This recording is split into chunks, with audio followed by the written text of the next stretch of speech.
Permiten que haya esta audiencia a la primera fiscal, oficiado por el banco fiscal del banco.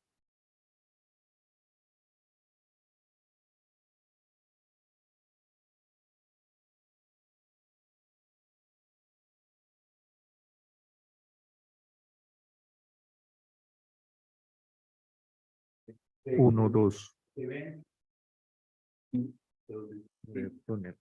For opening remarks, but now Juan Pablo Córdoba, the president of the committee, the autonomous committee of the fiscal rule of the Colombian fiscal rule, will give us the real opening remarks, followed by Paulo. Hola.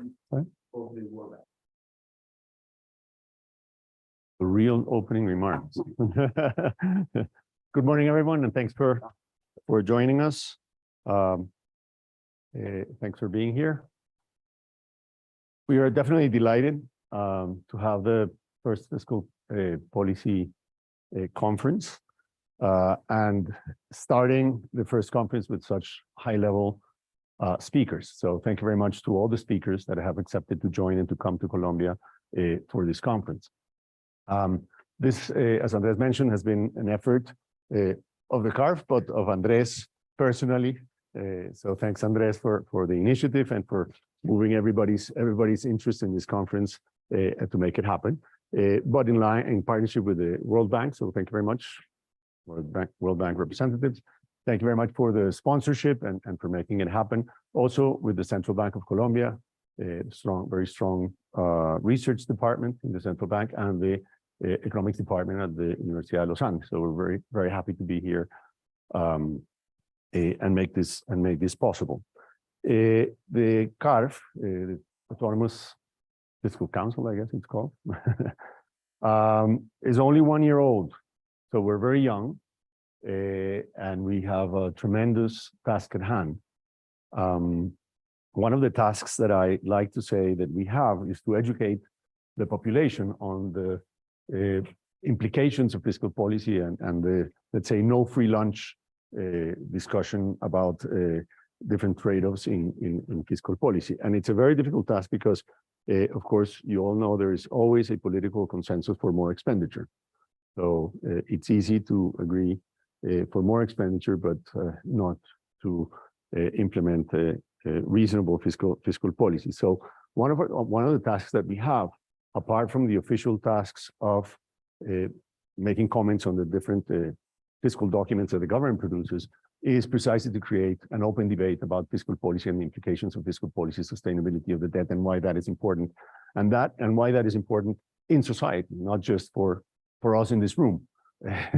Of course, it's very important to start in this room, but we have the task of bringing this to the global, let's say not global population, but the open population in the country. So this is very important, and in a way, I put it in contrast with monetary policy. I think that one of the best or the more significant advances in economic policy making is the independent central banks. Independent central banks have, made it possible that we have reasonable inflation rates around the world. But the discussion of monetary policy is done within sort of technical autonomous bodies. Fiscal policy has the additional challenge that it goes through the political system. And in the political system, having these types of discussions is not so easy. So bringing this conversation to the general public is very important for us. So this conference not only seeks to enhance, let's say, the debate of fiscal policy in Colombia, but hopefully we can take this type of positioning to further the conversation in the general public. So we have very interesting presentations today, both on issues of fiscal rules. We have a fiscal rule in Colombia, and we have both a deficit target and a debt target. We have some papers on those issues on tax policy and implications of tax policy, and of course on debt sustainability and the riskiness of debt sustainability. So I hope you enjoy the conference. We at the CARF are definitely very delighted to be here to host this conference. And as Andres was mentioning, I hope this is the first of many This will be the first because, sorry, the best because it was the first, but the first of many. And again, trying to enhance the quality of the debate on fiscal policy in Colombia, and why not in Latin America more openly. So thank you very much and welcome.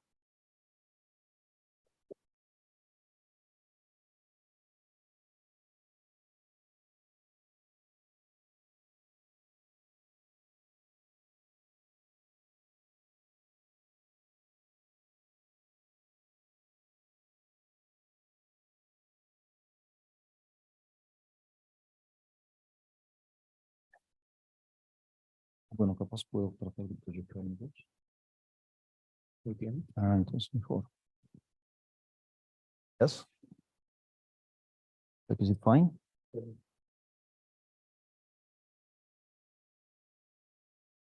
Sí. ¿Se me escucha bien? Perfecto.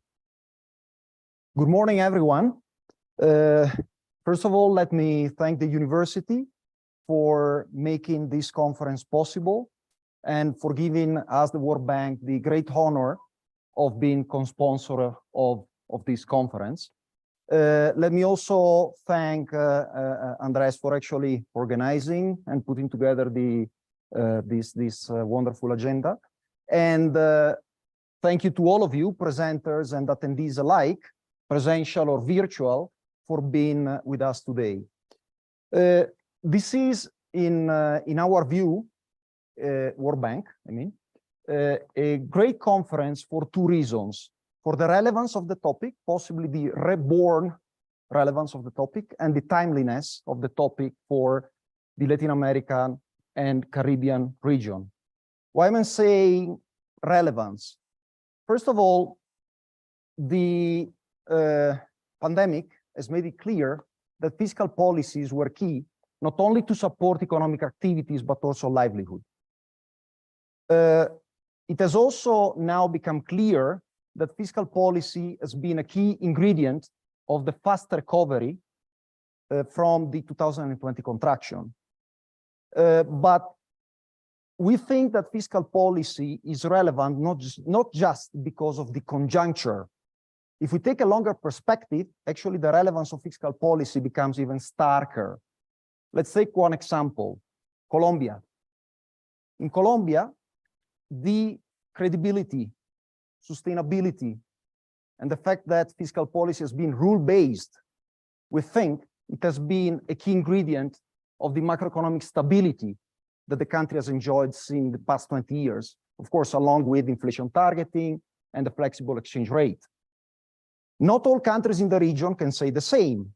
In some countries, fiscal policy has been very relevant in the past 20 years, because it has been possibly one of the main causes of macroeconomic malaise, if not one of the main detonator of crisis. But in our view again, I mean World Bank, fiscal policy is relevant also because it is one of the key instruments for social policies. How the government raises its revenues, what the government spends upon, we see it as a key conduit for the society to reach its economic and social aspirations. So to us, fiscal policy doesn't relate entirely or solely or only to concepts such as debt sustainability, multipliers, pro-cyclicality, all very interesting topics, but it has also to do, in our view, with concepts such as equity, opportunity, well-being. I mentioned that this conference is very important because it's timely. It is indeed, I think, now a good opportunity to start deepening the dialogue on fiscal policies. Again, for two reasons. First, as a result of the contraction associated to COVID, and as a result of the policies that were implemented to support the economy and livelihood, as I mentioned before, many countries have effectively used most of the buffers that they had to respond to shocks. But shocks haven't gone away. So it is now the time to rebuild those buffers. rebuilding them in a way that does not suffocate economic activity, nor in a way that overburdens the most vulnerable. Second, the world is facing challenges ahead, and I'm thinking specifically at two: the climate transition and the job, business transition, which is also associated to the technological revolution, the revolution in information technology, in artificial intelligence. These two challenges pose complications to the conduction of fiscal policy, but also create great opportunities. In our view, for many countries, these challenges and developmental aspirations are not incompatible with one another. And the policies needed to achieve both, including on the fiscal front, are actually complementary to one another, not antagonistic. If at all, these challenges put more urgency for adopting those policies, what is needed, including to boost development. So, in our view, the need to rebuild buffers and facing the challenges ahead means that no country is immune to the need of strengthening and modernizing its fiscal policy if needed to be modernized. Not even countries like Colombia, where fiscal policy has been supportive of macroeconomic stability, is immune from the need to upgrade fiscal policies. And this, in our view, has to come on three fronts. One, improving the tax system. What does it mean? Make it more progressive, expand the base, explore new bases of taxation, make sure that the tax system is least distortionary for, and I will be very precise here, economic decision-making, not just for activity, but for all type of decision-making that has to do with economic decision. From the way to form a firm, a partnership, to what type of activities to get into, what type of job to take, etc. Make sure that externalities have the right price, especially the externalities associated to greenhouse gas emissions. Second front, spending. Make clear what we're spending on, what are the objectives of spending, what programs are there in place to achieve those objectives. Make sure that the money that is allocated to those programs is spent efficiently. Finally, third, institutions. Establish, if they're not present, or strengthen, if they are present, those institutions and mechanisms that allow to inform decisions and institutions that allow to implement durably good fiscal policies and reforms. So we are aware this sounds and possibly is an intense agenda, carrying out which we require bold, wise, and well-informed decisions. We hope that this conference will be the first of a long series of conferences that will help achieve some of these goals. Inform, provide wiseness, and possibly also be, let's not say maybe creative, because that could mean many things, but try to be also really thinking out of the box and give the rationale for being bold. As an institution on our side, the World Bank, we are and will remain committed to support both Colombia and the entire region in its endeavors to reduce poverty, promote shared prosperity, and actually navigate the challenges ahead and possibly take those bold, wise, and well-informed decisions. through the partnership that we have already established and including exploring new partnerships. With this, I would like to thank you very much for being here today, and please enjoy the conference. Thank you.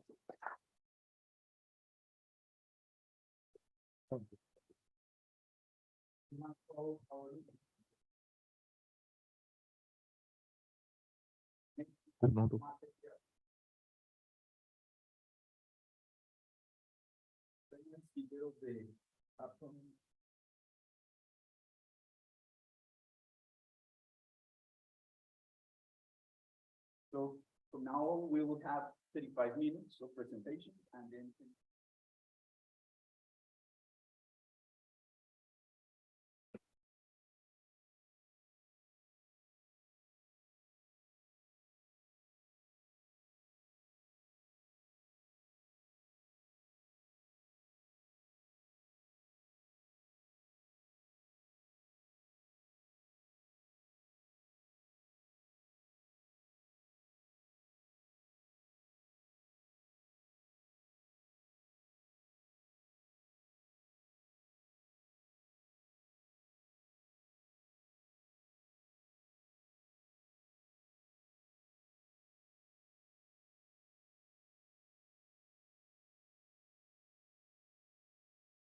Okay, thank you very much.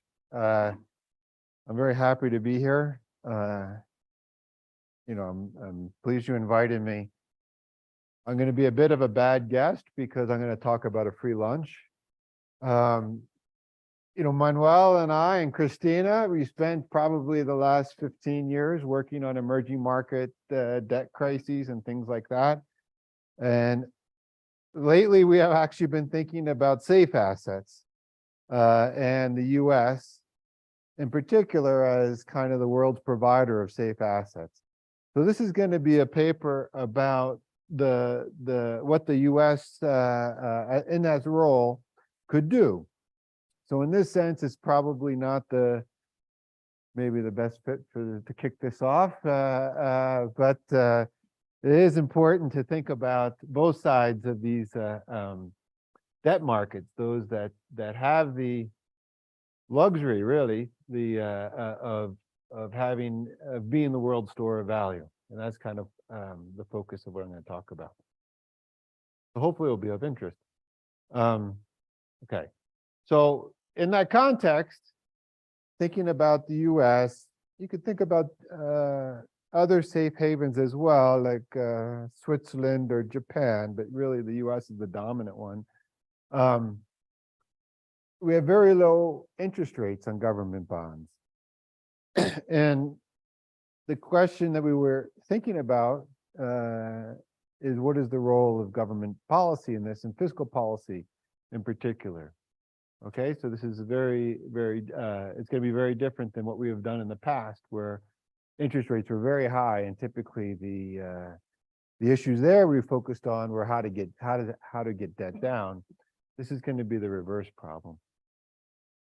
Okay, so why are interest rates so low? And we're going to take the view that there needs to be a store of value when you have a lot of idiosyncratic risk that can't be diversified away, and people want to hold some kind of buffer stock.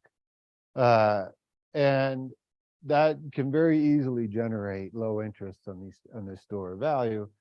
And we're going to be in the tradition of Bewley, Huggett, Ayagari, and Mahoglu, and think about incomplete markets.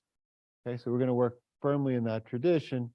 If you haven't seen that framework, I'll go through it, quickly because it's 35 minutes, but you'll see it. One thing you have to think about when you have very low interest rates is what is the return on government bonds versus the return on physical capital. And we're going to put a wedge between those two things. And we're going to allow a higher return on physical capital than there is on government bonds, because that seems to be the case in the data. We're going to do this through markups. We've done it through convenience yield. We have not done it through a risk premium because we have no aggregate risk. It's going to be Ayagari. So we don't have anything to say about risk premium. Okay, we're going to introduce, it's not really a new metric, it's a new path to an old metric, a Pareto improvement. And we're going to call it a robust Pareto improvement. And we have reasons for that. And we're going to restrict the government's instruments to very simple tax rules. Okay. So just to give you a preview of the result. Think about the two cases. One is where the economy has overaccumulated capital. So above the golden rule. So they have return to capital is actually below the depreciation rate. This is the case studied by Diamond in the 60s. It's well known in his model that you can generate a Pareto improvement by reducing the capital stock. We're going to have something a little bit different environment, but it's going to be essentially the same result. And I'm not really even going to talk about it. The interesting case is when the economy has capital that's less than the golden rule. So we're not inefficiently or have too much capital, but we can still generate Pareto improvements in this model through fiscal policy, right? But there'll be some key. There's a key statistic. It's not a parameter really. It's an equilibrium outcome that we'd like to know, and we're going to focus on, and it's the elasticity of aggregate savings to interest rate. Okay. Okay.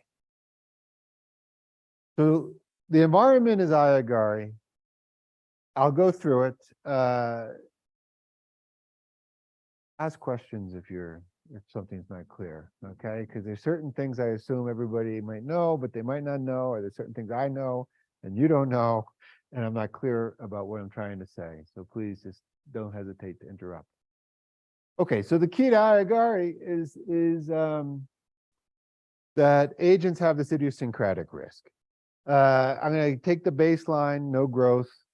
There's a continuum of heterogeneous households. Well, anyway, the idiosyncratic shocks are there's a shock to your labor return, your human capital, that's ZT. So an individual I has some consumption, saves in some risk-free asset.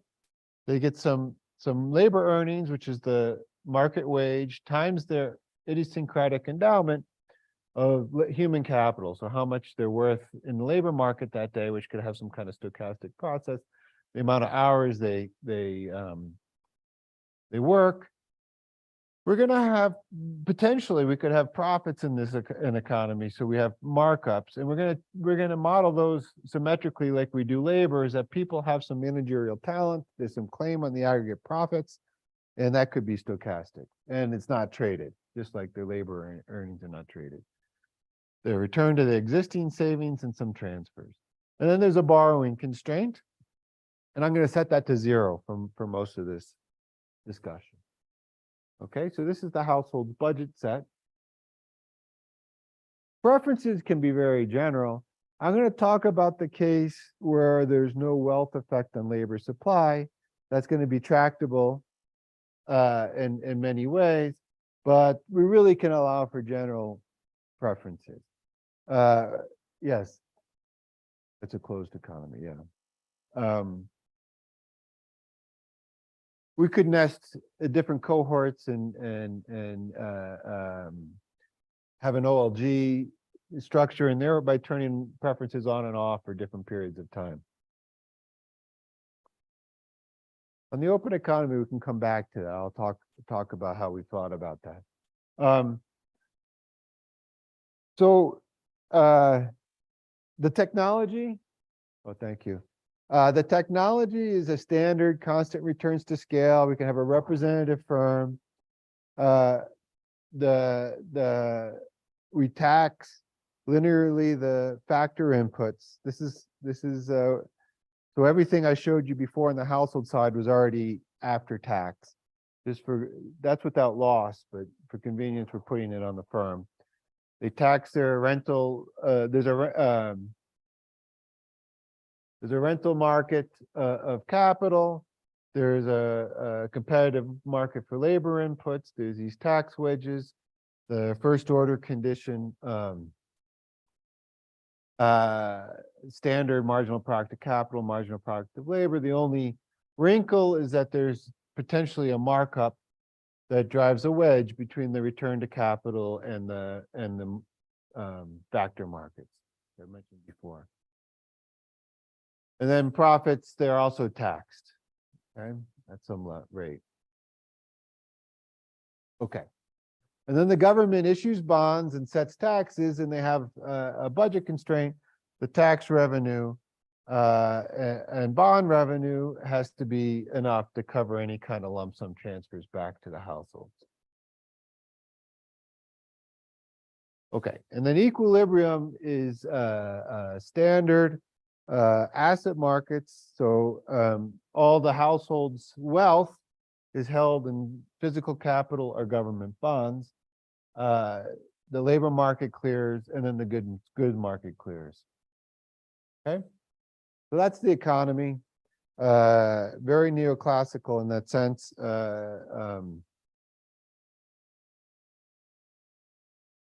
Questions on that? Okay, so let's get to something that's somewhat novel, is our welfare metric.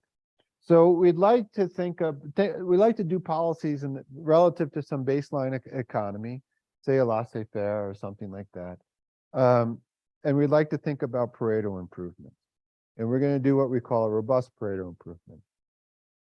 So think about the household's budget set.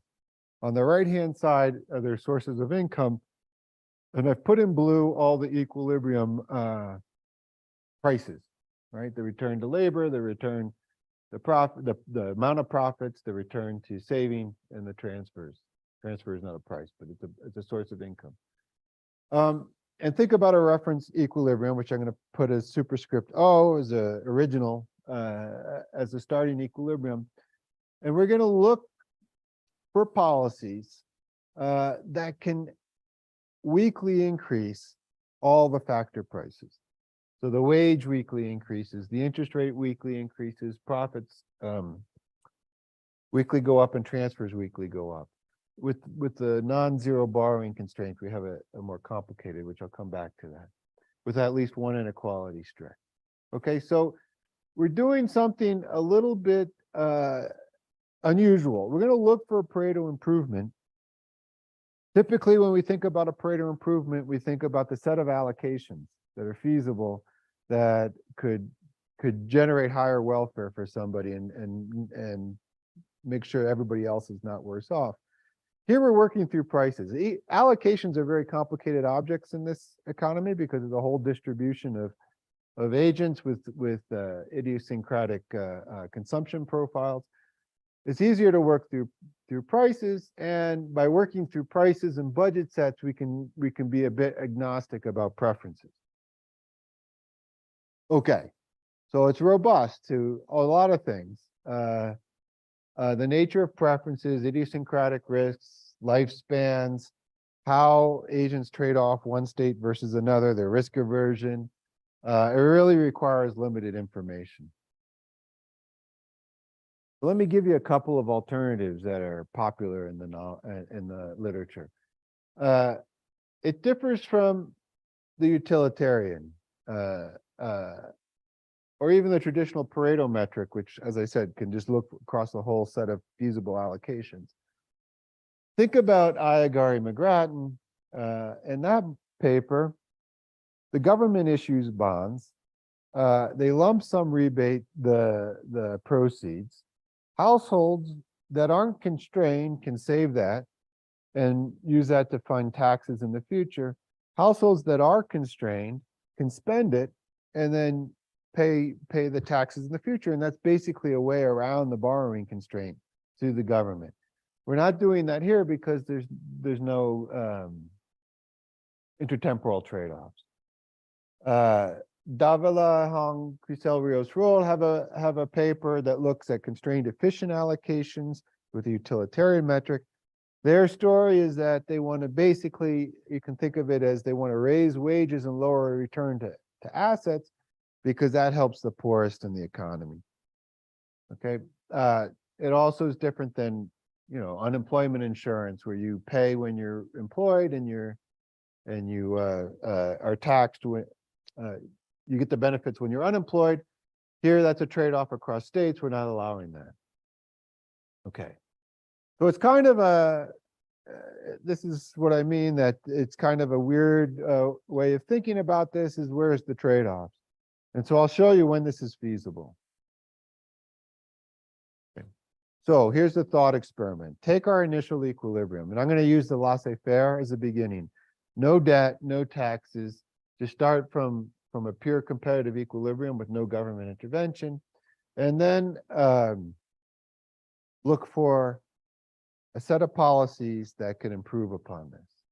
Okay, so they announced some fiscal plan at time t, at time zero, I normalize that to time zero, and then they have some sequence thereafter, and it's perfect foresight. Okay, and I'm going to look at a subset of potential policies that are going to increase factor prices. I'm going to look at this subset that holds wages constant and holds profits constant. And this has two advantages. One is it focuses on the role of the interest rate. And two, because in the talk, I'm assuming no wealth effects on labor supply, is that the aggregate labor supply is going to be the same because the wage is the same. Okay, so we're going to look for, yeah. I don't know if this is a question. Okay. You're building a model.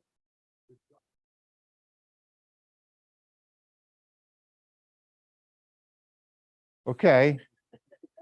Right, your policies are going to be, you get to spend not something for nothing. 100%. That's why I said it's a free lunch. And Anyway, just no, okay, but we're in a real model. But we do have an extension with inflation. But yes, and I'll tell you why. And it's actually, you can call it modern, what is it? Modern monetary theory, but it's actually old. I'm going to show you. It's everything we're doing is actually quite old. and there's no theory to what they give. There's some theory. Yeah. So, But it stays. Anyway, keep going. that's why I prefaced it. This is for a special case where you have the world store. Yeah. Let me come back to that. I understand I'm a dangerous man. Okay. So we're looking at holding wages and profits constant and thinking about implementing a new equilibrium with different interest rates and transfers. I'm really going to focus on the interest rates. Think about solving this model. Think about solving it on the computer. I give you a path of interest rates and transfers, wages and profits. You solve a household's problem. You aggregate those households up to an aggregate. That object is what I'm going to call script A, the amount of assets they want to hold at time subscript T, given this equilibrium they're now in, the households are in. This is the object that is going to be important for us. This is hard to characterize. It's not in a representative agent model, you'd have like an aggregate Euler equation or something like that. This is the object that's a little bit hard to characterize. The same thing you can come up with aggregate consumption, right? These are related by just integrating up the budget sets over all the people. So I can think in terms of how much they want to save, or I can think of how much they want to consume. But these script policy variables are going to be the crucial output from the household optimization block of the equilibrium. Okay. And then I'm going to call a policy feasible so that this interest rate is part of a competitive equilibrium. So I need to check some equilibrium conditions. And here are the two, we can boil them down. So I called this the quasi-primal approach. If you've ever done any of these, the primal approach or, am I not on? Oh. If you've ever done the primal approach to a Ramsey taxation problem, the trick there is to like get rid of all sorts of equilibrium taxes and things like that, use the first order conditions and just focus on some allocations and then impose some constraints from the equilibrium. We're going to do something similar. The first condition is just asset market clearing. When I said you're going to solve the household's demand for wealth, that's got to be held in some vehicle, and it's either government bonds or capital. Okay, so that's got to be true. And then this second question, this second term is actually fiscal feasibility. So let me walk through that. Think about just accounting. A firm, just think about the representative firm. It's going to produce a bunch of stuff. Then there's after-tax labor earnings, after-tax profits, after-tax return on savings, on after-tax payments to the capital rental market. What's left over goes to the government. Okay, so this is the tax revenue. And then if you just look on this side, first of all, notice the wages don't change, profits don't change. That's by construction. So we have a change in output and we have a change in the payments to capital, after-tax payments to capital. That equals the payments to the change in the payments to the government. Okay, so this basically says this is the change in taxes, and I put a minus sign here, and that's got to be made up through issuing new debts or reducing transfers, but I'm not allowing transfers to go down, so it's going to have to be something with the debt market. Okay. An alternative, which I'll come back to, is that the consumption that the households want to have has got to be feasible given the amount of capital and output in the economy. Okay, so let's look for when we can find an RPI, a robust Pareto improvement. So I'm going to do a very simple exercise. I'm just going to think about one where we increase the interest rate from some initial level to R prime. That involves typically issuing more government bonds. And we're going to keep it there forever. Okay? Let's go to the steady state. And I'll talk about transitions for briefly at the end. Think about what's happening. The interest rate is higher. All else equal, we'd crowd out capital, right? The higher rental rate for capital, firms would want to hold less capital. That would shrink the capital. That would lower wages. That would lower profits, lower output. We got to avoid that. And so the government needs to subsidize capital inputs. And the size of the subsidy is exactly the change in the interest rate. Okay. We want to keep capital. I should have said this is a constant capital policy. I'm just doing this one first. We don't change capital. We're going to hold capital at its initial level. We're going to raise the interest rate. Firms are happy to hold it at R naught, but households are getting R prime, so there's got to be a subsidy to the firms. And that subsidy has got to be financed through what I'm going to call seniorage. So here we get to our modern monetary theory. You can see that I'm going to need R prime to be a negative number in this case. I don't always have to have it, but this is the simplest case. Okay, and in the growth economy, it's just got to be less than G. So this is what I'm going to call seniorage. The fact that people are willing to pay the US government money in order to hold these bonds. And this is actually the standard, most of the post-war era in the US, the interest rate has been less than the growth rate of the economy. So this is kind of the normal rather than the abnormal. And then the right-hand side is the subsidy to capital. Okay, so I need this seniorage. All right, so let me walk through what's going on in this economy. So this is the Aguiar diagram. This is the stationary equilibrium. On the household, on the horizontal line is household wealth and the capital stock. Okay, so this is the stocks of wealth. On the vertical line is the price, the interest rate. This downward sloping line is the firm's demand for capital at different interest rates. And it's downward sloping because of diminishing returns, right? So the higher the interest rate, the less capital they're going to hold. The upward sloping line is the household's demand for wealth, and it's going to be increasing in the interest rate. Okay, and this is the canonical diagram that you'll find in Aguiar's paper, and this is the initial equilibrium, the laissez-faire equilibrium. There's some interest rate and some capital stock that clears the asset market, and I'm depicting it as below zero. Okay. Then we're going to do this policy change. The government issues some more debt and interest rates go up, and we move along this curve. Okay. To a new equilibrium. And here is my feasibility condition. The blue is the seigniorage. This is the amount of debt that was issued. This is the size of the interest rate below zero. This is what the government collects from the households because they want to hold their money, hold their assets.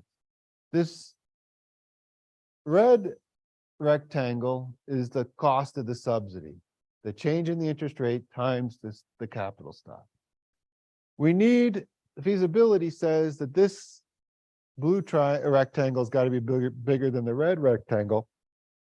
And we can immediately see what's the condition that matters. It's the elasticity of this aggregate savings function. It's got to be very elastic. It's got to be the case that people are willing to absorb a lot more government debt without asking for a big return. Notice that there's some things that don't matter because it's this constant K. We're not exploiting anything on the technology side. There's no need to know the markup. There's no need to know the elasticity of output with respect to capital, whether we're above or below the golden rule of capital. None of that is here. The technology side or the supply side is irrelevant for this particular calculation. What really matters is the household's willingness to save. Okay. The other interesting thing here is output hasn't changed. Capital's the same, labor supply is the same. When do I stop? 10 after? Okay, minutes. Output's the same, but everybody feels like they have more money, right? Remember I said I'm expanding everybody's budget sets. This elasticity tells me how this is possible. Enough people are willing not to consume out of those bigger budget sets. They want to hold more assets because of the higher interest rate. That we can clear the goods market. There are some people who are happy to consume that, but there are other people who are happy to postpone it. And we get a better allocation of the same output. Okay. So think about, the people with good shocks are willing to hold a bigger buffer stock because the interest rate is higher.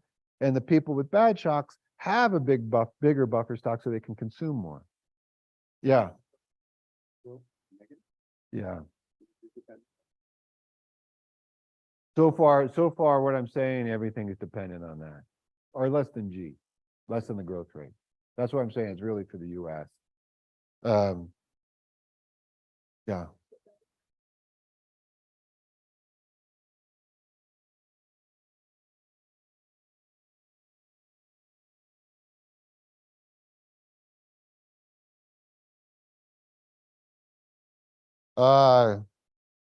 That I would treat as, okay, so I would treat that as a unified thing. What matters is the amount of government paper the households hold. So let me hold it. Yeah. Yes. Okay, so I'll come back to that. A lot of the economics I just said is in Samuelson's OLG paper. This is what I'm saying, it's old.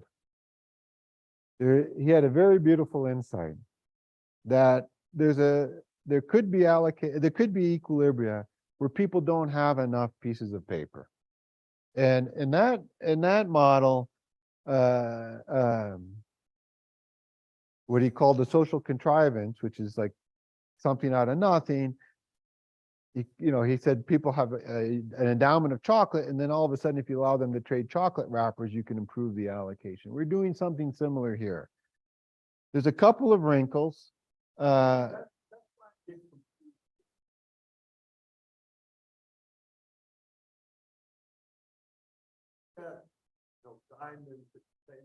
Yes. Yeah.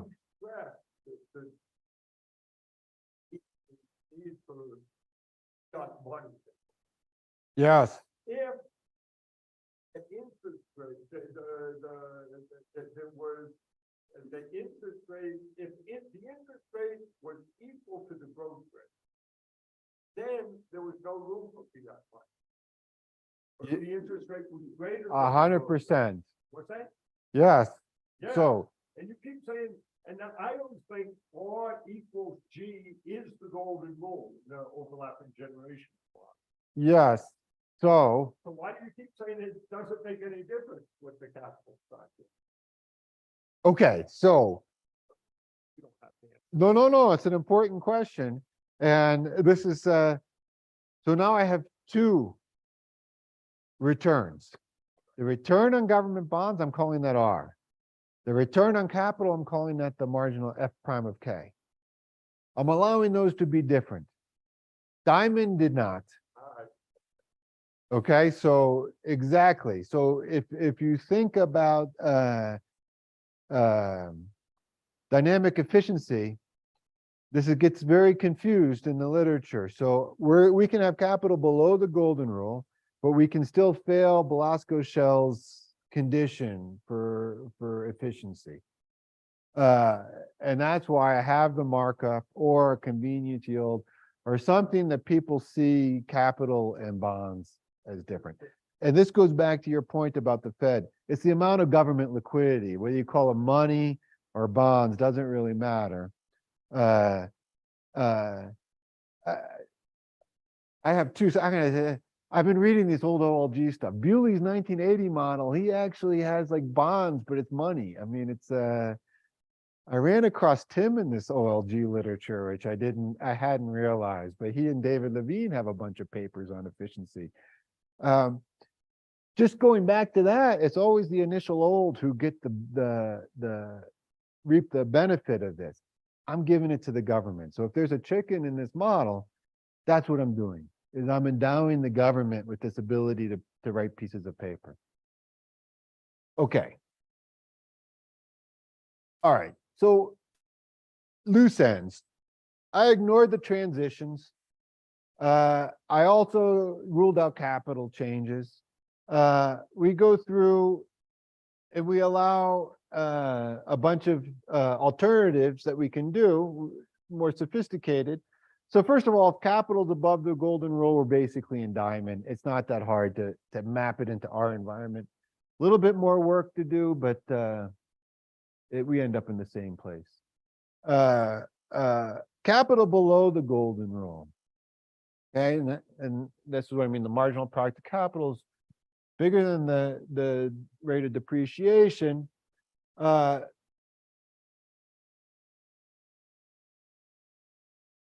So let me just go to this one. What we need here is the present value. People see a new interest rate change, and we can smooth over time using capital and debt instruments, so that what matters is not the stationary elasticity. I just gave you one elasticity. There's a whole sequence of elasticities. Every period T is going to be different for some change in the interest rate. What matters is the present value of that is less than or equal to 0, meaning that they don't want to spend more stuff. These are the innovations from the initial equilibrium. This is the aggregate capital. The discount factor is the marginal product of capital. Okay, so this is actually a finite, this sum converges. And as long as people don't want to take the higher interest rate and say, I want to consume a whole bunch more stuff, we can implement one of these better allocations with the same amount of. Well, here we can allow the interest rate, the capital stock to vary. All right. All right. Okay. So the dynamic one, it extends the same insights. We need high elasticities of savings. We really want, now with a dynamic model, actually what matters is some weighted average or present value of these elasticities, so they can be high at the beginning and then low at the end, or vice versa, and we can smooth through that. But it's the same idea. Let me just show you one simulation. Okay. Here we take a idiosyncratic risk model, we calibrate the idiosyncratic risk from standard things, we compute the equilibrium, and we think about an exercise in which we take that from 0 to 60% of GDP, which is the average for the US in the post-war period. And we get an interest rate that initially is 1.7 percentage points below the growth rate. It's going to spike at the start of this and then come back down. But we get, everything is feasible. And here is actually what I want to focus on is the cross-sectional distribution of consumption relative to the initial equilibrium. It goes way down. Initially because of the transfers from the debt issuance, but in the long run from this dynamic I already talked about is a better allocation. All right. Let me,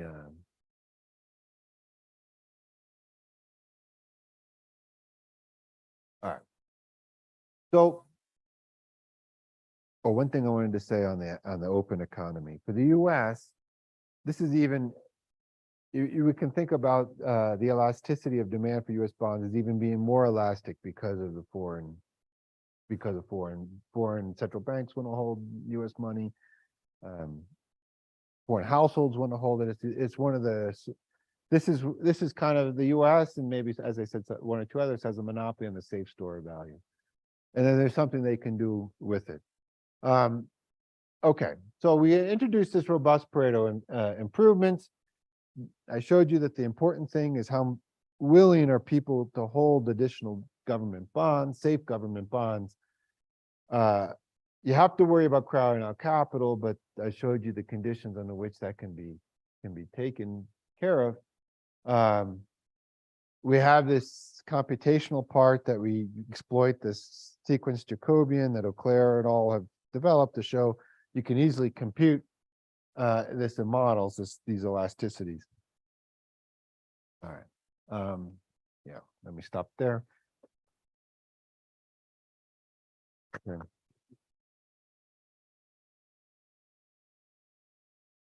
5 minutes for questions. Yes. Yeah. Thank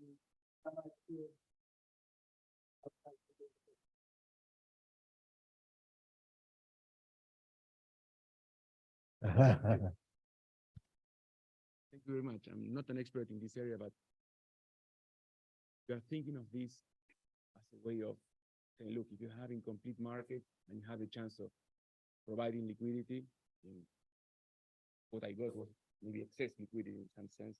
Some people might want to take it. I don't know if that's the appropriate way to characterize your insight. You have contingent assets. Would people be willing to go to that? And yes, so provides, we're measuring completeness. Yes. From an empirical point of view. So This issue of completeness and whether that fits to a US story. okay, yeah, so let me just say a couple of things. Yeah, so one is that there's a shortage of safe assets. Just introducing more safe assets would distort relative factor prices, and there would be winners or losers. So that's what we wanted to avoid. That's why we went through this whole robust Pareto improvement thing. If the private sector, okay, so here's a fundamental flaw of this framework, is we don't take a stand on why we can't trade claims on human capital.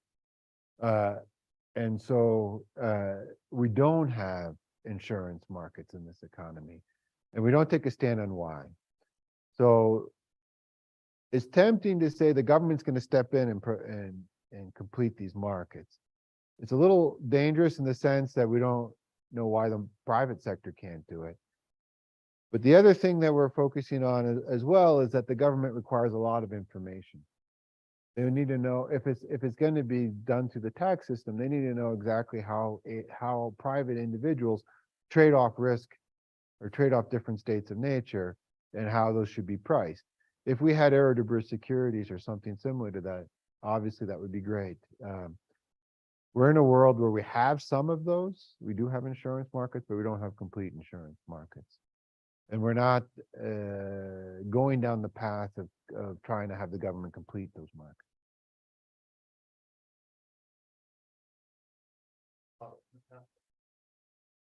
But the big difference is segmented.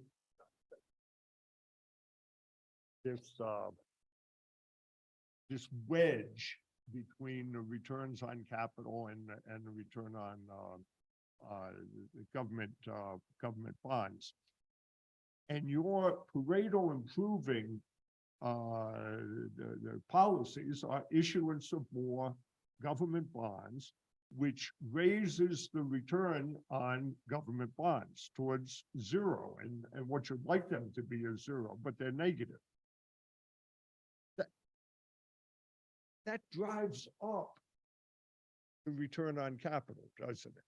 Or when you do the Yes, comparative. that's why we have to have the subsidy on capital. And so then that is if you're in Latin America and you see the increase on US government bonds, that means that the interest rates in Latin America are going to have to go up. 100%. Yes. So that's the bad news. That's the bad. Okay. So the for the closed economy, the US economy, we're assuming the government can use the higher interest But rate. see, I'm just thinking the whole thing is one giant open economy. Yes. The thing is, it's the US government who gets to issue the. Unless the risk-free US bonds. government subsidizes investment in Colombia, we're going to see crowding out. Yes. 100%. 100%. And Yeah. I didn't want to No. spoil your talk with the bad neuse. Mark. No. I don't want to say, this is my only good newspaper. So I'm with you. No, there's crowding out of capital, and that's typically what happens, in this model if you don't have these offsetting policies. So it'd be, maybe we should write that paper. What should Colombia do when the U.S. starts attracting more of the world's demand for safety? Oh, but your model has a clear implication. Right now, it has a clear and it's implication, raise but we don't. interest rates. It will be different. If I took a different welfare metric, if I took the perspective of Colombia, I would have a different thing. But it'd be interesting to know what they could do in terms of, because there is a demand for safe assets, even in Colombia, right? I mean, people need to hold a safe store of value. And the US has that ability to produce these assets, up to the exchange rate volatility, but still, it is when you see a flight to safety throughout the world, it's in US government treasuries.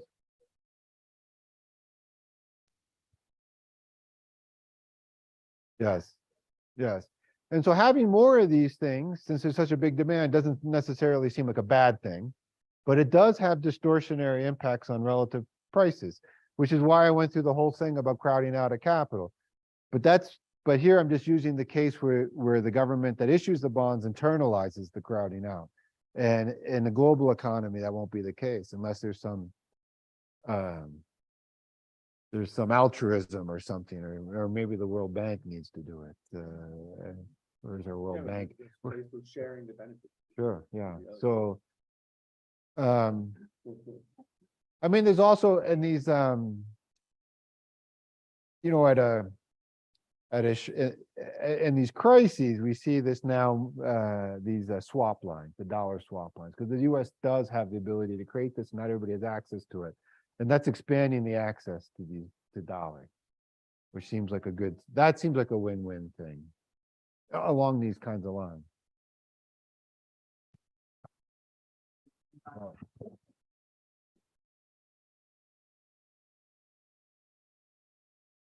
We know how we have the central bank.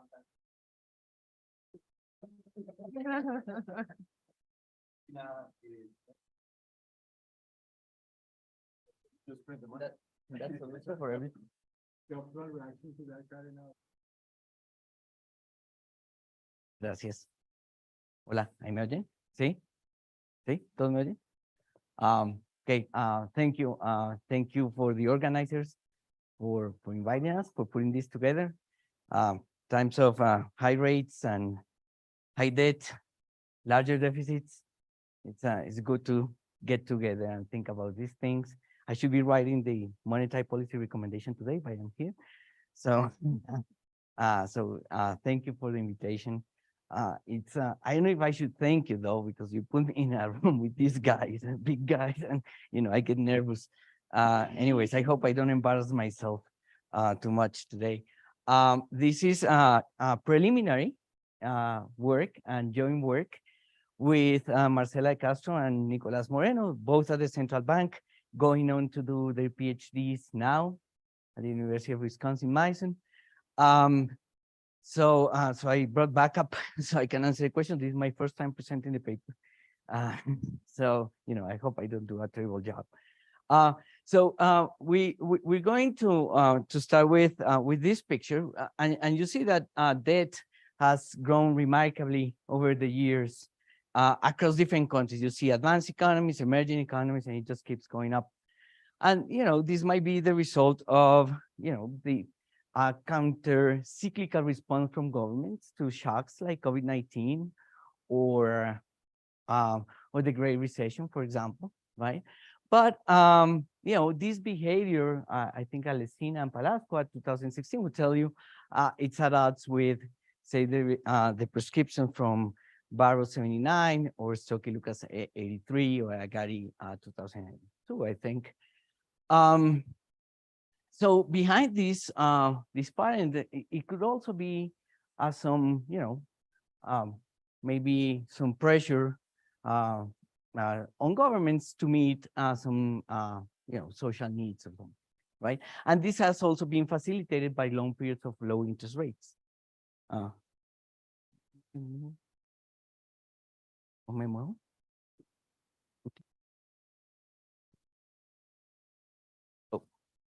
and I stop there.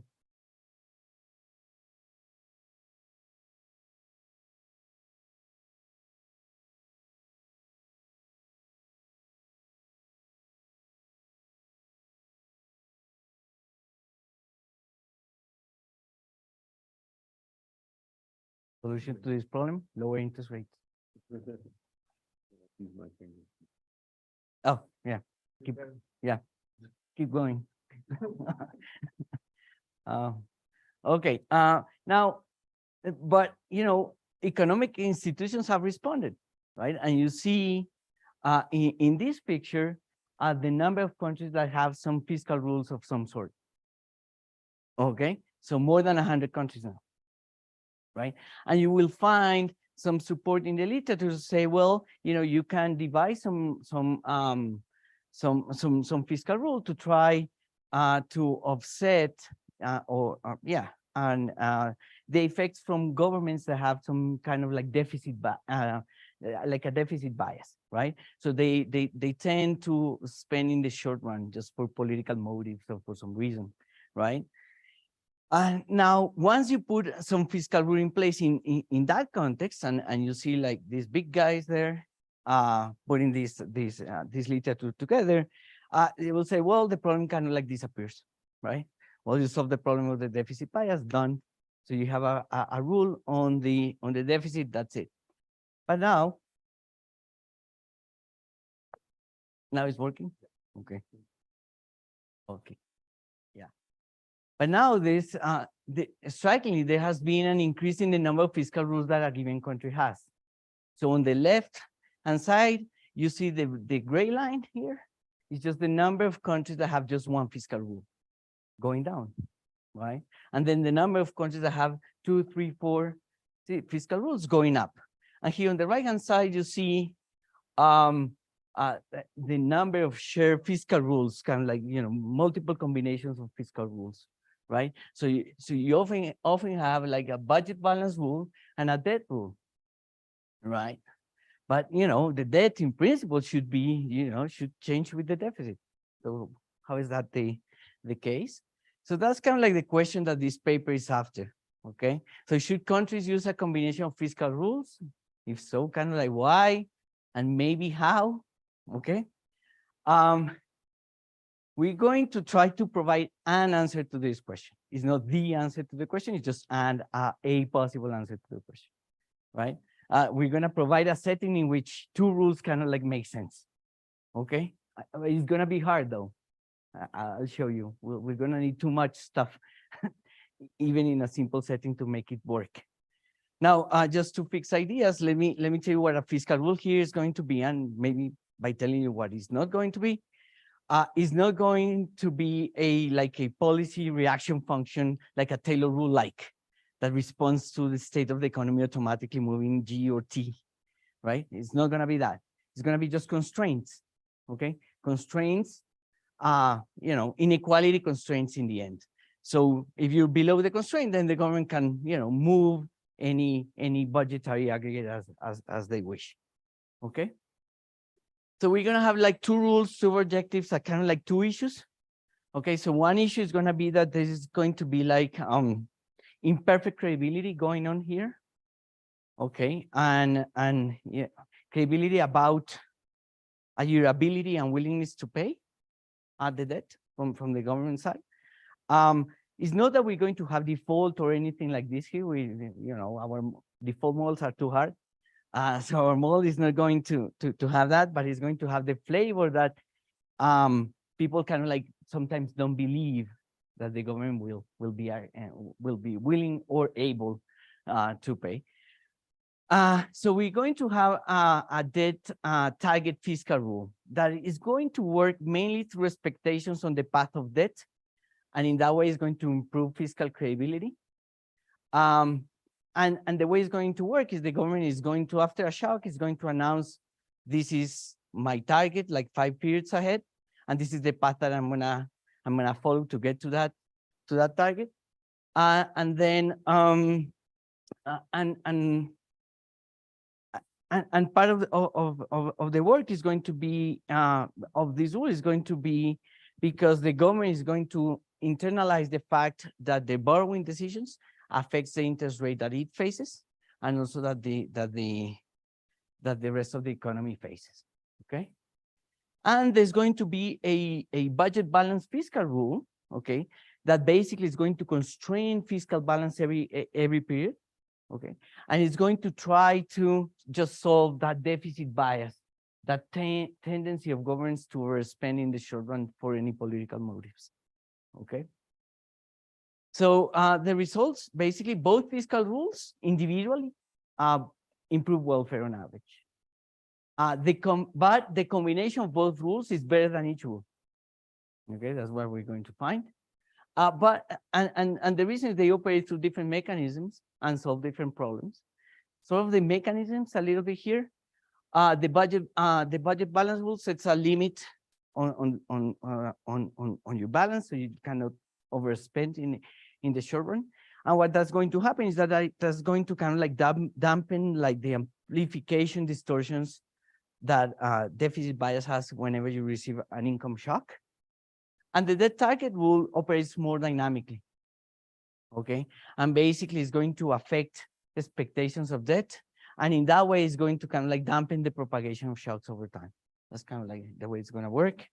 And something that is important here, maybe is the last bullet point, is that the debt rule is kind of like give you some it has like a precautionary flavor to it. It's kind of like just because you behave better over time, you build like a credibility stock that is higher and then that allows you to better respond to future shocks. Okay. Some more results. There's no one rule that is better than the other one all the time. Okay, and maybe that's why you sort of see many rules in the real world, and then there's some asymmetry on the effects of the rules depending on whether the shock is negative or positive, the income shock is negative or positive. Something I forgot to say is that when you look at those multiple rules, you will see that, you know, countries implement multiple rules, but also the IMF has put forward a recommendation to have at least two rules, right? So it's kind of like practice and policy advice precedes theory. Okay, I'm gonna skip this. So just an overview of the model. We're going to have an endowment economy. It's going to be a small open economy. It has two agents, households and government.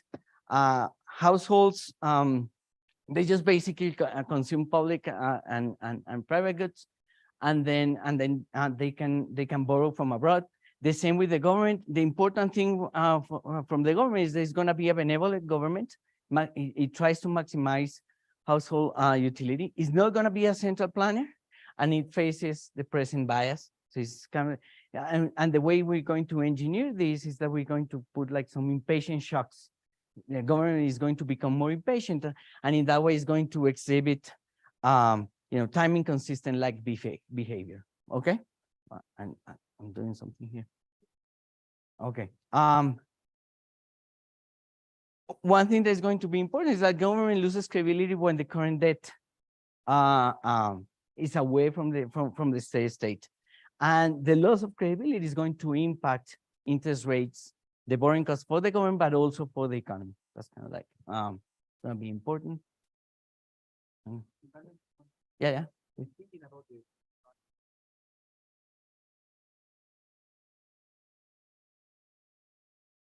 balance or more constructive. No, a peer-to-peer one. So, it's an endowment economy. The only important thing here is that you're going to have like income shocks. Okay, that's it.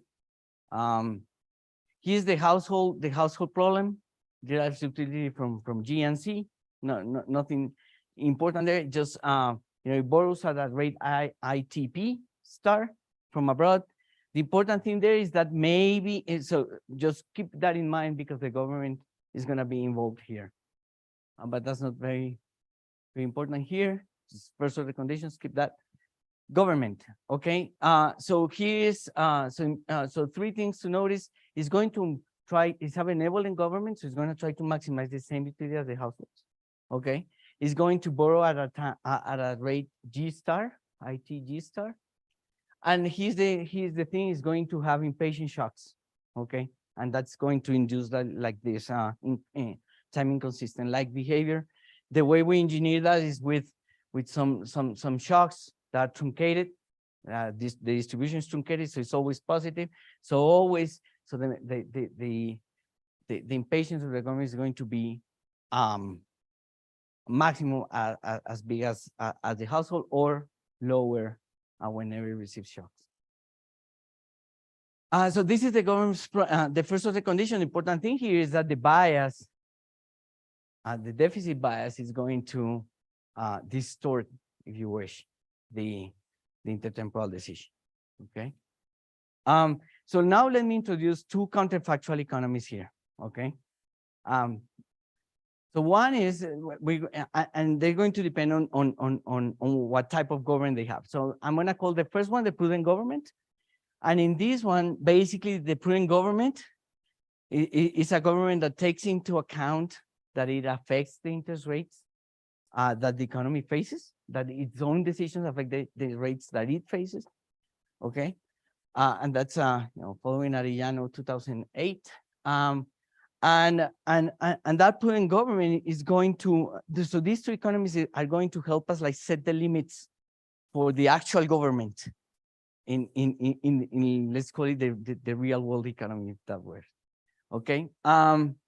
Now, when we solve this problem, we're going to solve it always with the same income shocks, okay?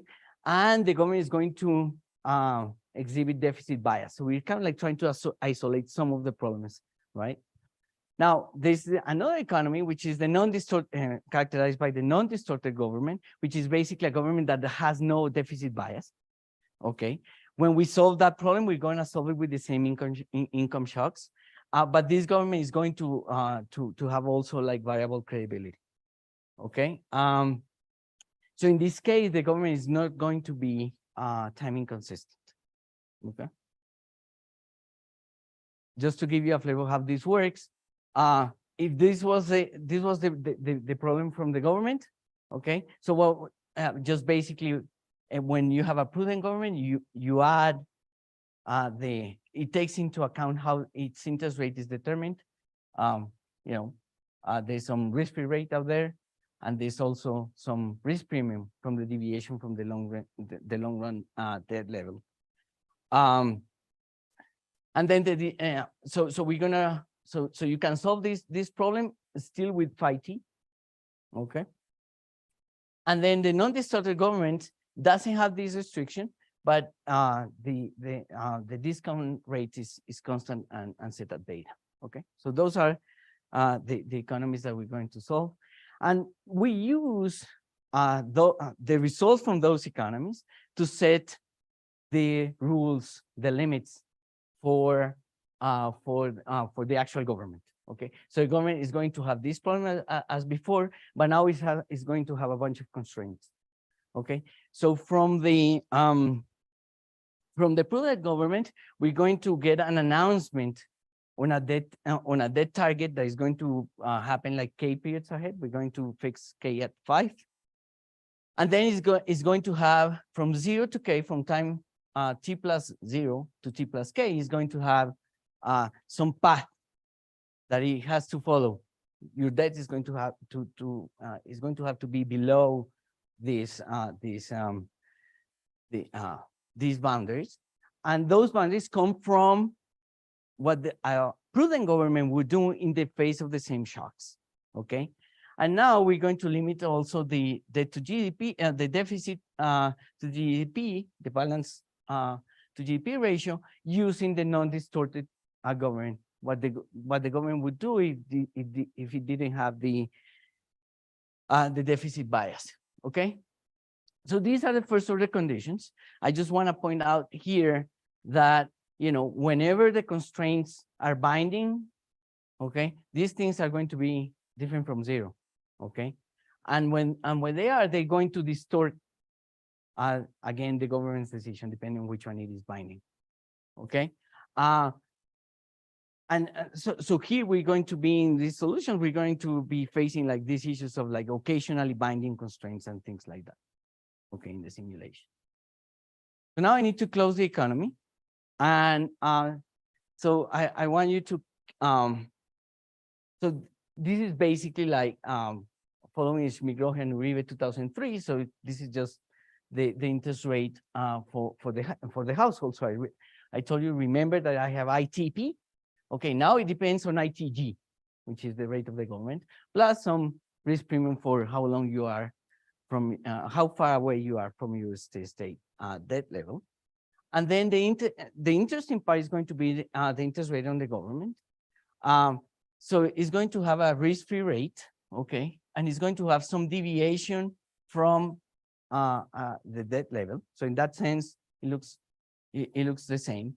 But I'm going to put like a couple of elements here, okay? So first, is this going to be something that we have a bunch of like bad names here, so very ad hoc, so I apologize. But we're gonna call this ID something, ID star, these foreign investors' relevant public debt to GDP ratio, which is basically what they think, the debt level that I'm going to use to price your debt, okay? Maybe 60%, but I don't believe that you're like that credible, so I'm gonna price it as it was 70% GDP, okay? And then there's this new, which is going to be the credibility index, okay? Credibility is going to vary from 0 to 1. If it is 1, then you don't have a premium of the risk-free rate on this side. If it is lower than lower than 1, then there's going to be a premium, okay, for any level of debt. And then this thing is going to depend on credibility. And you know, maybe this is the weakest part of the paper because, you know, Marcela hates it. Hates it, not the paper, I guess, but I hope. But this part of the paper was she thinks that we should put more foundations on these things. And I think we should, but we haven't. So this investors relevant to GDP ratio is going to evolve according to nu. Nu is the credibility, okay? Nu is the credibility. So if your credibility is perfect, then whatever your debt is what the investors are going to use to judge your debts and to put a price and interest rate on your debt, okay? But if your credibility is 0, then they're going to be priced as at your, you know, maximum level of debt that they can sustain, that you can, you know, think about it sort of as a natural debt limit, okay, if you want. And then the credibility stock is going to evolve according to this AR1 type thing, where lambda is going to be a credibility index that we're going to construct in probably a hoc kind of way. So this credibility index, we're going to maintain it to be between 0 and 1, okay?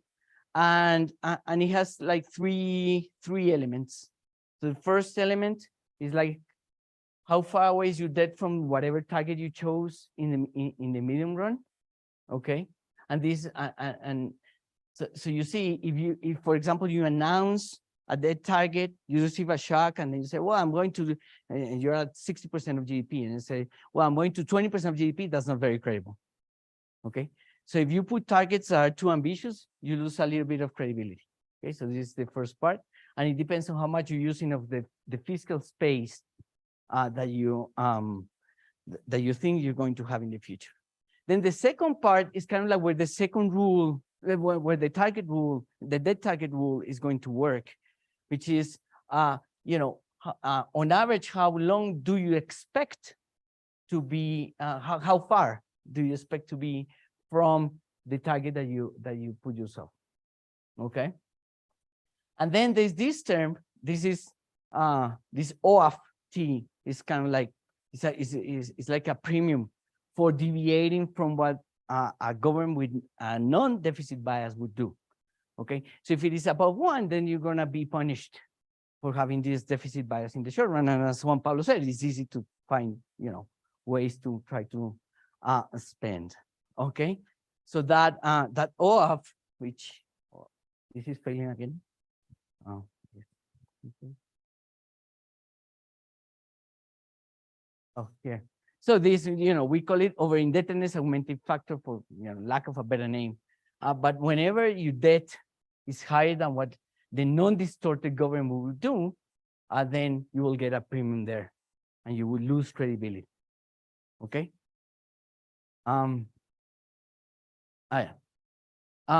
So from this point onwards, what we're going to do is we're going to calculate social welfare under different scenarios.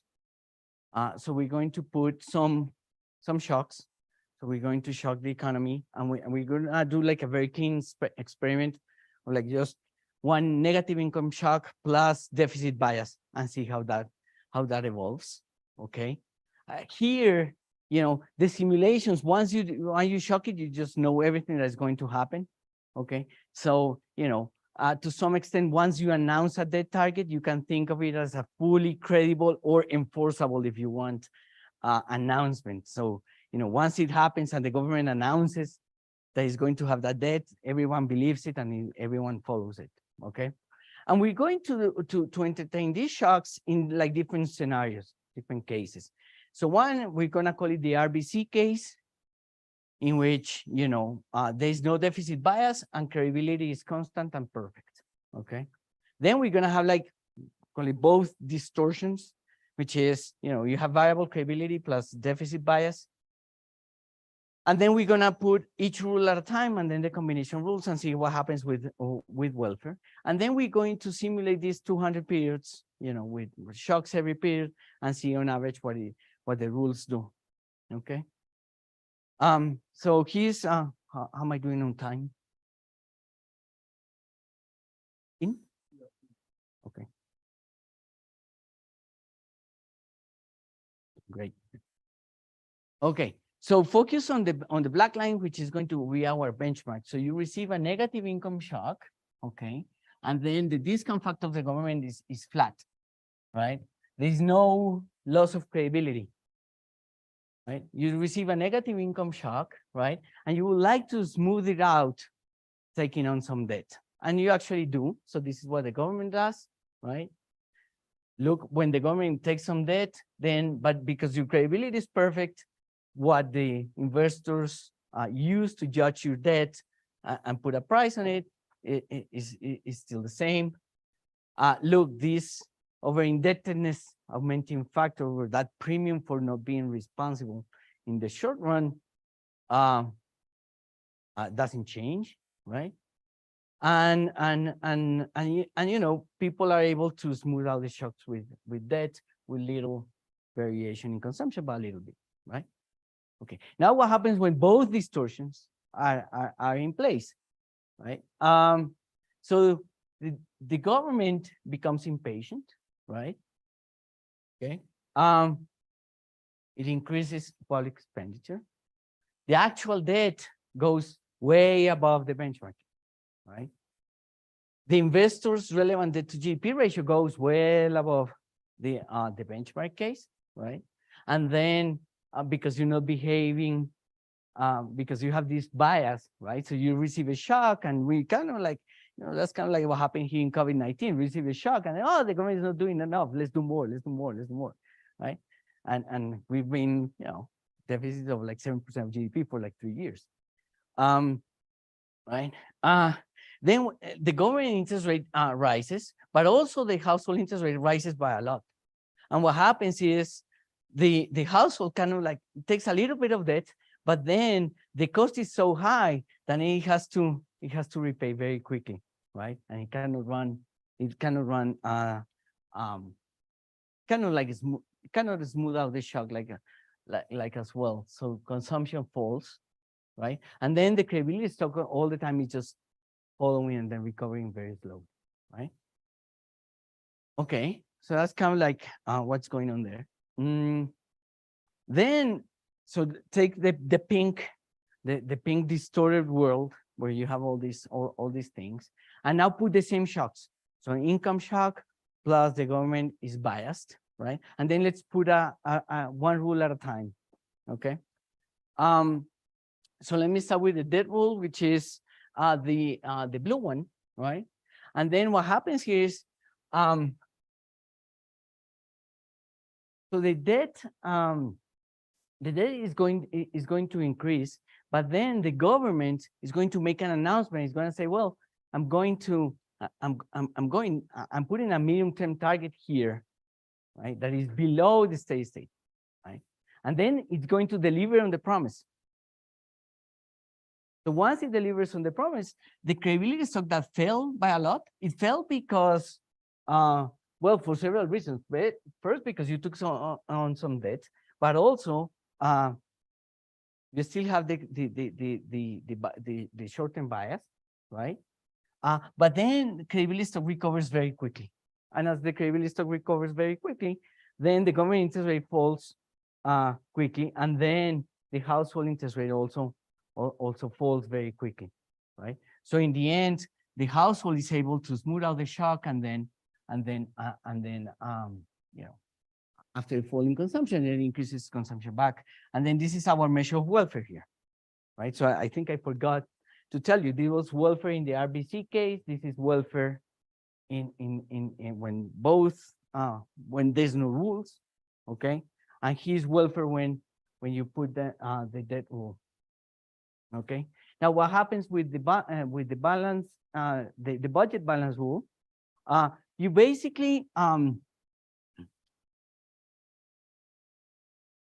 your debt doesn't increase by as much, right? But then it takes longer to recover. And if you see the credibility stock takes longer to recover, right? And that puts some persistence in interest rates, which kind of like, doesn't allow, it is more costly for the households to run debt. So they run a lower level of debt. So it kind of like takes more time. Okay. But look, there's no premium here for being irresponsible because you solve that problem. And then welfare improves, not by as much. So, but welfare improved from the case that we had with when there was no rules. Now, what happens if you combine the rules? Well, it kind of like get to the best of both worlds. Both things are in place, so credibility doesn't fall by as much, then it recovers very fast. And then you still have the benefits from repaying fast and like putting like an aggressive target and delivering on that on that target. And actually welfare improves a little bit from the RBC case. It's just because in the RBC case we didn't allow the government to take into account that it had impact on the interest rates. It didn't internalize that fact. He is internalizing it. That's why with respect to this benchmark, it sort of improves. Okay. Now there's some other results here, but one. So basically here I'm going to have like negative output shocks, positive output shocks, negative output shocks, positive output shocks when the deficit bias is large, when the deficit bias is small. Let's go with the deficit bias is small. When you have negative shocks, like each rule doesn't allow you to go back to the RBC case, which is the gray line. So you need both rules to go back, even a little bit above the RBC case. When the shock is positive, that's not the case, and the reason is, well, you receive a positive income shock, you don't have to run much debt. So you only kind of like to go back here, you only need the deficit bias, the rule that solves the deficit bias. When the deficit, but here notice that the gains from the debt rule are larger than those of the budget balance rule. Okay.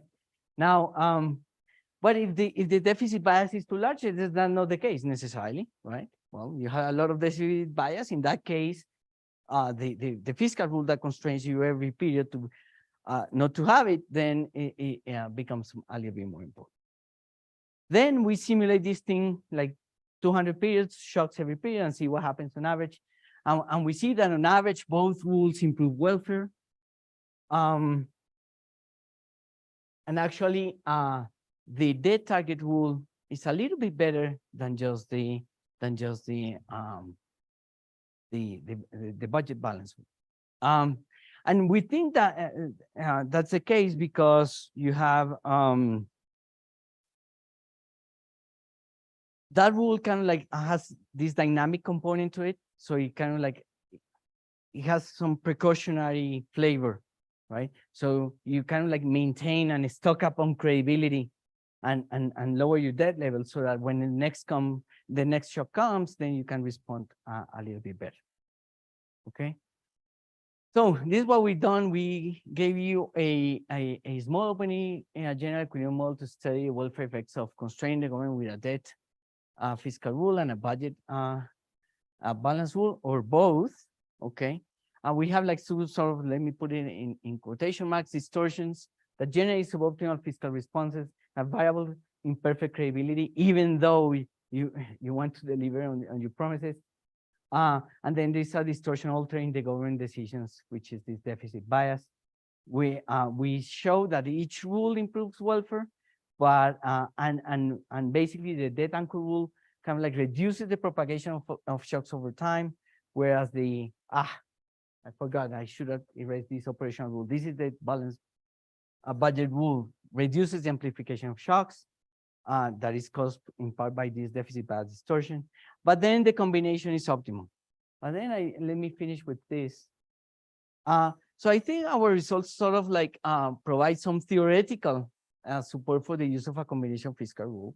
However, it doesn't follow that, just implement a bunch of rules. Right?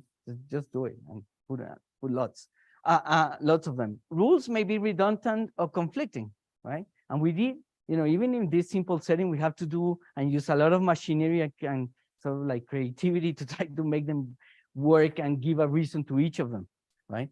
So, considering the issue that each rule helps to solve and how they interact is key to the design and calibration of each fiscal rule. I don't think that's an easy task. And building this theoretical bridge between goals, rules, the mechanisms through which they operate is a challenge. And with that, I stop.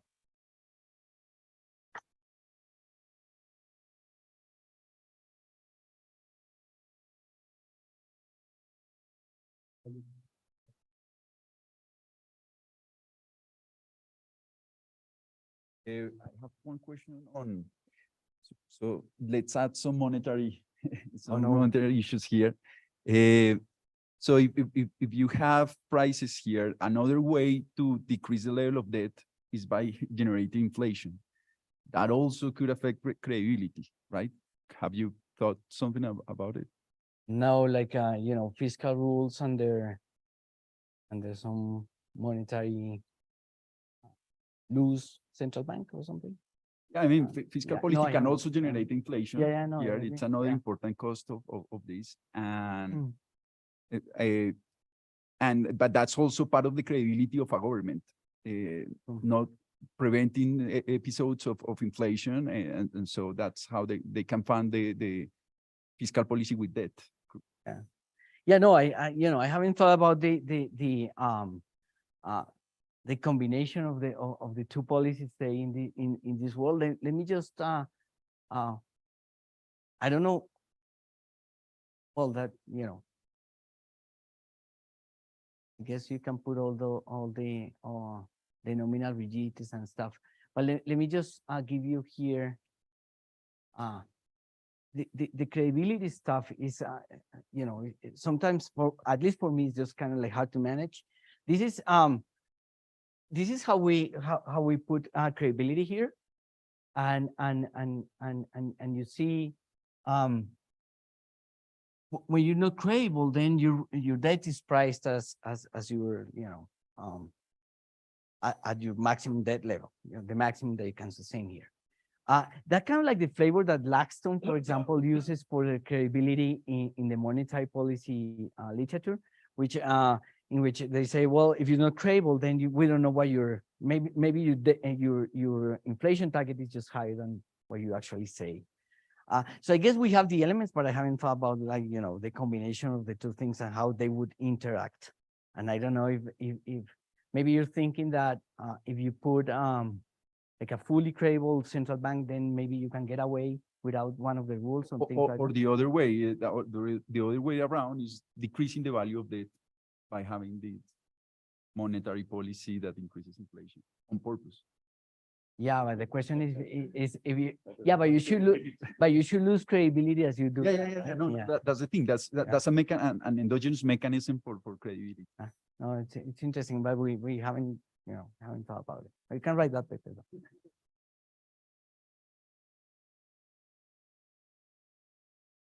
No, thank you.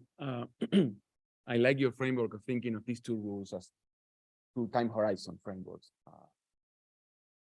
Evidently, when you go to the other dark side of targets on total spending, all this rationale that you put, it's more fuzzy, I guess, when you go that way. But when thinking in terms of the balanced budget rule, and there has been some discussions with the way in which Peru has moved from structural to balance, and there is a discussion also in the US with states, the discussion in Chile.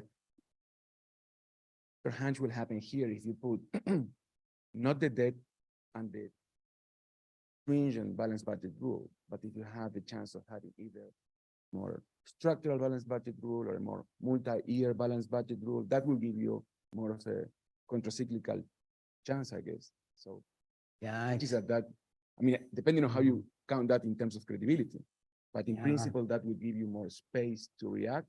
It will add you more welfare. So I was wondering. if you're Yeah, part of that or I how don't know you if we think- can do it in this framework though, because it has like it's kind of like a model, like a business cycle type model here. I don't know if we can do that. You have thoughts on that? Help me out.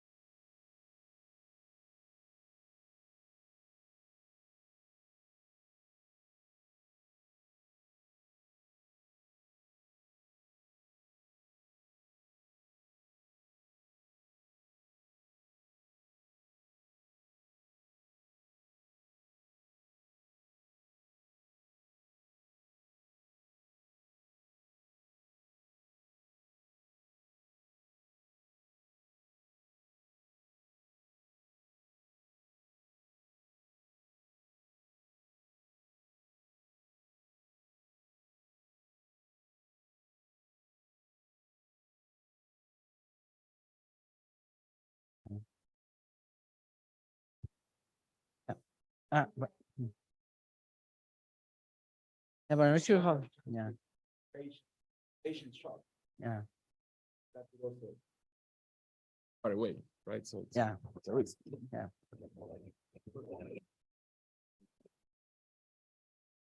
Coming from the real world.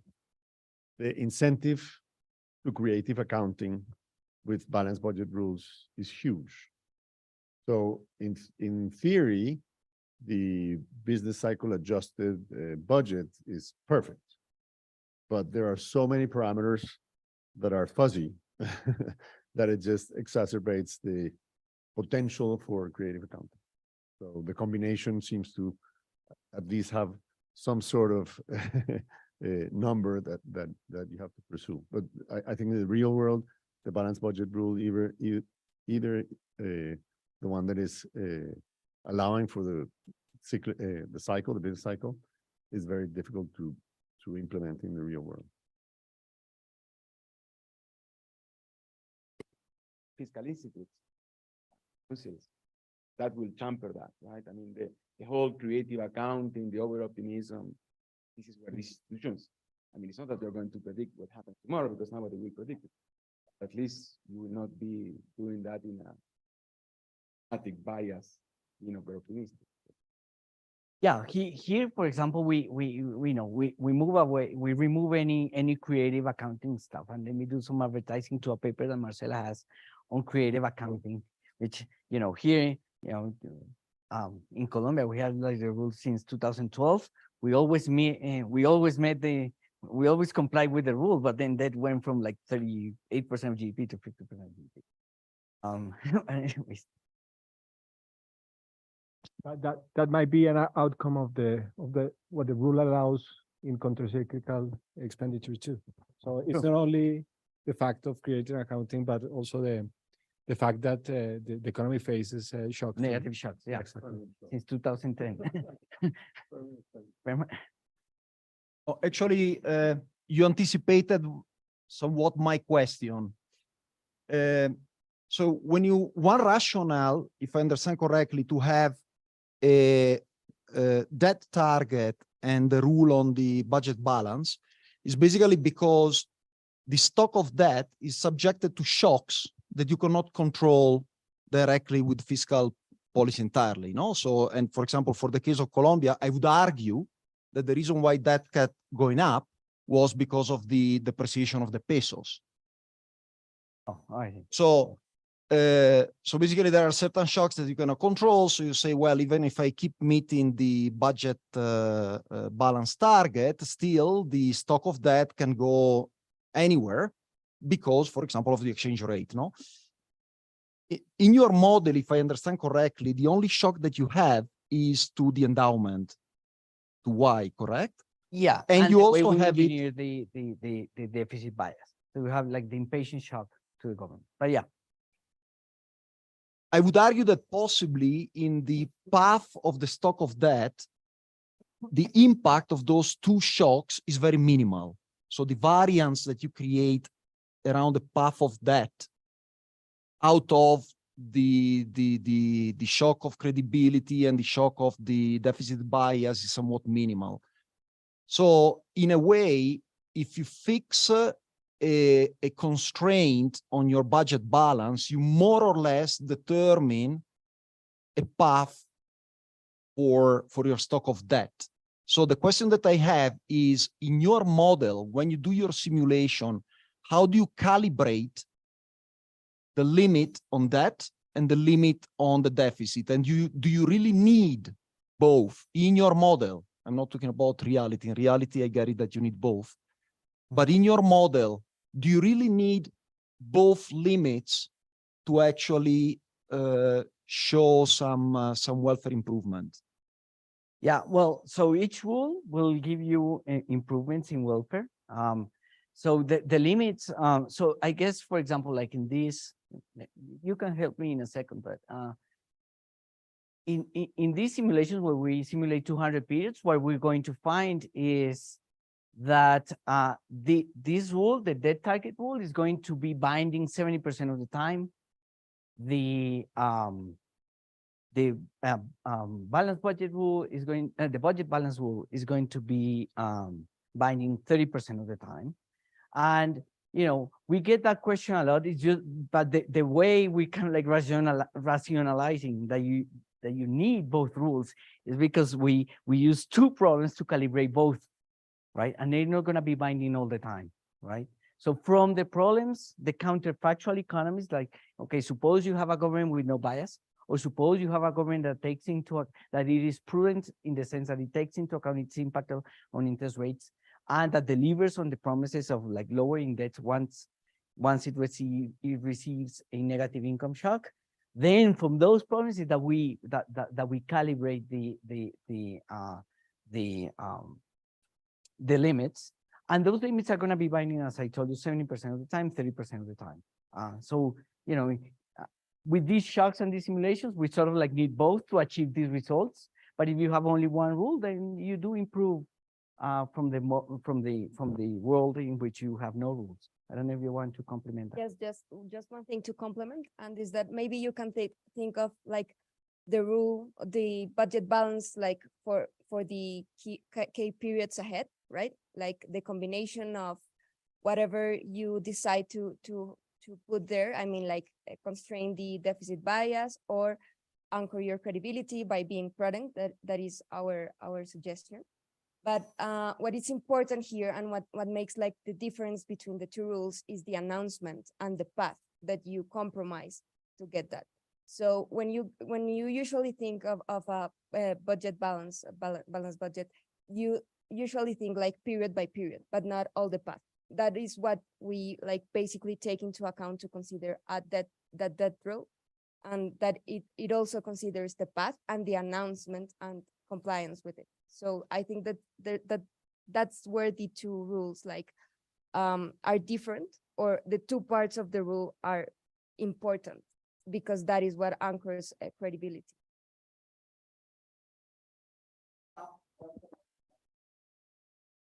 Yes. Yes, the path is even more important than setting the target, like announcing the way you get there and comply. Actually, when you receive a negative income shock and you say, well, I'm going there, and if it is too far away, we don't believe you. And then credibility falls, actually. But then if you deliver next period, then credibility improves a lot. I have one question about what you're saying about the importance of the government internalizing the interest rate and promising the path. Because I tend to believe that governments, people from the Ministry of Finance, they know exactly what they're doing when they issue. They see the curve, the yield curve, and they more or less have an idea if they issue a lot, the interest rate is going to jump up. But I agree that the commitment to be able to signal to the market, no, I have to issue a lot today because, you know, I'm going to be stuck, but tomorrow I'm going to repay. That's something that matters a lot. So have you tried to separate those, to come up with that third government that knows about internalize the interest rate trade-off in this period, but it's also cannot commit? This is kind of like what we do here. I think so the government does internalize the interest rate. Yeah, when you put the rule implicitly, because we're imposing the rule of a government that does it. So, you know. The We government, put in the limits based on a government that actually does internalize it. So the actual government would pay okay, with the attention to that. rule. With, yeah, The government doesn't know the. it doesn't doesn't, but the internalize limit the has interest. but the limit has implicit that you should internalize. Part of the game come from. Ah. If you internalize Ah, the interest rate movement, so it should be this, right? You correct me if I'm wrong. but that Right? has both, Is- internalizing the interest rate and the debt limit. Yeah, so here you got with the debt limit, and here the difference between the RBC and both rules is the That is just the interest is rate. internalization of that. Thank you very much. No, thank you. We will have now we'll have a break for 20 minutes.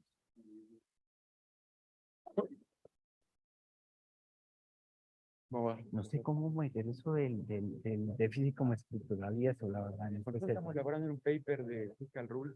Yo ya sé que en la realidad la gente te dice, no, pero es muy difícil el track, pero no puedo. Bueno, estamos jodiendo que nuestros países tienen tanto shock Exacto. como un horno De acuerdo. Entonces nada, estamos jugando con eso, por eso te preguntaba, pero Sí, no, te entiendo.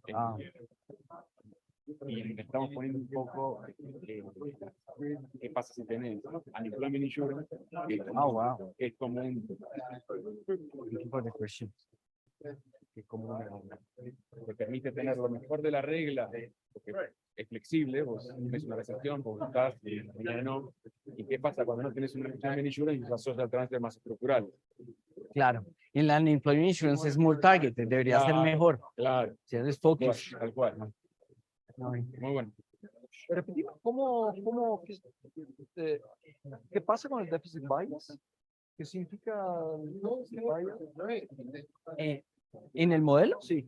En el modelo significa que tú te vuelves como más impaciente por alguna razón. Ay, quiero gastar hoy más de lo que debería gastar solamente porque yo descuento el futuro, digamos, más fuerte que el presente, ¿cierto? Es un poco como el short-sightedness de un gobierno que pues necesita política o... Okay.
Yes.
Uno, dos.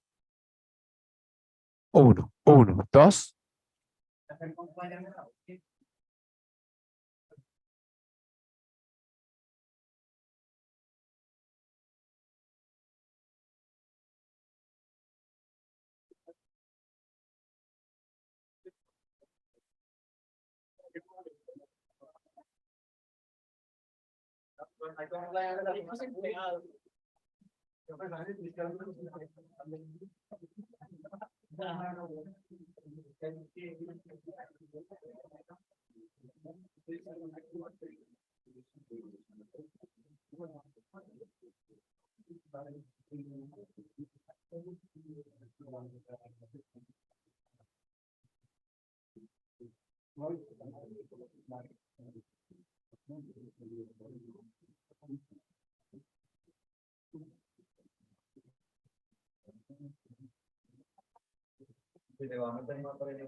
Oh,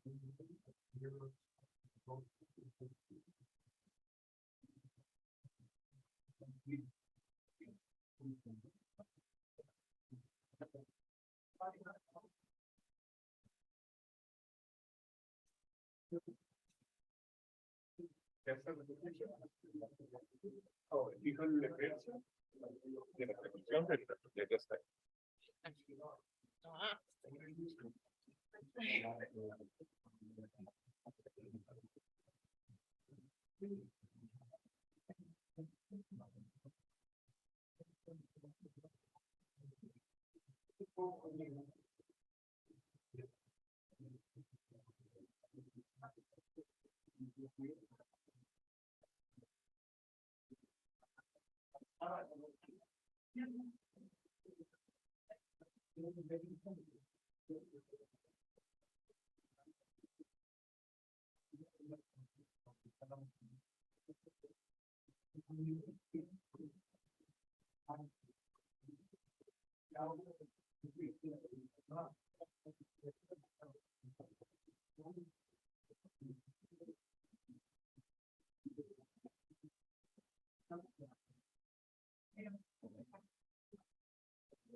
¿Ahí sí me escuchan? ¿Tú me escuchas a mí? Ah, eso. Hola. Sí, perfecto. Bueno.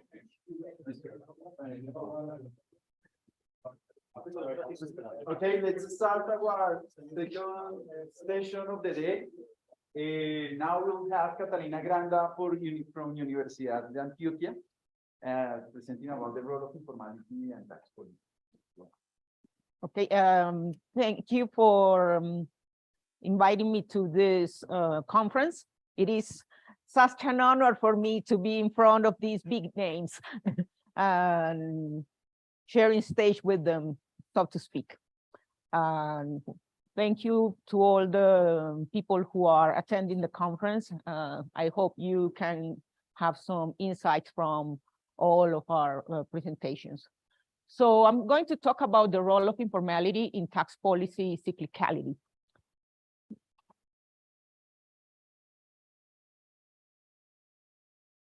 So this is no está funcionando.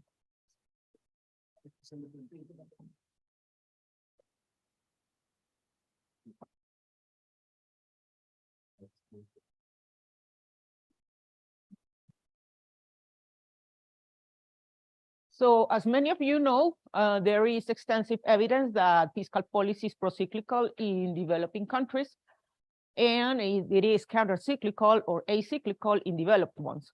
For those of you who are not familiar with this phenomenon, a policy is said to be procyclical in the case of, particularly in the case of fiscal policy, where government spending is higher in good times or tax rates are lower in good times, and in bad times, the government spending is lower or tax rates are higher. The point of this behavior is that it tends to reinforce the business cycle, and thus fiscal policy tends to be destabilizing. There are other detrimental effects of these policies that have been documented in the literature, such as lower growth, higher inflation levels, and higher output volatility. As regards tax policy, there are some recent studies that show that tax policy is mostly pro-cyclical in developing countries and acyclical in industrial nations. Just to name a few, there is this paper by Eisenman et al., but there's also one by Guillermo Vuletin, who is among us. And they show also, in particular, Guillermo Vuletin showed that both tax and spending rates are subject to the same determinants and are usually conducted in a symmetric way over the business cycle. There have been several explanations for this phenomenon, ranging from capital market imperfections in the form of limited access to international financial markets, sovereign risk, limited commitment, or incomplete markets, to political distortions that encourage expansionary policies during booms, in the form of the so-called voracity effect or the starving the Leviathan hypothesis. In addition to these explanations, there have been some studies that stress the informality as a possible explanation. So the idea of my paper is to explore this potential explanation from an applied theoretical perspective and focusing particularly on tax policy cyclicality. To do that, I include informality in a standard model of optimal fiscal policy for a small open economy. And I use that model to assess the quantitative properties of optimal fiscal policy and conduct some simulations that allow me to examine the cyclical behavior of fiscal policy under different scenarios relating to the relation between informal activities and their interaction with the formal economy. So in particular, I conduct some exercises that involve changes in the elasticity of substitution between formal and informal consumption goods. In addition to the explanations for fiscal policy cyclicality that I mentioned before, this paper attempts to contribute to the macroeconomic, to an understanding of the macroeconomic and policy implications of informal activities. With regard to the macroeconomic implications, there are some studies that have focused on how informality affects the cyclicality of some macroeconomic aggregates. And in particular, Paulina Restrepo has a paper, there's some sort of literature that she started that in which she shows that there is a systematically positive correlation between consumption volatility and the size of the informal economy. But her point is that this is mostly explained by a mismeasurement issue, but there are other papers that show that higher informality is not only related to higher consumption volatility, but also to higher volatility of output and investment. So there's one paper by me, one paper by Giselle Pereira Tiriaki, and some other authors. And in these papers highlight the role of some financial restrictions that face informal firms that translate into higher vulnerability to shocks. So this paper tries to focus on whether informality affects the fiscal properties of macro policy. So the model that I'm going to present is an optimal fiscal policy model of a small open economy, as I said before. In this model, informality takes place in the markets for goods and the markets for labor. government levies a distortionary taxes on consumption and personal income to finance purchases in formal goods. Households consume both formal and informal consumption goods and decide how much labor to allocate to each sector. Both households and the government can borrow and save by buying and selling a non-contingent bond that is traded in international credit markets. So there is incomplete financial markets, and foreign lenders charge a premium to account for default probability. So with regard to households, there in the model, there's an infinitely left representative agent who maximizes the expected discounted value of lifetime utility with preferences over consumption and labor and leisure. So we see here that consumption is a composite of formal and informal consumption. And labor, I mean, there's a fixed amount of labor that is allocated between formal and informal labor. We assume, or I assume, that labor is free to flow between sectors, which is in line with some literature that has documented the lack of segmented labor markets in these countries. As regards firms, okay, so regarding the budget constraint, there are taxes on formal labor and consumption. And so basically on the right-hand side, we have the sources of income. And on the left-hand side, we have the uses of income in consumption, both formal and informal, and an investment.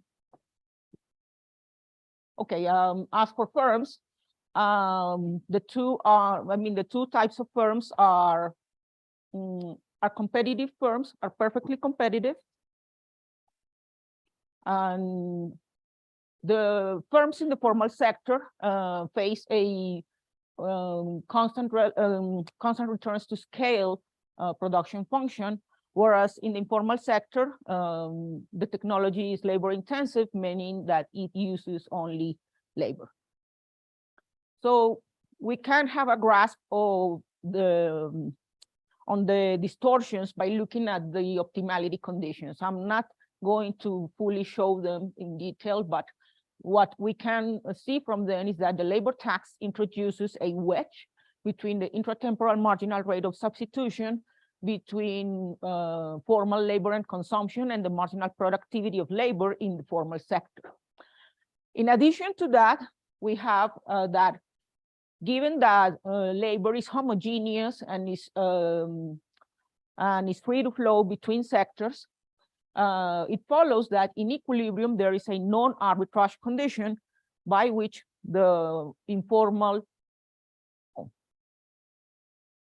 wage is equal to the formal wage net of the personal income tax.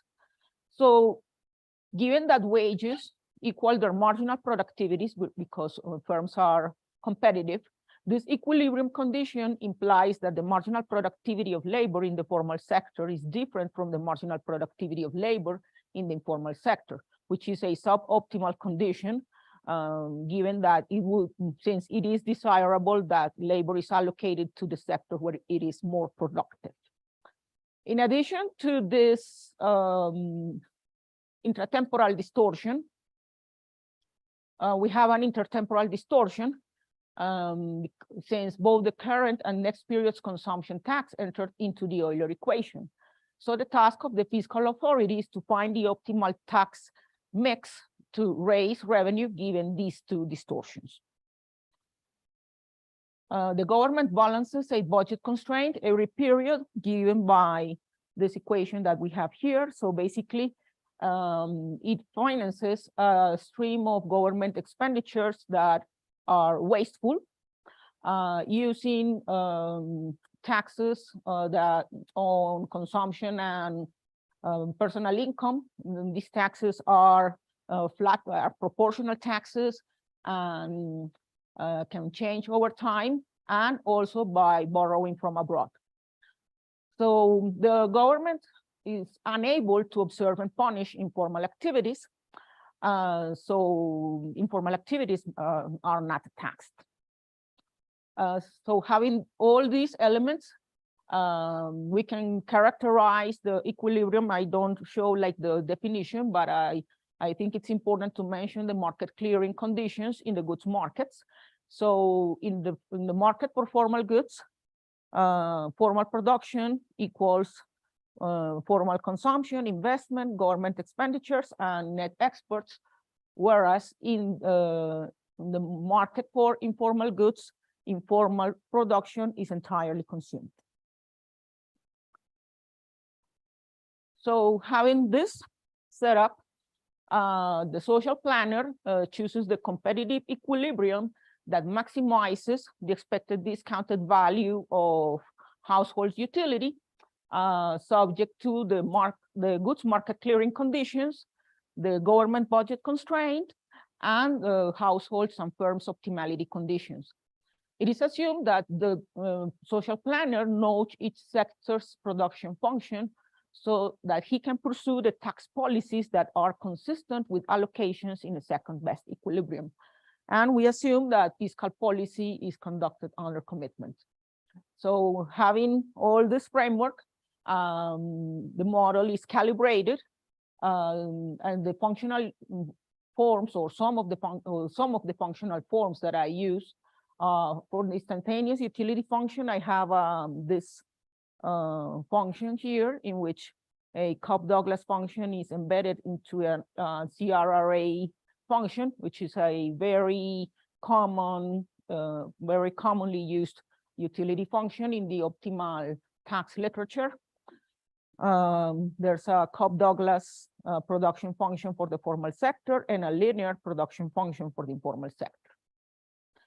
So some of the parameters are assigned based on the small open economy real business cycle literature, and others are taken specifically from some papers, some specific papers, and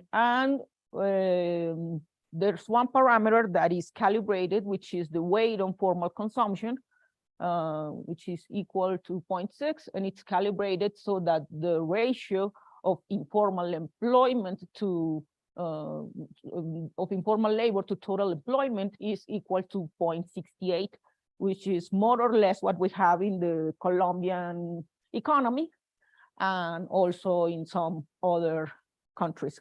As for these results, I have to say I don't calibrate the model for the Colombian economy, but for an average developing country. So what I do is that I take the series on tax rates that Vega and Vuletin have constructed, and they have around 76 countries that are classified between developing countries and developed countries. I use their classification and take the ones that are developing and calculate for these countries all the moments that we see here in the data column. So for the model, it's basically the results from my model. And we can see here that the model is relatively successful at replicating the cyclical correlation between the consumption tax rate and the personal income tax rate with output. So basically, it replicates the procyclicality of consumption taxes and the acyclicality of labor income taxes. It's also good at replicating other moments like the relative volatility of consumption, both formal and informal, of investment, and of labor. It is not as successful in matching the the volatility of fiscal variables. In particular, it overestimates the volatility of taxes and underestimates the volatility of government spending. So, well, so that's what I say here. And here I have an experiment in which I change the value of the elasticity of substitution between formal and informal consumption goods. In this column, we have the benchmark values, and we can see here that, to the right, there are, the elasticity of substitution increases. To the left, it decreases. And we can see that as the elasticity of substitution increases, the consumption tax rate gets more practical. And for the other variables, or for the other fiscal variables, the cyclical correlation remains more or less the same. And we can see that those are like the most important results that I can mention here. So to have to try to give an explanation for this, or to have like an explanation for this, we have the impulse response functions here, in which I take three particular scenarios. The benchmark, which is the black lines, the model in which the elasticity of substitution is equal to 0.95, which is higher than the benchmark, and the red dashed lines, which correspond to a model in which the elasticity of substitution is lower. And we can see here that for the values, for the consumption tax, we have here impulse response function to a 1 standard deviation shock in total factor productivity in the formal sector.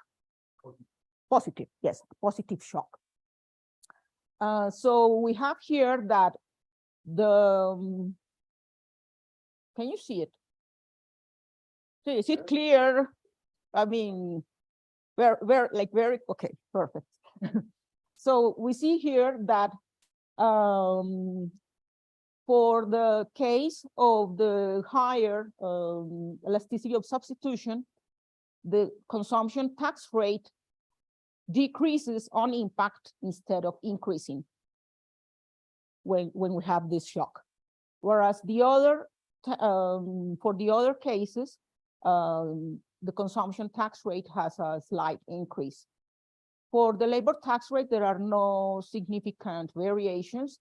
And also we can see here that consumption has the highest increase, formal consumption has the highest increase on impact when this shock occurs. And with the higher elasticity of substitution, there are no variations in informal consumption when in the face of this shock. So what my conjecture is that taxing consumption entails an efficiency cost, as we all know, that goes up when households are allowed to substitute between sectors or are allowed to switch to informal goods that are untaxed. So in order to bring down this cost, the Ramsey planner cuts taxes and thereby stimulates formal consumption. Another thing that we can see is that we can analyze like the opposite case in which we have like that goods are more complementary. So let's see, we focus on the cases on the red dash line. So basically, if goods are more complementary, income earned in the formal sector can be spent on the two goods.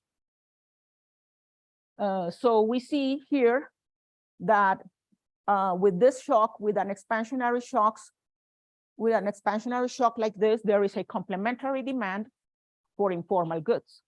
That makes that explain the higher increase in informal consumption upon impact. So that's more or less what I say here. This is a positive shock To total factor productivity in the formal sector. So back to in your Yes. there's no labor reallocated.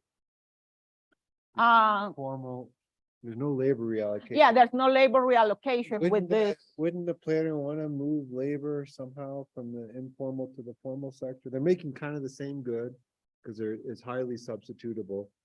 It's more productive now over here. Wouldn't they like cut the labor tax rate on the formal sector or something to move labor over? Yes, yeah, that is true. I sort of, I think that maybe it can have a relation with the values that I am using for the elasticity of substitution. So they're Yeah, I mean, it's interesting. In the other cases, you get the opposite, right? You get, it looks like at the initial impact, the formal labor goes down. Yeah, but yeah, it was sort of striking to me to see that as well. But I think that it can have some relation to the value of the elasticity of intertemporal substitution that I am using. So there could be some, so like, you know, there is this connection, this labor effects, these wealth effects. So I guess that might be at the heart of this, of this sort of puzzling behavior, as you mentioned. Well, so with that, I conclude. So I have shown that the cyclical behavior of, or I have tried to show that the cyclical behavior of fiscal policy that we observe in developing countries is not necessarily an outcome related to capital market imperfections or political distortions solely.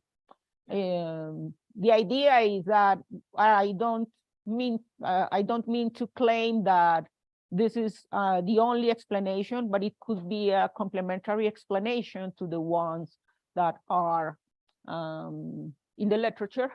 So in order to determine the actual tax policy conduct in these countries, it is important to take into account the extent of informality and how it connects to the formal economy. My results are consistent with other stylized facts of developing countries, such as the relatively higher consumption volatility. And in addition to all the improvements that may arise as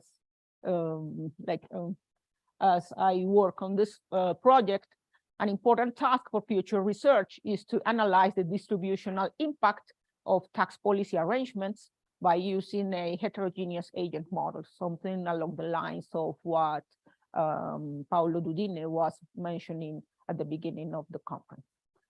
So thank you for your attention, and I'll be happy to take your comments and questions.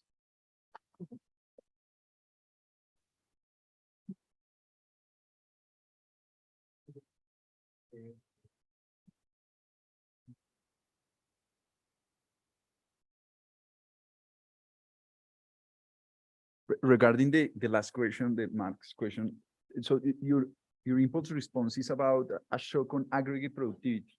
Yes. But you have different productivity for the formal and the informal sector. Yes, there are. Probably has to do with that. I mean, how do you aggregate those productivities to Yeah, each sector has its own total factor productivity shock. That, But what that, your shock, what does it mean? yeah, but It means this shock only 1%. pertains to one.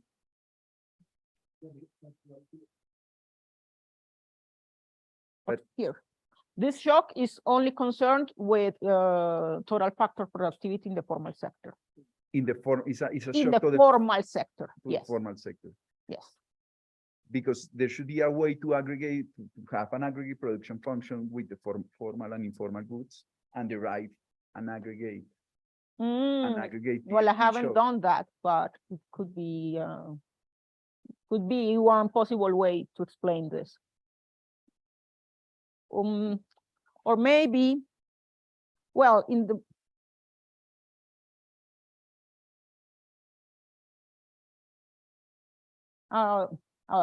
let me see.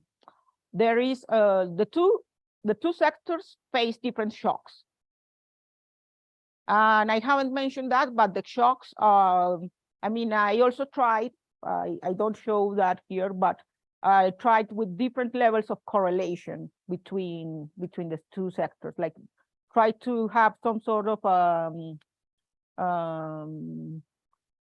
like the shock on the formal sector, for example, can be propagated to the informal sector, something Yeah, like I'm that. thinking something like the COVID, which affected both, probably more the informal one than the formal one. Mhm. And there was a reallocation, interesting reallocation there.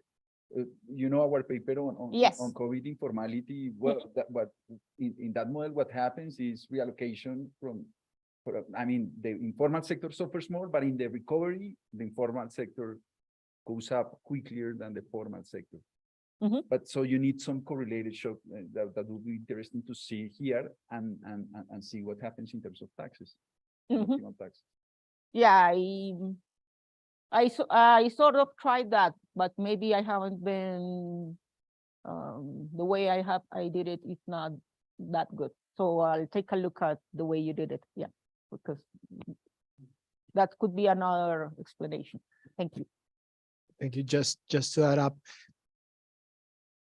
it might make sense because it also the fact that there's a relationship between the wages, Mhm.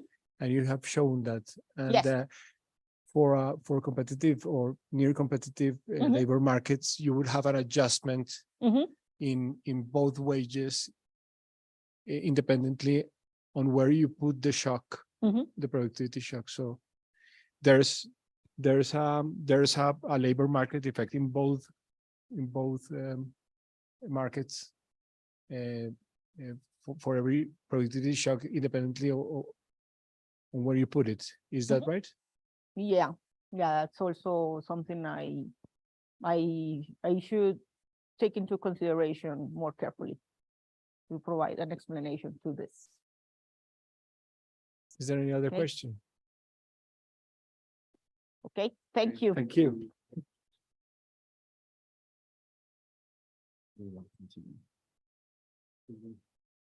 Next.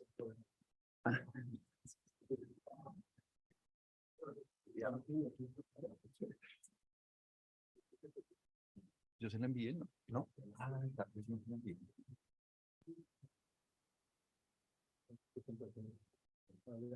Dale.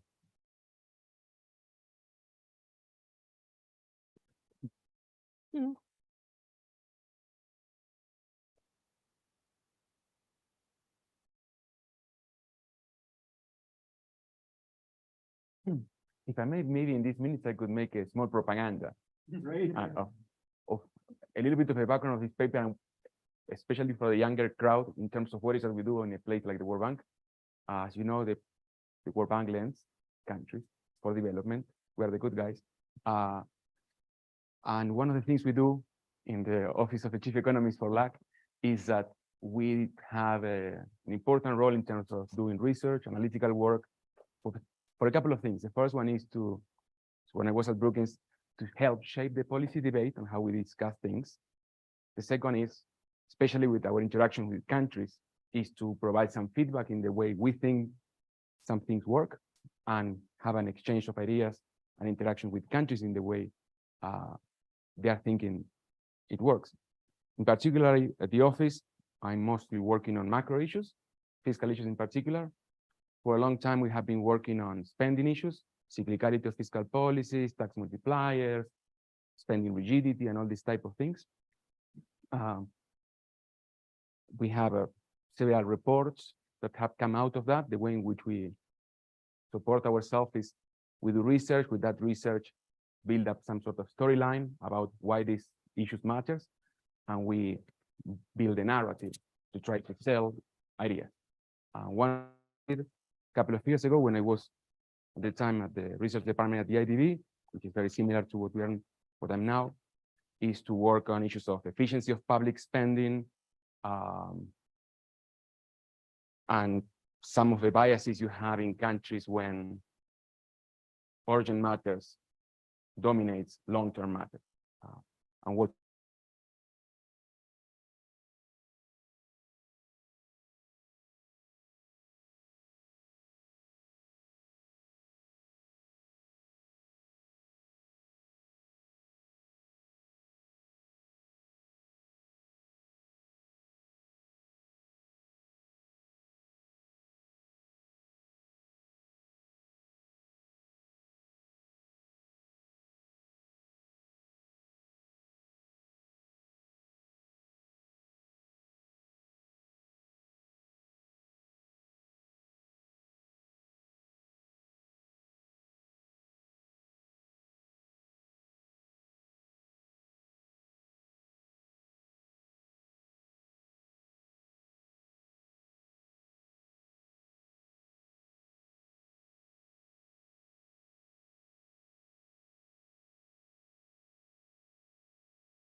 or we assume they are. And of course, if you do that, then revenues go up magically, because the behavioral response is not that intense. So this paper is part of a report that we are working on, in which what we are trying to do is to take the frontier discussion that you have in the advanced world in terms of how to estimate behavioral response to personal income tax, to value-added tax, to wealth tax. What do we mean by wealth tax? Do we mean property taxes, taxes on financial assets, and things like that? And try to see if there is some sort of asymmetry between the way we think fiscal policy should be conducted in the advanced world, where the behavioral response are different than what we have in our region. And this paper is just one of those background papers, focusing in particular on the personal income tax. Okay, so this is where more or less we are. And the idea would be we have something like a couple of years to run and to exchange ideas with the countries and with researchers. But mostly what we are trying to do is to, in some cases, we improve on the technological frontier. In most cases, we don't. We just want to understand what are the first order derivatives that differentiate our economies from the advanced ones. And once we have that, think how that would change the behavioral response and or the implications even for tax collection. So as I was telling you, this is one of the papers. It's about personal income tax. And what we are going to do here is joint work with Daniela and with Lucila, also at the office. And basically what we're going to assess here is the effect of individual income tax changes in Latin America on income and labor. And what we're going to push here, I'm going to try to convince is that we did a good job in terms of two things.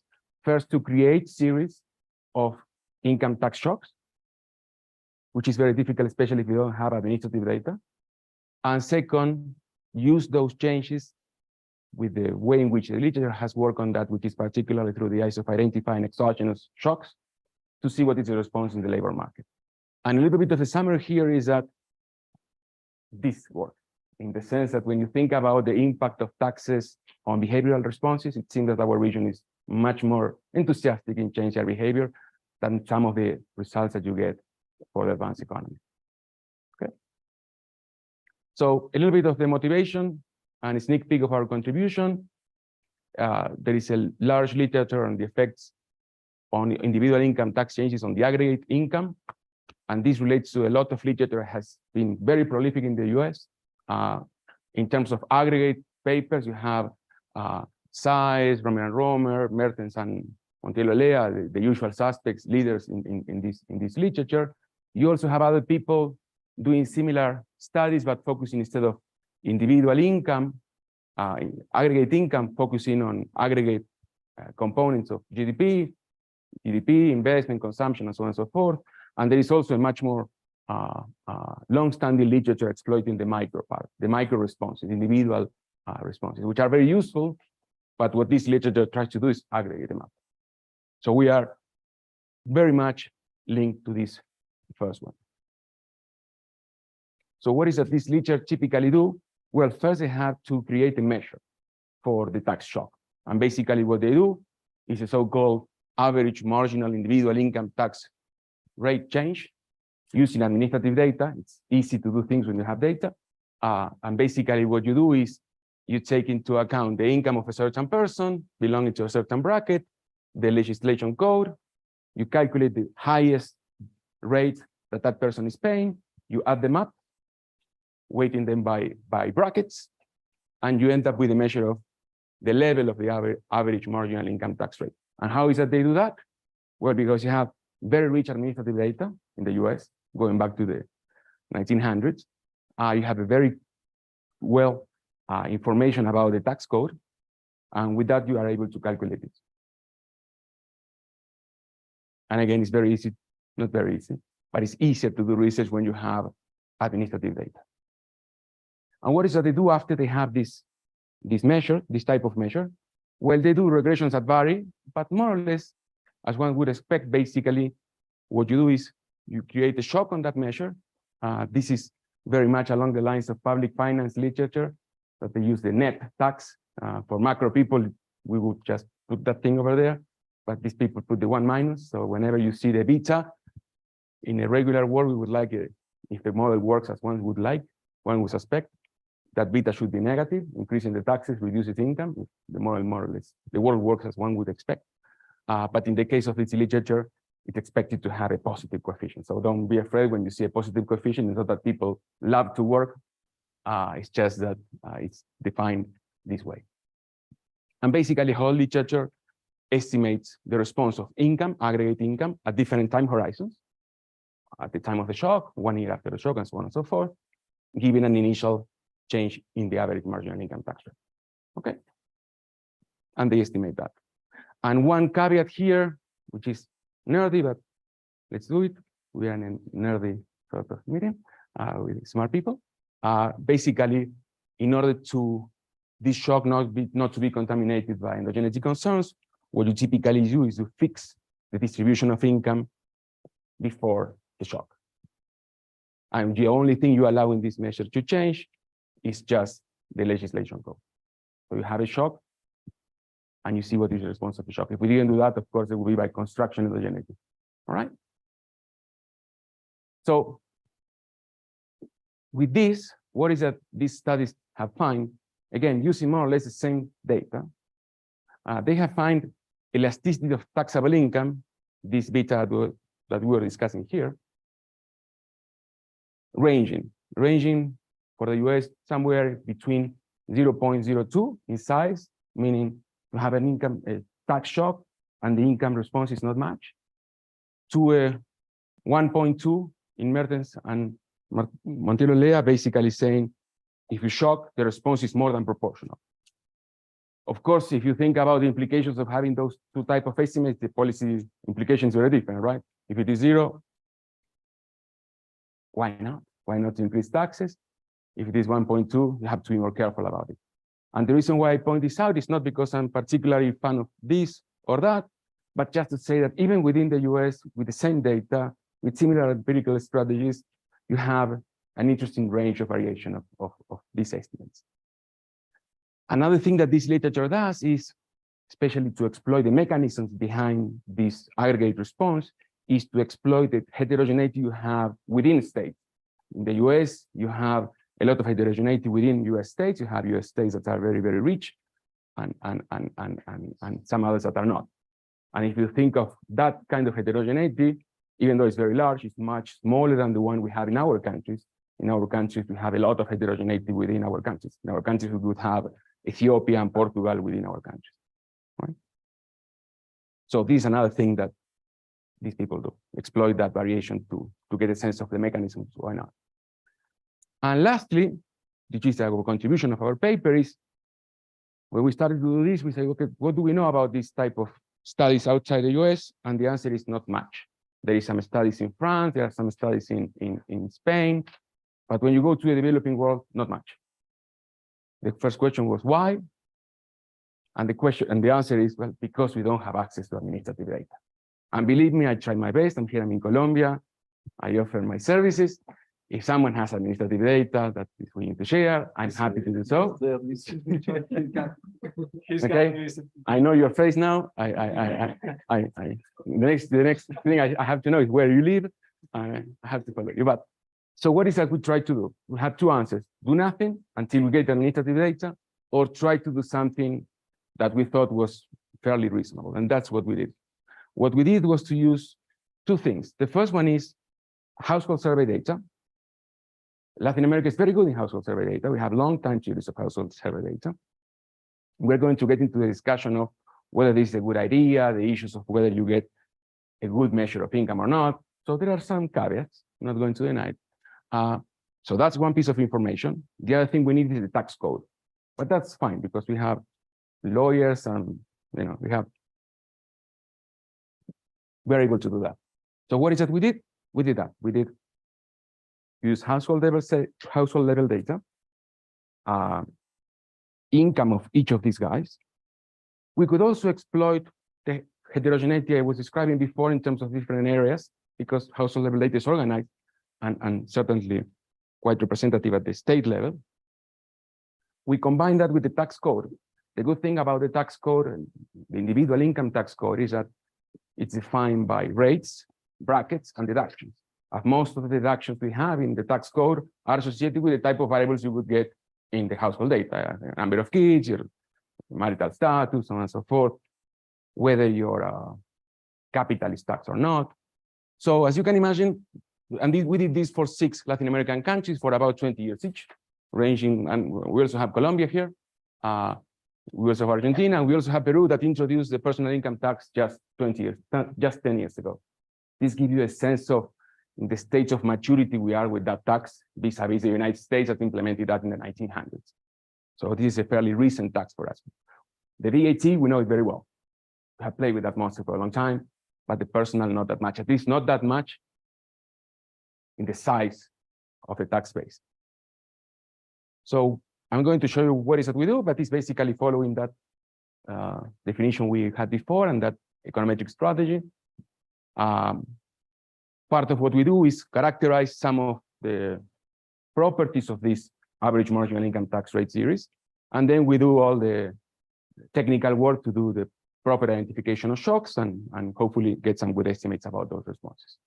All right, and stop me if something is not clear. So in a nutshell, what is that we do? I would say we have two insights. One is, maybe for this audience, it's not going to be an insight, but our tax code is very much like what was the case of the United States before World War. It's a tax code that is very focalized on top earners. The size of the tax base is not that high. And those guys pay, I wouldn't say a lot, but quite a lot, maybe more than what we think they pay. So it's very progressive. And that's why sometimes when we are in certain circles and we discuss the progressivity and how to increase progressivity, we could increase progressivity, but we're already taxing only 5, 10% at most. In some countries like Argentina, maybe 20%, but it's not like in the United States where 70, 80% of people pay this tax. So that's one.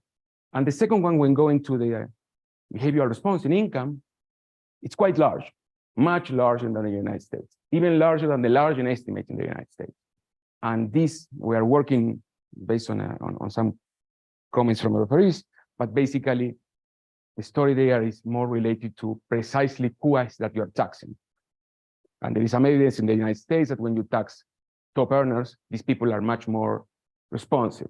Either responsive because there are 2 or 3 possibilities. One is that their ability to evade is larger.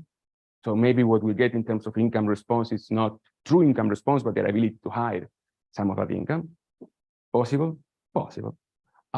Option B, these guys get a larger share of their income based on capital gains and business income as opposed to labor. So these guys could close the shop.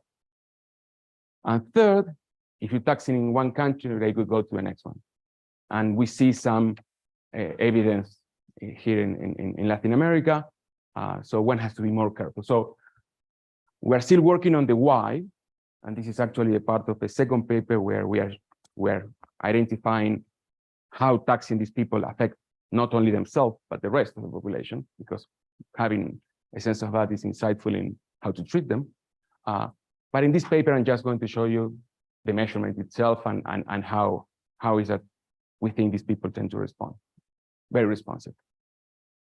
So again, what we do is exactly what these guys do in this literature using admin data, but instead of using that,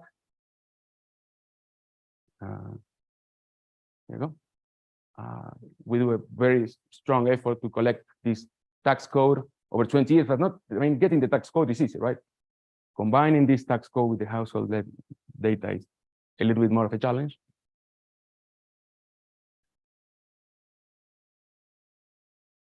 So let me go to the core of the discussion in this literature. And this literature discussion is how to truly get to the true gross individual income. So I want to know how much is that you earn. And this is not, so what I'm going to do here is compare the 2 rivals. What people has been using, which is administrative data and household data. So in terms of true gross individual income, there is a large discussion in this literature that, especially when you get to the top of the income distribution in the United States, it's very difficult to get their true level of individual income, in part because of tax evasion and tax avoidance.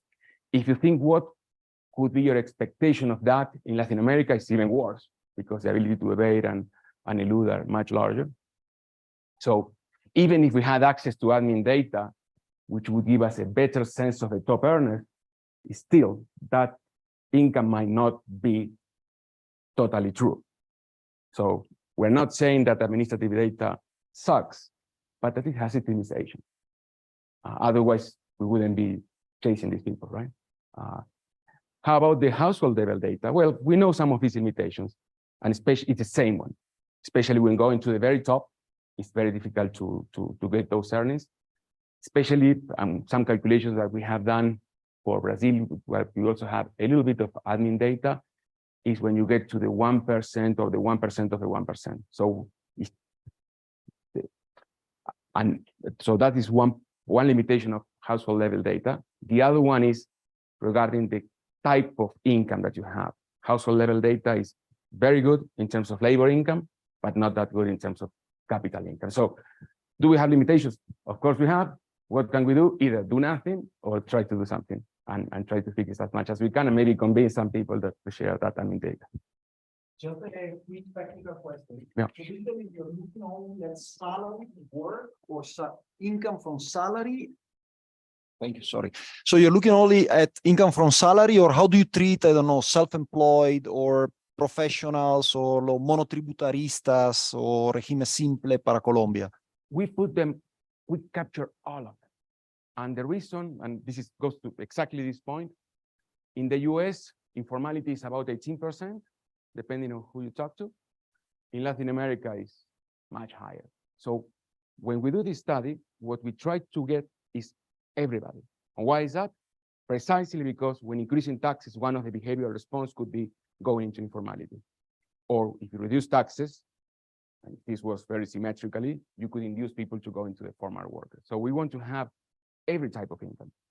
This is some of the limitations where size, what they do is they do some back of the envelope calculation with some information like this, and they try to extrapolate and fill the admin data. So what people in the US typically do is they have very good admin data, and they try to patch it with informality and non-fillers. The non-fillers are not going to be in the admin data precisely because they're non-fillers.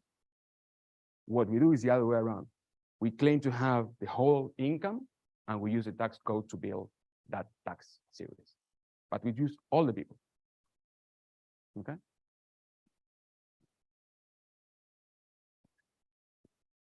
And in order to have a sense of whether our strategy is a good one or not, what we thought we could do is try to see what happens if you use the admin data, the type of tax, the average marginal income tax rate you have from these type of papers for the United States, based on admin data and some fixes, which looks like this.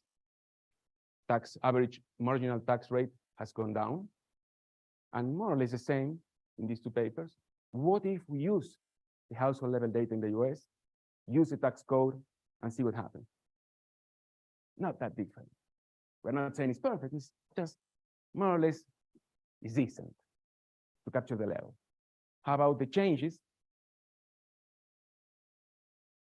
Well, among these two, highly correlative, ours, it's in the ballpark. We're not super proud, but proud enough. This is when you take a look at the whole distribution of income. How about if you take a look at the top 1%, because this is where we're concerned that we are missing in the household level data. Well, this is for the US, based on admin, the red one, ours is on blue. So could we be missing something? We could, but if we are missing something, we are not missing a lot, because at that level of top people, the average marginal rate is the same. But again, it's just to have a sense that our stuff doesn't suck that much. And if you take a look at the bottom 99, more or less the same. And now we are working on with some subset of the Brazilian data to show that things are more or less okay here. Okay? So this is what we do. What is it we get? Let me show you some interesting stuff. The first one is we're going to use a couple of things that are very nice about about LAC. Latin America legislate this at the federal level, which is very good because you have only one people deciding what to do with taxation. In the US, you have states and at the federal level. So that's good. The other thing is that we're not going to exclude social security contributions and labor earnings. We're expanding the work now, but it seems that even though they differ across countries, they don't change much. And why is it we didn't do that? Because you have to stop at some point, honestly. And the last thing I'm going to show you now is that, as I was telling you before at the beginning, because of having this household level based data set, we can exploit something like 140 state-like regions for all these 6 countries. So we have a lot of heterogeneity coming from here. So some of the results, how is it I'm doing? Good? Okay. Oh, more or less. So just to have a sense, it's useful to anchor what we find with the US. Why? Because we have a very strong prior of how the US works. So this is the United States, this is Argentina, Brazil, Colombia, and this is the average marginal income tax rate. I didn't go to the shocks list. This is just a description of the data. For all the sample, quartiles, top 10, bottom 90, top 1%. What you get is that in the United States, the average marginal income tax rate is about 24%. So on average, typical American, $1 you pay 24 cents in your last dollar paid. How about our region? Much smaller.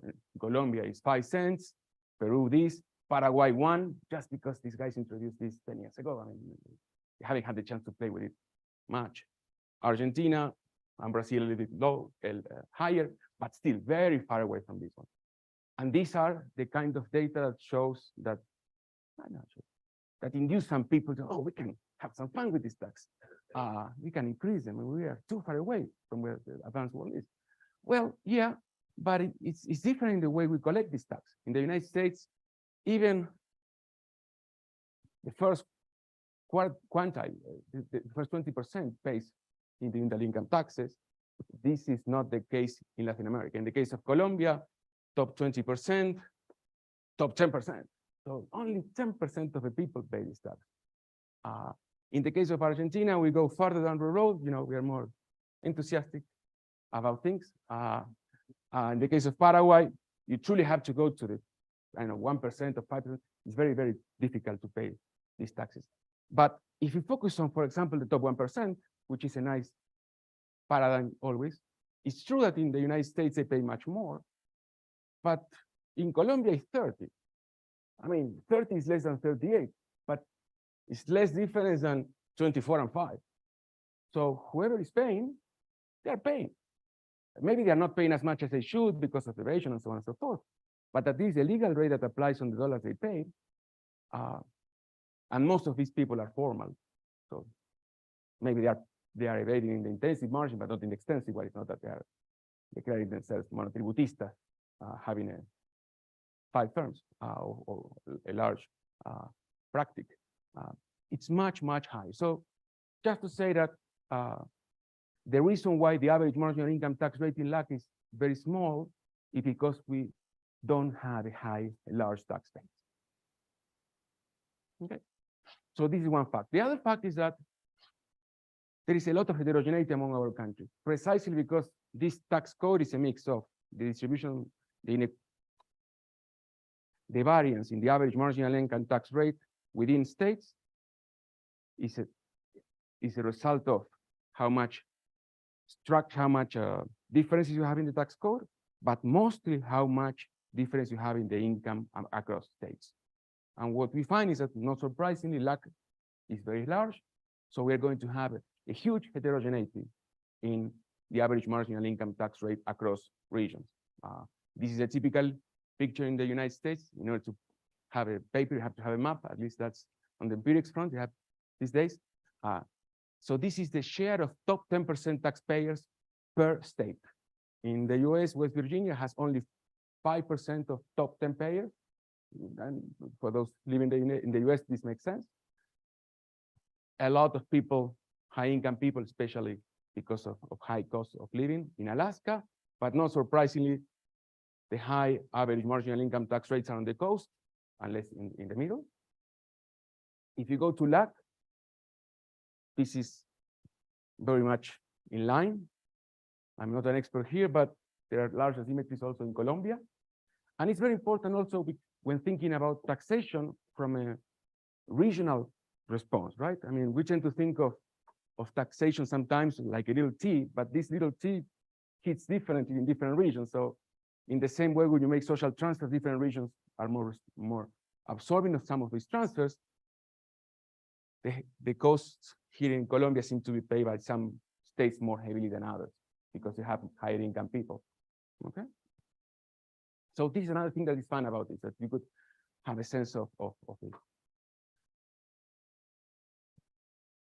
So this is the first part of the paper where we show the data. What we do then, and I'm going to try to convince you that we did a good job, is having a good metric.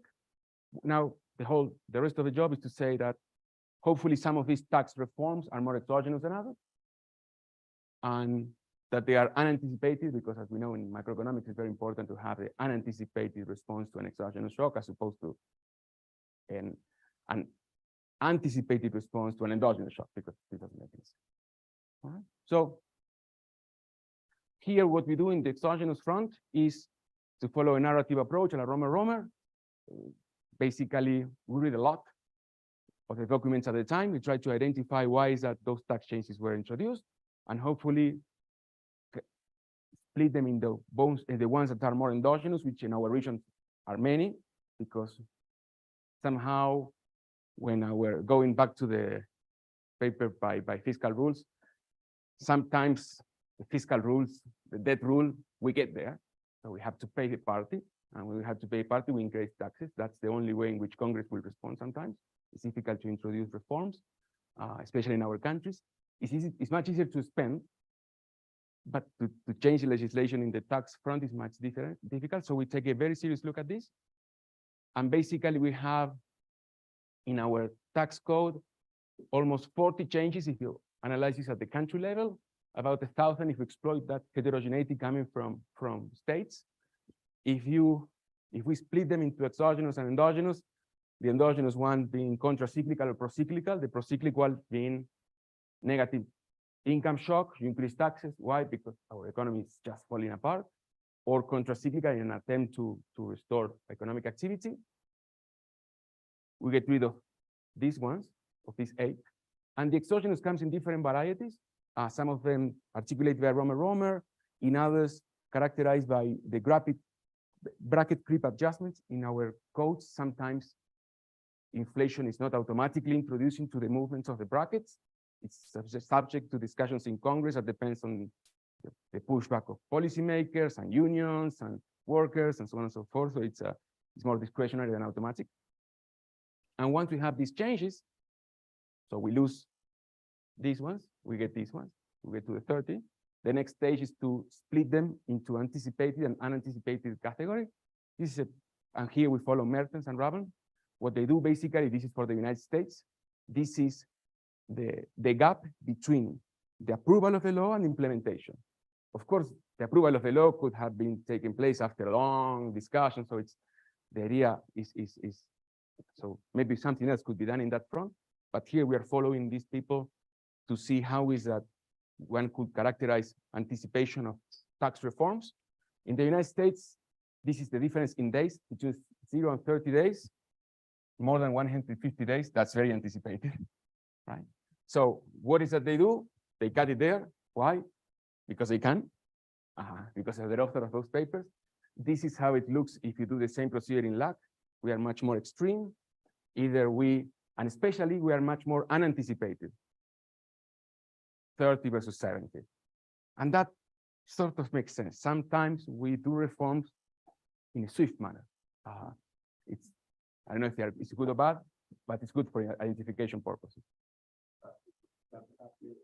Yeah. Yeah. Yeah, we have all this.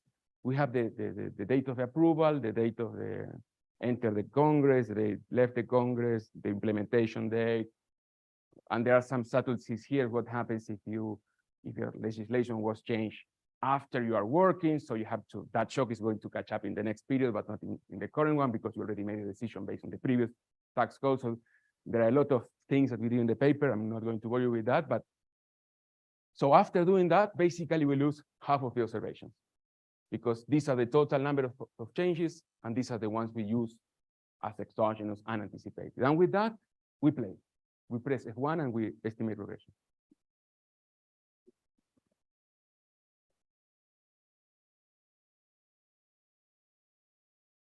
On the narrative approach, so there is this difference between region and country level. But this is personal taxes. In the case of Colombia, I don't know how much regional tax. There are 0 taxes. Perfect. So Personally, the tax is legislated at the country level, and the tax reform is whenever National Congress decides to change it. Now, it does have an asymmetric impact on regions, just because taxing the top earners might affect a lot the top earners region, but not that much the poor regions.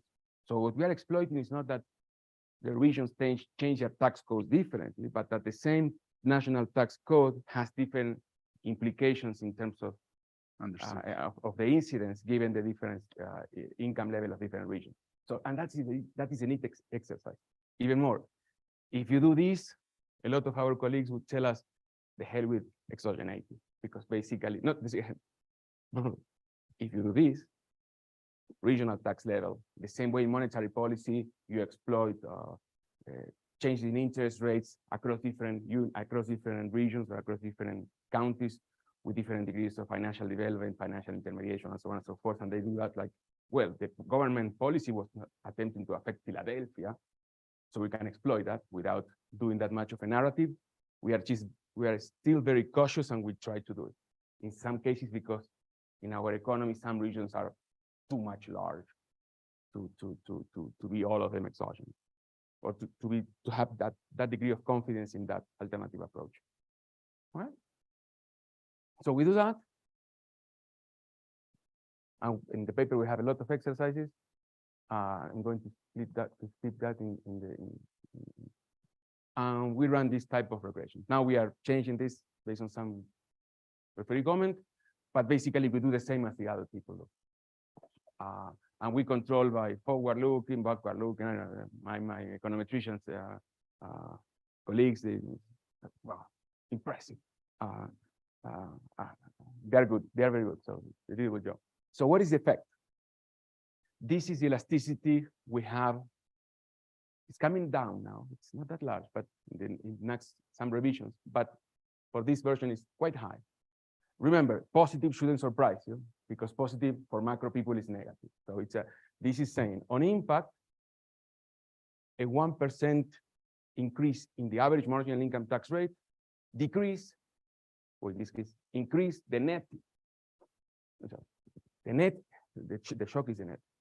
A 1% increase in the net income tax shock increases output almost by 3.5. That's a lot. It's much more than in the US. Couple of interpretations for that, or some reflections upon that.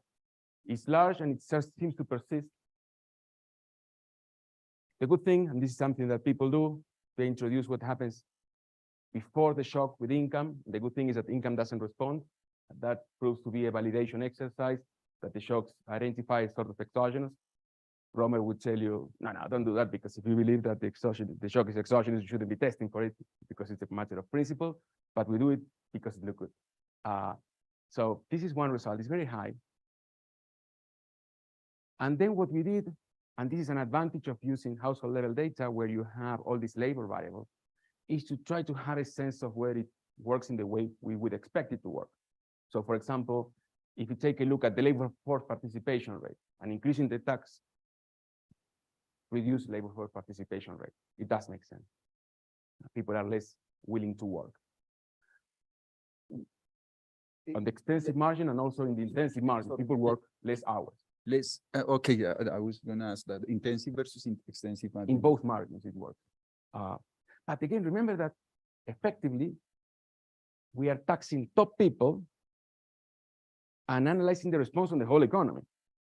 So here we're having somehow of an asymmetry, because we're analyzing the response in income that could derive from those top people or from the non-top people that might be affected by the behavior of the top people.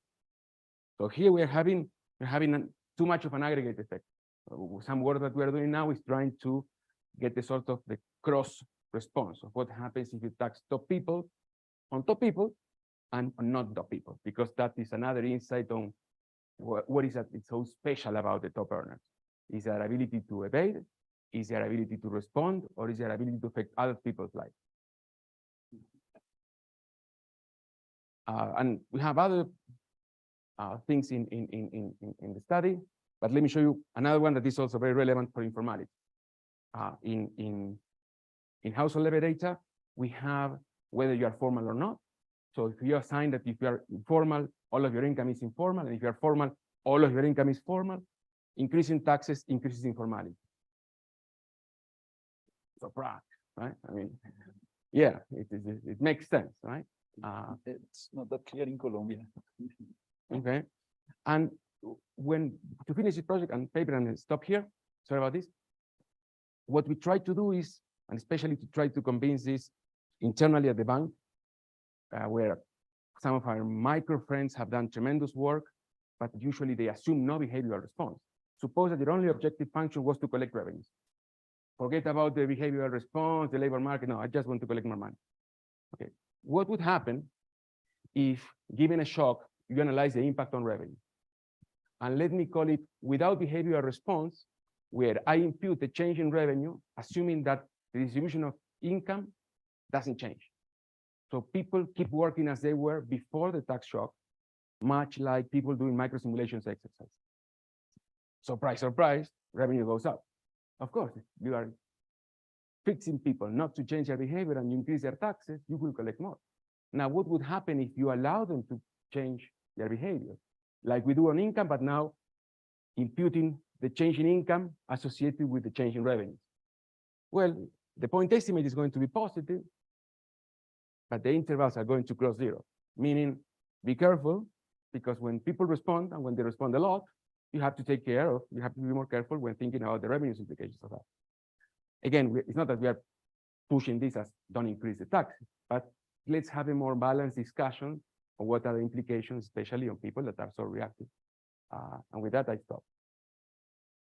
Thank you.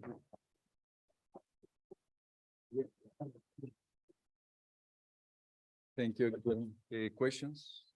Paulo?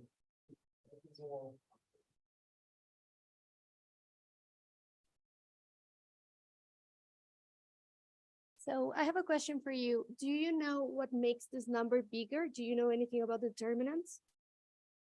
We are working on what we have is a little bit of everything, in the sense that you have first that even in the US, we know that these people are more responsive. So maybe what we're finding now is not that different from what people have found in the US, but not when taking a look at the entire distribution, but just at those top earners. Now, the other thing we found, because we were wondering, is this just humo, and it's just these guys hiding their income? So we are doing two things to take a look at that. One is we are engaging in a new project where what we do is we are surveying the so-called payment under the table. So we're asking people that are formal, hey, are you paying something formal and then something informal, and what are the determinants of that? Because this could give you some idea on that. And the other thing we are doing on the econometrics front is to, instead of using these regressions where we tax the entire distribution and respond by the entire income, is trying to do like a 2x2, where we shock the top people. And what we have found is that if you shock top people's income goes down, okay? But when you shock top people, the income of non-top people also goes down. So this is, for me, it's not a mathematical proof, but it's suggesting that these people have more implications. So it's more than just hiding income. It might be that these guys are the ones who employ people. So we're taking a look at also that cross impact in terms of employment. So there is something that is real. And the other thing we are doing, at least we haven't finished this payment under the table for several countries, but for the ones that we have, is trying to take a look at this heterogeneously across different sectors. So for example, there is, for Brazil at least, there is strong evidence that the payment under the table phenomenon is much more stronger in construction, because it's easier to hide income in that sector than other sectors. And what you are finding is that in some of these sectors that are more prone to be more able to hide assets, to hide income, these elasticities are higher. So I think that what we are getting is a little bit of everything. We are getting, if I had to bet, there is a lot of innovation. Of course there is. There is a lot of entrepreneurial thing that could be destroyed. Maybe there is. Actually, I have I remember when trying to push this project, and we are doing something similar on the firm side to try to have both sides of the story. And I was thinking, well, what if Steve Jobs was in Argentina? And my response was he would still be in his garage. And Ernesto Talvi's answer was, and he would be a mechanic. So he would not only have stayed in his place, but also might have changed his role. And remember that if you have a good idea in the US, capital is there, entrepreneurial activity is there, risk-taking is there. In our region, some countries better than others, there are much more financial frictions. There are more inability to access to loans. So, and probably, and this is one of the work we are doing with more micro people on the firm side, our entrepreneurial people maybe are not that resilient. So maybe our entrepreneurial average guy is much more indifferent between being an entrepreneur and worker than what that person would be in the United States. So maybe what we are working is on that margin, and we also can exploit that in household survey, because we also have people identifying themselves as workers or as employers. So we are also exploiting that to have a sense of how is mechanism. So we don't have the definitive answer, but if I have to guess, it's a little bit of everything. Thank you.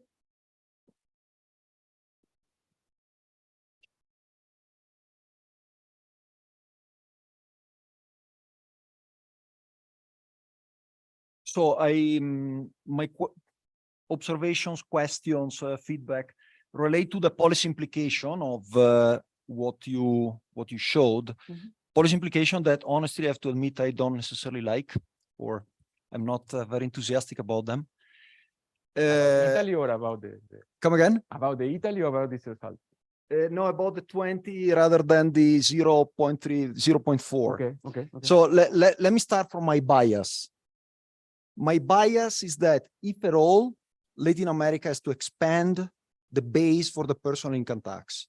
Because if you look at the composition of taxes, most countries, for example, well, let's take Colombia. Colombia stands out for taxing much more even than the OECD average, corporate income than personal income.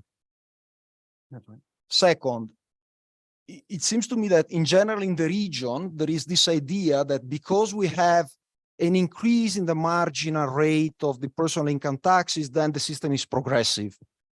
From my point of view, when you have a system where only the top 8% of the income distribution pay taxes, to me, that's neutral.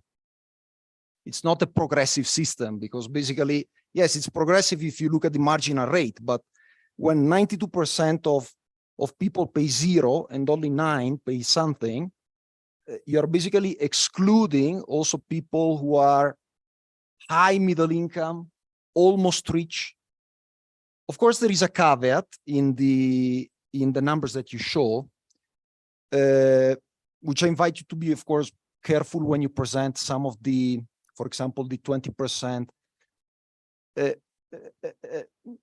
I would refer, maybe I would also suggest that you show some of those distributions relative to the poverty line, because of course, for a country like Colombia, if you talk about the bottom 20% of the income distribution, basically you're capturing almost those that are considered to be extremely poor, no? Okay.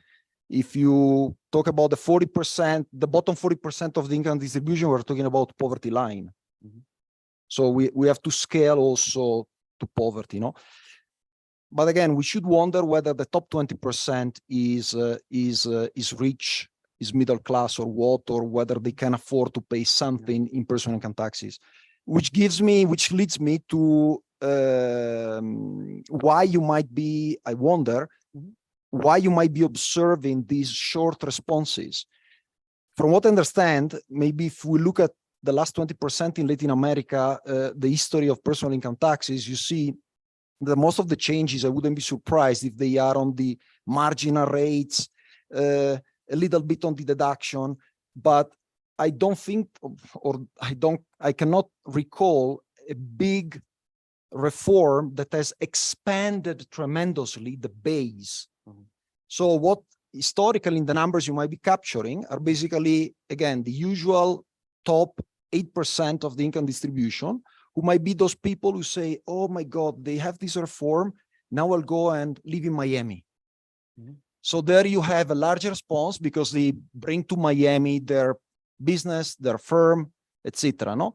So what I'm thinking is whether we aren't lacking enough data that allow you to capture a substantive expansion of the base also to those people, I don't know, in the 80th% of the income distribution, who really don't have the possibility to move to Miami. And so they would still here, they would keep their asset here, they would keep their investment here, their firm here, and wouldn't allow you to have these big responses in terms of aggregate labor supply, aggregate investment, etc. Excellent points. Some thoughts on that, very quick, but I don't know, the food is there. So on the relative aspect, I couldn't agree with you more. And actually, that's one part of the things we're thinking about. Interestingly, when talking to people from advanced countries, in some cases, I remember sometimes talking to people from Nordic countries, their view, even within poverty, is much different than ours, right? The concept of poverty most of the time is a relative concept, especially when thinking at the country level. So you have poor people in Sweden. And I guess that the poor people in Sweden are not remotely similar to the poor people here. So even if you think about PPP, well, but we know that PPP is not symmetric across the deciles. I mean, these are captured on average. So, but I get your point that you have to be more, that we could make them look a little bit more comparable. But the top, I think that could be true at the bottom part of the income distribution. But the top people, the top 1% in Colombia, the top 1% in Argentina, maybe not the top 1%, the 1% in the US, but the top 1%, I mean, they are much more alike. They are the guys, as you characterize, that could go to Miami, things go nasty. So I don't know, especially with that focus. On the issue of the tax, of the broadening the tax base, I completely, increasing the tax base. In principle, it sounds good. We don't have enough estimates, enough variability to show us what could happen precisely because it hasn't happened. My main concern there is first, if we take a look at the income we would get from going there, it's not much. And also these people are very informal. So my guess, it's not a mathematical proof, is that if you wanted to increase the tax base, you will need also to have some either labor reform or something that creates more incentive to become formal, or maybe it has to do with productivity, and it's not, it doesn't have to do with the tax code. But I fully agree. I mean, these are things that we would like to explore, and that's why we thought when moving forward that will be more insights to go to the firm side. Because when going to the firm side, we could learn more about what is behind these people opening firms, what is behind these people hiring people, what are the limitations they have. They want to hire people, but they don't have the people with the capacities they need. So where is the constraint coming from? And that's why we move from the people to the firm. Or we think it's a good idea, but thank you so much. Thank you. Thank you. Thank you. We will resume at 1:30.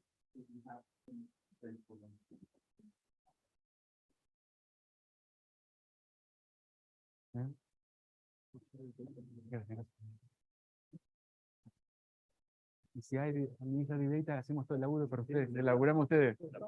Le elaboramos ustedes. Muchas gracias. Okay. Laburamos gratis, hacemos todo.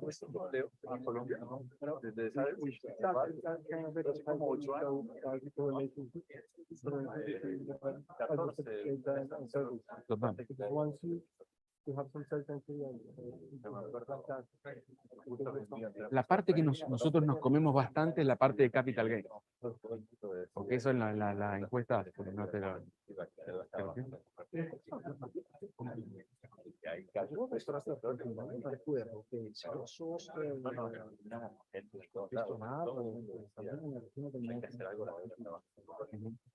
Los impuestos que pagas dependen de características tipo si el espacio que alquilas, declaras 50 metros cuadrados, 70 metros cuadrados, 100 metros cuadrados. Ok. Eso en la encuesta no vamos a tener. Entonces ahí les estimas con un promedio, algo así. Habría que preguntar a Lucila. Lucila es la que estuvo en la parte esa, y ella hizo unos assumptions en algunos momentos que eran un poquito heroicos en algunos países. Porque acá también, por ejemplo,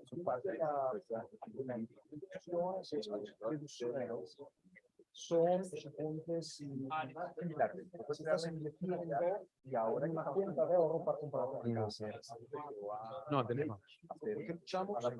Bueno, por eso está bueno tener la admin data. Acá en Colombia lo está haciendo en varias datas. Okay. Lo hicimos varias veces en calcular. Ahora estamos mucho laburo para hacer. Sí, yo le... A usted, me han dicho que... Dame el pin. ¿Qué tal? Guillermo Vuletin, un placer. ¿Qué tal? Guillermo, un placer. Súper interesante. Gracias, ¿no? Sí, buenísimo. Y con la parte de comparar las estimaciones con encuestas de hogares. Mira, nosotros estamos avanzando varias cosas. Y si querés nos podemos juntar un día y te cuento qué estamos haciendo y si hay interés. Claro. Nosotros tenemos un proyecto que se llama How to Best Tax Top Earners. Entonces nosotros tenemos claro que la guita no la vamos a sacar a los pobres. Estamos de acuerdo. Eso no va a pasar. Estamos de acuerdo. Y no, o sea, y sería, no va a pasar porque es estúpido y no va a pasar porque es suicida políticamente. O sea que no va a pasar de ninguna forma. Entonces vamos a taxear a los que tienen plata. Ahora, ¿cómo los taxeamos? Bueno, uno es esta, otra es corporate, y ahí tenés el income shifting, de entre corporate, que estamos haciendo un trabajito con eso, y estamos haciendo un trabajito con corporate. Después la otra, bueno, anda por los assets, ¿no? Entonces vamos con un wealth tax. El tema es que los financial assets, los tipos no lo tienen así. Hello, acá están mis financial assets. Hacen toda Y además se pueden mover hacia donde Se pueden mover. ahí está completamente lo que hay, esas figuras completamente. Hay 300 las Y todas esas figuras que hacen los clientes. Tal cual, tal cual. Entonces puede sonar muy lindo intentar ir por los financial assets, pero es inverosímil, no va a pasar nada. Entonces, nosotros, ¿cuál es nuestra forma de pensar en eso? Decimos, mira, cuando vos ves, inclusive en el top decile, cuánto de la riqueza de la gente del top decile estimada con survey viene de financial assets y de households, de real assets. En Estados Unidos, top decile, 95% financial assets, 5% casas. En Latinoamérica, 30-40% casas, 60-70% financial assets. O sea que si bien mucho de lo que queremos taxear no lo vamos a cachar, las casas sí. A las casas le podemos ir a buscar. Y si vamos a buscarlas, entonces, ¿qué hacemos? Vemos el property tax, que es un tax que es re jodido, porque no te he explicado a ustedes, depende de la evaluación, y los ajustes para evaluación, y todas esas porquerías. Entonces, estamos haciendo un paper donde documentamos eso y decimos, mira, esto es un quilombo bárbaro, pero básicamente donde más le están pifiando los países es en la cuestión de evaluación. Totalmente, totalmente. Aquí, exactamente, pasa por un Claro, claro. Pero entonces, estamos utilizando lo que es data catastral con data de property values y rent. Entonces, ¿qué queremos mostrar? Dos cosas. La primera es que la gente rica tiene casas lindas. Y segundo, que cuando se le han aumentado, se han hecho reformas en el property tax, la gente rica no se ha movido al barrio pobre. Entonces tenés algo bien inelástico, y pasó en la ciudad de Buenos Aires, donde la reta dijo, che, toda esta gente que está acá tiene casas que están valuadas a $100.000, las casas valen $2 millones, no te le voy a subir a 2 millones, te le voy a subir a 500.000, y con eso hubo un aumento de recaudación brutal. Y no jodió a nadie fue a invertir, y lo cachaste. No lo cachaste con el discurso que te gustaría, que es lo caché moviendo su plata a Miami, pero que es, la plata ya está en Miami. Nosotros en este momento necesitamos combinar todas las formas de lucha porque lo que se nos viene del otro lado está muy suave. Y somos conscientes de que fundamentalmente la plata y dentro de la estamos cómo hacemos. Entonces nosotros lo que estamos tratando de hacer es, yo sé que en algunos países, Colombia va back and forth, Perú va back and forth con ciertas reformas. Yo entiendo que hay una sed de vamos a cacharlos y taclearlos y que se llenen de barro. Pero los tipos no se van a llenar de barro, los tipos van a salir, se van a ir, pero entonces tratemos de cacharlo bien. Y el tipo va a decir, y bueno, pero yo me quiero seguir quedando a vivir acá. Y está bien, porque tenemos entonces también esta idea de cacharnos y que sea lo propio completo para ellos. Aquí, por ejemplo, en Colombia, soy propio, no se puede, ni siquiera. O sea, legalmente se ha prohibido todas estas estrategias. Y lo otro donde también nosotros como multilaterales ayudamos, mi impresión es hacer el trabajo sucio, en el sentido de muchas veces cuando las reformas surgen de las administraciones van para un lado ideológico, para otro lado ideológico, no, pero lo que pasa es que esta administración va para aquí o va para allá, en las dos direcciones, izquierda o derecha. Mientras que si la decimos nosotros, somos los guachos de nosotros, porque la tasa de trabajo era la brecha de producto, las brechas funcionarias, toda esa dinámica, y la brecha de inflación, la tasa de es muy bonito, es muy bonito.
Yo mismo le digo que ganas de prácticamente.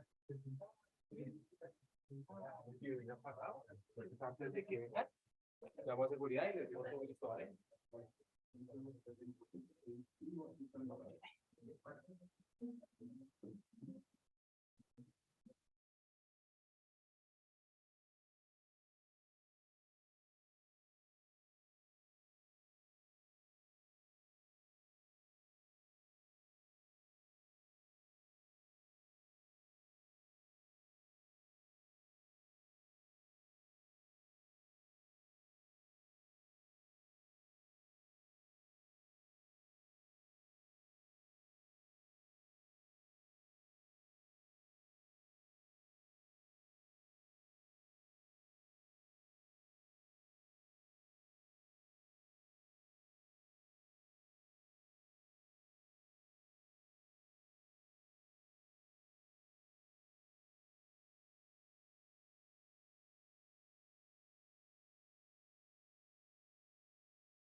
Sí, ya aprendí que estaba en 59.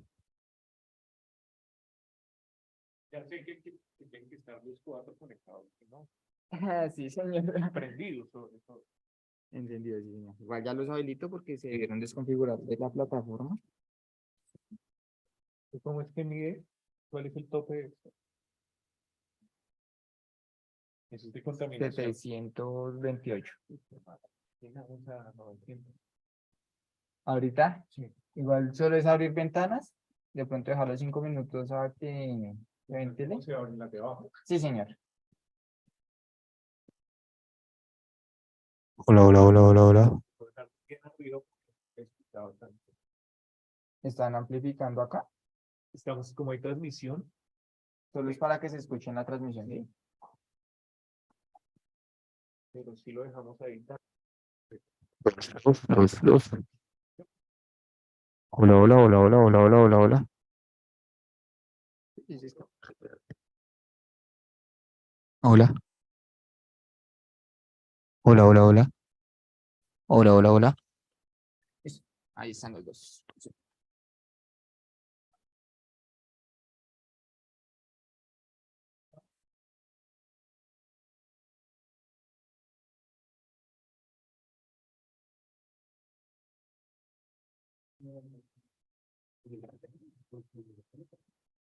Con permiso. Muy amable, cualquier cosa. Claro que sí, quedamos muy pendientes. Claro. No, ahí me dijo Andrés Zambrano que se iban a demorar un poco. Entonces, para que lo tengamos. Sí.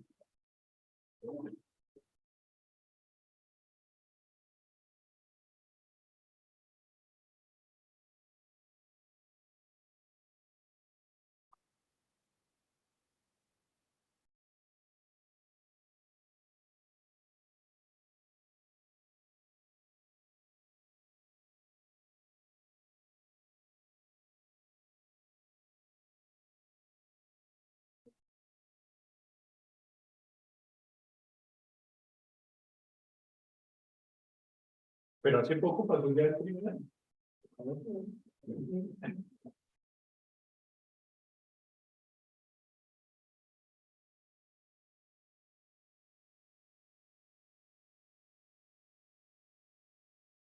Y nosotros que no empezamos a hacer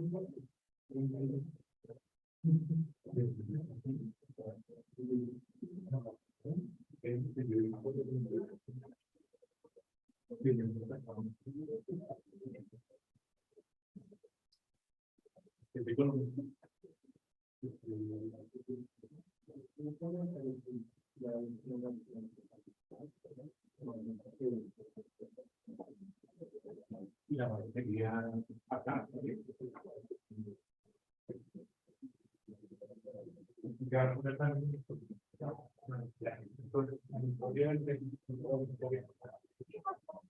Lo pregunto es porque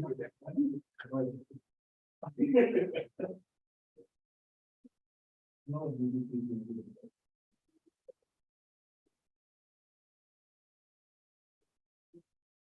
y bueno,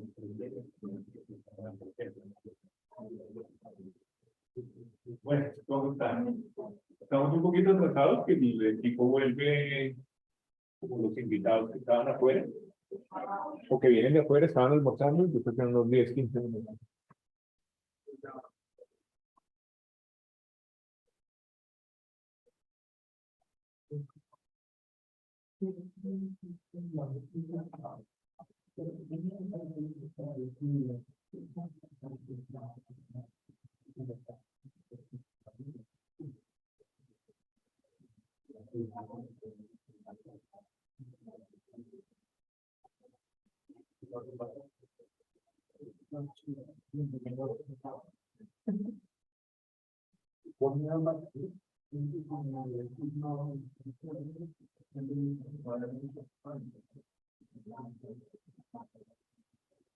Llega la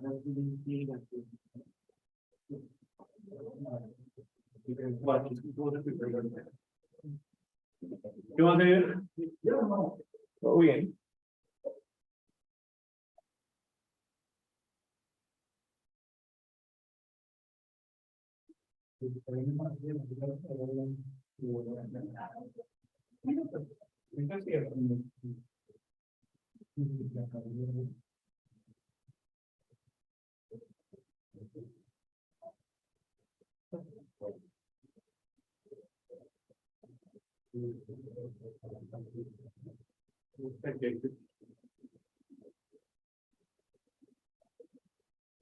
Ah, entonces la vi ahorita por acá. Sí, bien.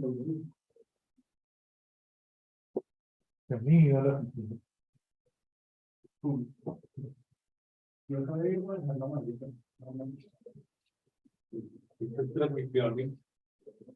Y a uno le tiene el tiro. Pero eso usted Dios. Pues yo me encuentro viendo con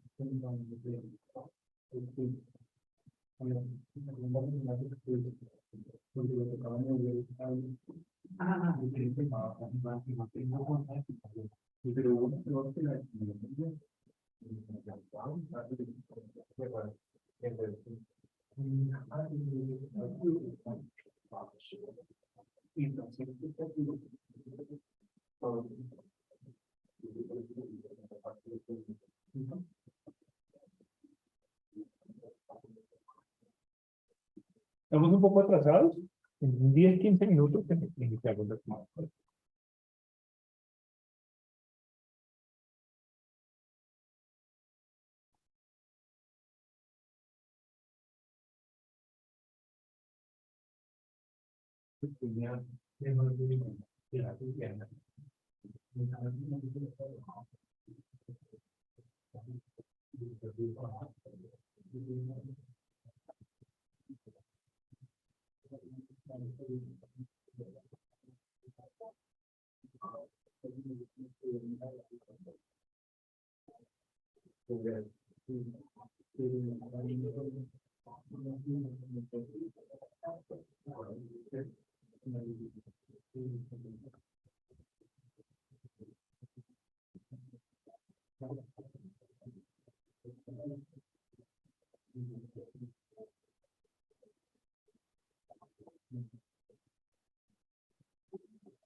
Quitar efecto del tren.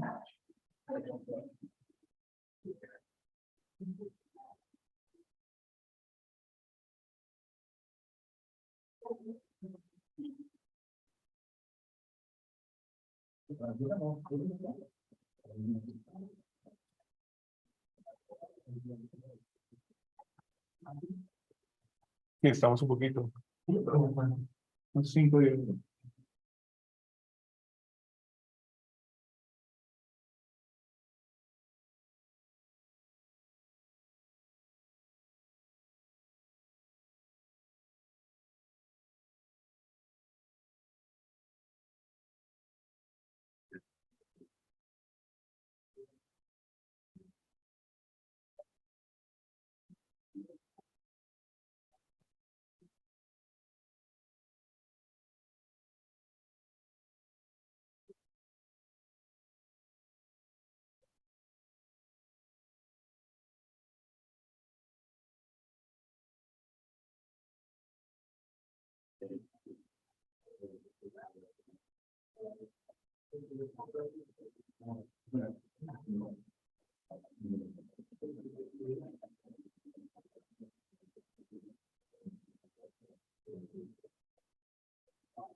Un poquito atrasados, el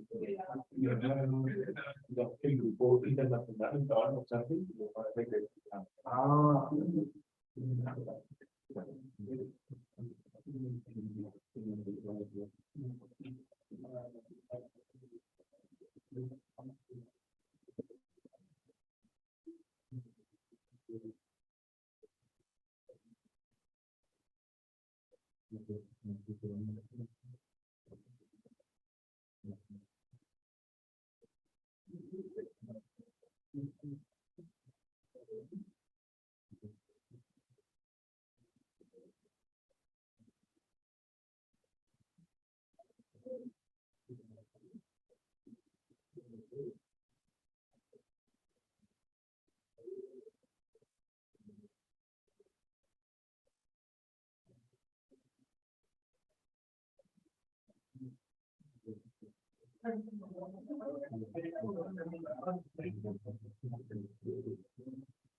Uno, dos, tres, cuatro. Uno, dos. Uno, dos, tres, cuatro.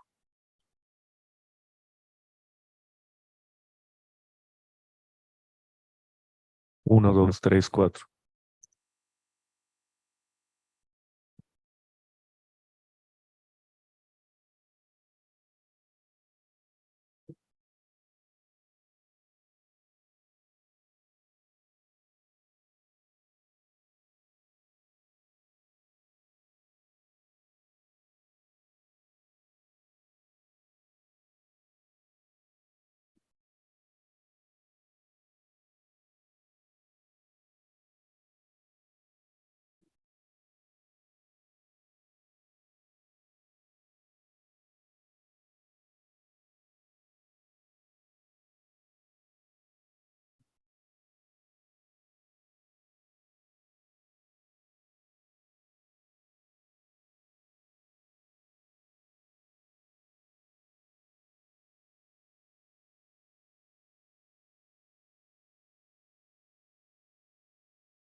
Gracias, lectura.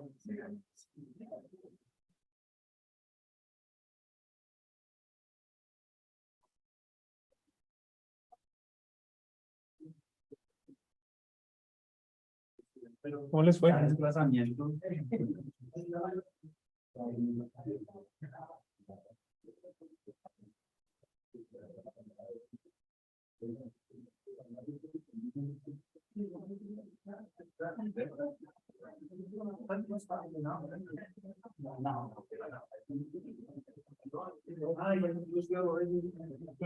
El café.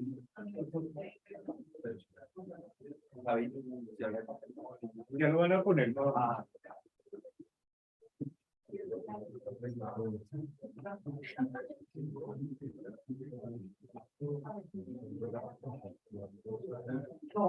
Sí, ¿cómo se llama? Pongámosle más.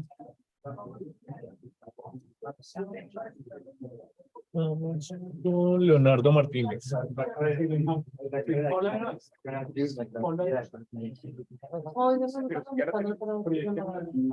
Sí, es que esa es mi pregunta. Sí, ya tenemos. Listo.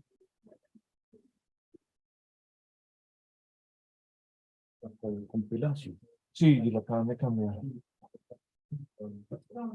Ya saben si pidieron cambio. Y ahorita digo, Sí, le queda.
¿Cómo estás?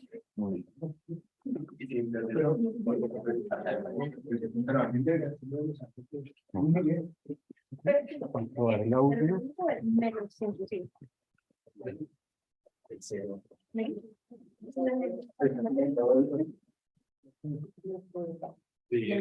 No lo que hace que tengo menos en propiedad. Pero pues igual. Vamos a ver. Entonces menos uno. Sí. Sótano.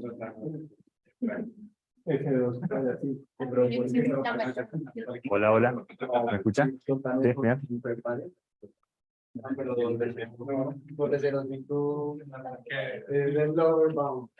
¿Y esto parece que no está? ¿Puede estar apagado? Estaba apagado, me parece. Ahora sí, parece.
Okay, good afternoon. Thank you for joining us again for this second half. Now we'll have Leonardo Martinez from the International Monetary Fund, about sovereign default. So Thank you. Thank you for the invitation. And this is John Wall with Juan Carlos Achondo and Francisco Roch. And let me emphasize that these are not the views of the IMF. So the motivation, I think we already went through the motivation this morning. So we said that especially after COVID, we are seeing historically high levels of debt that have led to many credit rating downgrades. And on top of that, as we said this morning, countries are thinking about fiscal consolidation, but we are seeing in many countries challenging economic conditions to carry on these consolidations.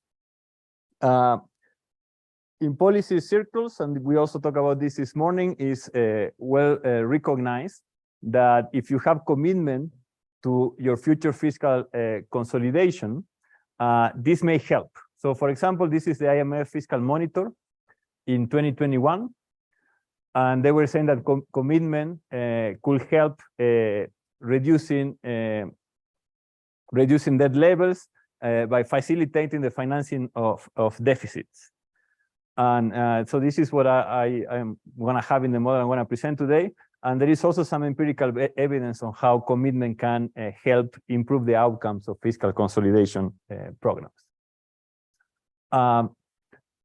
Even beyond the current discussions about fiscal consolidation, over-indebtedness in general is well understood to be a problem. Because of that, and this was also mentioned this morning, we see a growing number of governments that are implementing fiscal rules to try to deal with this. And we also have empirical evidence on fiscal rules leading to lower spreads, indicating a lower level of risk in countries implementing rules. Now on the academic side, so I'm going to present a model in which inefficiencies in borrowing or over-indebtedness is going to arise because the effect that future borrowing has on the current bond prices. So this is going to be the inefficiency I have. This is the inefficiency we have been studying in the academic literature. So we have a couple of stylized models in which efficient borrowing is characterized. But in the more recent quantitative literature, we have talked about overborrowing and solutions to the overborrowing problem, but we have never really characterized efficient borrowing. So what we want to do in this paper is exactly that. I'm going to present a very standard quantitative default model, and we're going to propose an algorithm that will allow us to characterize efficient borrowing. And with that, we can quantify the gains from having commitment to efficient borrowing. So the quantitative default model, there is going to be nothing new here. So this is a single tradable good economy, and we have competitive risk neutral lenders. And then at the beginning of the period, the government is going to observe the shocks. What is a little bit different here is that we're going to have two shocks. We're going to have the standard income shock, and on top of that, we're going to have a shock to the value of defaulting. So many papers have only the income shock. The reason we need a second shock here is because when we characterize the optimal plan, we're going to make the optimal plan contingent to income. If this were the only shock, by choosing the optimal plan contingent to income, you will be choosing also the optimal default policy. Okay, so that's why we need to make the rule contingent to one shock, but we need to have two shocks. And then we're going to have this shock to the utility of defaulting. So this is, for example, what Mark has in his econometrica paper without the income shock. So you may want to think that I'm adding the income shock to Mark's econometrica paper. Okay. Then the government observes these two shocks and decides to default. The default decision is going to be very easy. If the value of repayment is higher than this utility of defaulting, the government is going to repay. Otherwise, the government is going to default. And then we're going to assume long-term debt. This is what give us the inefficiency we want to deal with. And so these bonds are going to be perpetuities with coupons that decline at this rate delta. So having these coupons is what allows us to solve the Markov equilibrium without commitment. The only thing we do in this paper is to show that these coupons will also allow us to solve for the Ramsey equilibrium with commitment. And I'm going to try to say very quickly why this helps. Okay. So in this, again, the most standard default model, we are going to solve the model under two commitment assumptions. What we have been doing so far in the literature is to think about a Markov government that maximizes the expected utility of a representative household. So we're going to do this here as a benchmark. And if you remember the optimality condition of the Markov government, it's gonna be the standard optimality condition. You have to equalize the marginal utility today to the expected marginal utility next period, okay? Something particular to the default model is that when the government issues debt, it has to take into account how issuing debt, increasing the number of bonds, B prime, is gonna change the price of debt, right? If you have more debt, you're gonna be more risky. There is gonna be more risk to default, and then the price of debt is gonna be lower. So this is similar to what we saw in the paper this morning, but it's gonna be endogenous here. Okay. So this is the standard thing. So the Ramsey problem. So what do we mean? What are we calling the Ramsey problem or the constraint efficient borrowing? So we're going to have a government that now can commit to future income history contingent borrowing. But we are still going to assume that the government cannot commit to future default decisions. Oops, this moved. So why we are doing that? Why commitment to borrow and no commitment to default? So we discussed in other paper why committing to default may be more costly. Maybe because of that, if we look at existing fiscal rules and fiscal plans, we don't see commitment to default policies. We only see commitment to borrowing. So that's why we think this is an interesting problem to look at. Many people will say that even this model is in general wrong because we shouldn't be thinking about a strategic default. So there is no strategic default policy we can commit to. Okay, so now we have a strategic, we're going to keep the strategic default assumption, but we are not going to have a commitment to future default. So we think this is an interesting problem to look at. And let me also emphasize that our commitment is going to be imperfect in that the government can choose to abandon the plan at any time. But we're going to make one restriction here. The government can only abandon the plan if it defaults on the debt. Okay. So by defaulting on debt, the government is going to abandon the borrowing plan. Okay. This is the only way in which we are introducing for now imperfect commitment. Okay. So this is an ugly slide. The only thing I want you to look at is what we are solving for is at time zero, but then in the quantitative exercise, this is also going to be after the default ends. The government is going to choose the path for every future period and for every possible history of income. Okay, it's going to choose the debt level if you want for all these contingencies. So this is the ugly looking problem. What I want to emphasize that because of these perpetuities with declining coupons we have, it's going to still be true that the price of a bond is going to depend, or you can write it as a function of the price of the bond next period. Okay, and this is what's going to allow us to solve the problem. If I think how changing borrowing in the future changes the price today, so if I change the price in 2050, this is going to change the price in 2049, it's going to change the price in 2048, and so on. And if you do a lot of algebra, you see that there is a nice way of writing this down. This is what we do in the paper. So the first thing we can show is that the problem of the government is going to be differentiable, and you can write this first order condition. The second term, again, this looks ugly, but it's not that ugly. This is the Markov. It's very close. It's not exactly, but it's very close to the Markov optimality condition. So again, you equalize the marginal utility today to the expected marginal utility next period. Okay, so this is what the Markov will do, more or less. But now, on top of what the Markov is doing, the Ramsey also needs to take into account that if I issue debt in any period, this is going to affect the utility in every period before that. Okay, so again, if I want to think how many bonds I should issue in 2050, this is going to affect the price of bonds today. And this is why I may want to commit to do something different in 2050 from what I will do in 2050. So the Markov is what the government will choose to do in 2050. And because of this term, the Ramsey wants to commit to something different. Because having more debt in the future lower the price of the debt today is that you have the over-indebtedness result. Okay? So the Markov government ignored this, and in general, it's going to have too much debt. What we're going to try to quantify in part is how much more debt than it should have will the Markov government have. Okay. I try to give you some intuition on how we make the Ramsey problem recursive. If you think about the derivative of the bond price yesterday with respect to borrowing today, there are going to be two terms. So borrowing today is going to affect the price of the bond today, right? And as we saw before, the price of the bond yesterday depends on the price of the bond today.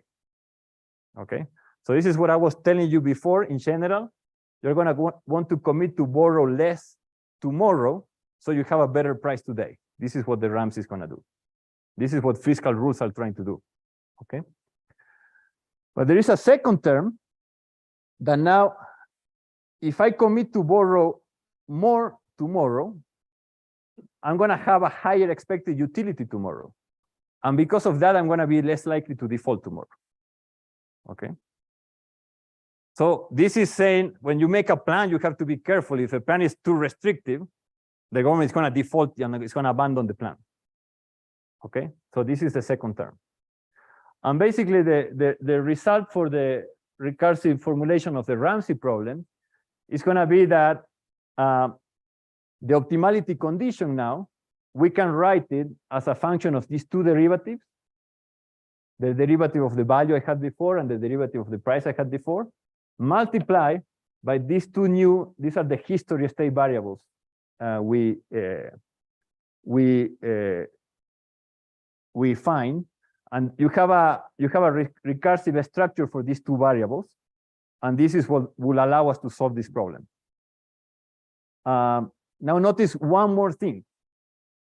If this HB is different from 0, I can divide everything by HB, and then I'm only going to have here the ratio between HQ and HB, and I can have only one state variable. Okay, so in the proposition we can show we have two, but if this is different from 0, and this is going to be different from 0 in the computation, we can have only one.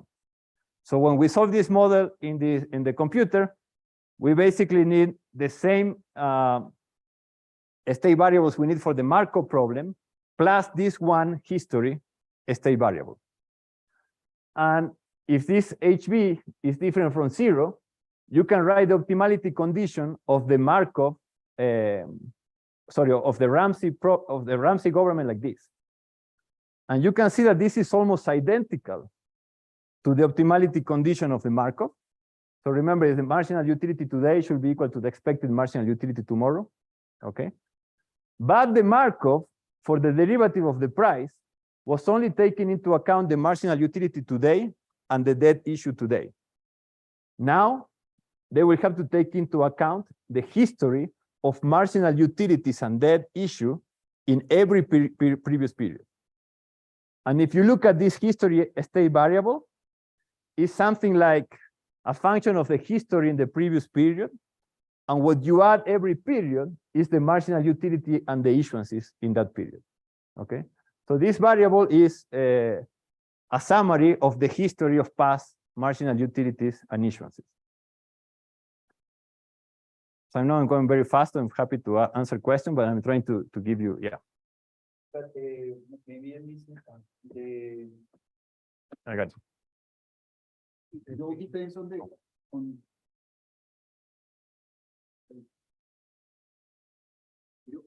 all depends, maybe it all depends on the penalty after the default, or there is no penalty when I default. So right now I'm solving this saying there is a utility of defaulting that is a random variable. When we solve the quantitative model, you're going to see this utility of defaulting is going to be the standard exclusion from credit markets plus an income cost of defaulting. I see. Plus a shock. That's why it's going to be random. Okay, so you find that endogenous.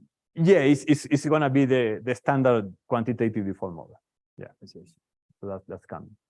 Okay. So there are a few things we can learn from this history state variable. As I said before, this is a summary of past marginal utilities and issuances.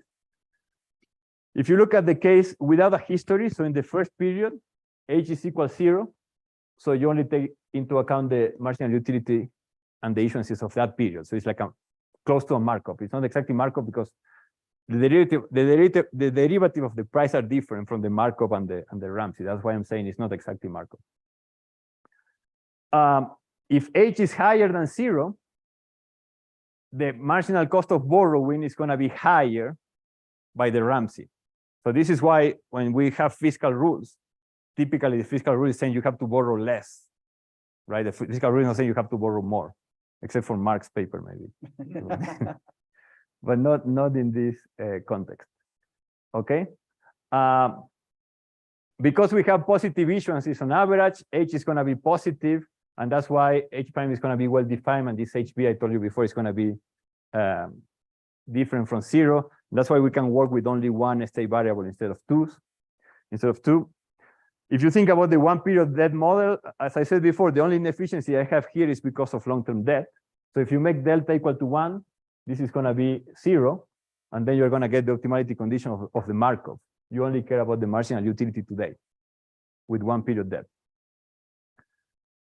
So H prime is going to be higher, so the cost of borrowing is going to be higher in the optimal plan when the probability of repayment is higher. So in the future, you care more about the states in which you're going to be there because you didn't default before, basically. And then H prime is going to be higher when the effect of borrowing on the probability is lower. So H prime is going to be higher. The marginal cost of borrowing is going to be higher when the derivative of the price is larger, right? So if I'm in a future state in which I will distort prices a lot, I don't want to borrow much in that state. And this is going to come back to the discussion about the cyclicality of fiscal policy we had this morning. So the calibration is going to be very, very standard. As I said before, this utility of defaulting is going to be normally distributed, and the mean is going to be the standard assumption we have in the quantitative model. So this is the expected utility if you are excluded from credit market for a stochastic number of periods, and on top of that, during those periods, you are going to lose a fraction of your income. So it's very standard assumption here. Nothing new here, nothing new in the calibration. We have only one new parameter value, that is the shock, because we have the standard value of defaulting, but we have a shock on top of that. And we have a parameter for the volatility of that shock. So this is one new parameter. We have one new target, that is the standard deviation of the spread. We can match all the targets perfectly in the calibration exercise. So there's nothing new here, really. In the computation, there are a couple of things to mention very quickly. So I went through this H prime function very quickly, but if the price is going to be a function of H prime. So I'm going to have to solve, when you solve the Ramsey, you have an extra fixed point problem to solve for, okay? But this fixed point problem is very well behaved. We always have only one, we always have a solution, and we have a unique solution. So there is no complication in solving this fixed point. And then you can ask that we are solving this model with the optimality condition. Is the problem concave? The only thing we can look is check numerically, and the problem is very well behaved. We try different things. We always find only one unique solution to the problem. So the algorithm we're proposing seems very robust. Okay. We also can, before I go to the full calibration exercise, or the quantitative exercise, you can solve simpler models and check how our algorithm works. So for example, if you have a very small model, so for example, with 5 periods and 3 income levels, you can brute force solve for the optimal consumption for each history, okay? So if we compare the brute force solution with our solution using the history state variable, they're almost the same, okay? If we go back to Mark's version of the problem without income uncertainty, we know that in that model, the optimal is to have 1 period bonds. So we can solve for the optimal consumption with 1 period bonds, and we can compare that solution with optimal consumption with long-term debt, but chosen by the Ramsey that takes into account the history. And again, these two consumptions are going to coincide. So we know what we are finding is the optimal. In the quantitative model, We can try simple debt rules and the Markov is better. We can try one period bonds and the Markov is better. And we, of course, the Ramsey. The Ramsey is going to be better than the Markov, the one period bond, or simple rules. So we are pretty confident we're finding the optimal borrowing plan here. How much time do I have? Yes, you have 10 minutes. Okay. Okay. So now let's go to the quantitative exercise and let's start with the fiscal consolidation. And let's try to think what is the role commitment can play. So what we do, we start the economy in a state with very high risk. So what is going to be high risk here? So for the Markov, the probability of default will be 41% during the next 10 years. Okay, so it's a very high state with a very high default probability. So in that state, the Markov will want to implement a fiscal consolidation. What we want to look at is how much better this fiscal consolidation could be if we have commitment to a plan. So the first thing to notice is that with the Ramsey plan, so this is in this state with high risk, you start with H0. So you have a new fiscal rule if you want. Okay. So with this optimal Ramsey plan, you can lower this default probability for the next 10 years by 17 percentage points. So instead of 41, it's going to be 24. Okay. And there is going to be no path for which, no path of shocks for which the Ramsey government will default and the Markov government will not default. So you're going to default less with the optimal plan. What perhaps is going to be more surprising is that it seems to be like a free lunch here again. And let me show where this is going to come from. So first, if you look at the average level of debt, you're going to see that the Ramsey government, and this is the quote I had at the beginning, that if you have commitment, this is going to allow you to adjust more slowly, right? So the debt is going to decline more slowly with commitment. But then it declines more later on. But now, this is, I think, the more interesting figure. Look at, this is the expected transfer you make to lenders. So this is expected payments to lenders, right? It's a difference between income and consumption. And the blue line is the Ramsey. And you can see you start transferring to lenders much less, well, significantly less, from 5% of income to 3% of income, okay? You do that for a couple of periods, but then you never really transfer much more to lenders. And this is what it looks kind of like a free lunch, okay? So it's not that you're going to commit to do something more painful. It's that because you have commitment, you're going to be able to do something less painful. Carefully with that you say when the dead rate causes default. Right? Normally you have to compensate lenders for these default rates. Now you don't have to compensate. There is some of that, and this is the way you will see it like in the policy discussion. So what you have is that the spread is going to go down immediately. Okay, so you're going to have immediately lower interest payments. You're going to start saving those interest payments. At the beginning, you're going to use those because you start with this very low income. You're in a big crisis. So at the beginning, you're going to use those for consuming, but then at the end, you're going to use those to not consume less on average. The other key is that I'm only showing this on average. But now let's look at the cyclical behavior, and we were also talking about this morning. What is the cyclical behavior of fiscal policy in emerging markets? But now what we're doing with the Ramsey problem is what it should be, okay? So this is borrowing. And what you have here, the black dots, this is borrowing by the Markov government. And what you see in this part especially, if you have low income, the lower the income, the less the Markov government is going to borrow. Okay. Now, if you have commitment to a rule, what we are saying is that in general, you have to borrow even less.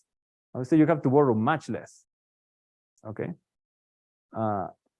So this idea that in fiscal rules, we want to have escape clauses that say in bad times, we should be allowing the government to do more.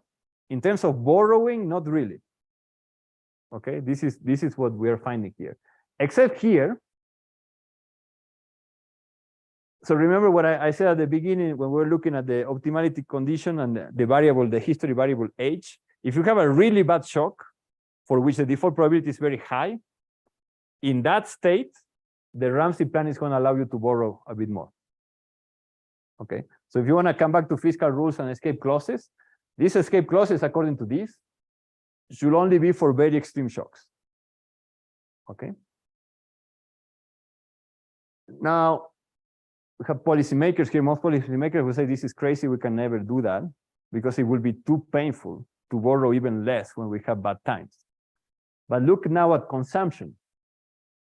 This is telling you that the optimal plan is doing this because it's not really that painful. So I only have one point here in which the Ramsey plan will force you to consume less than the Markov plan, or what the Markov government will do.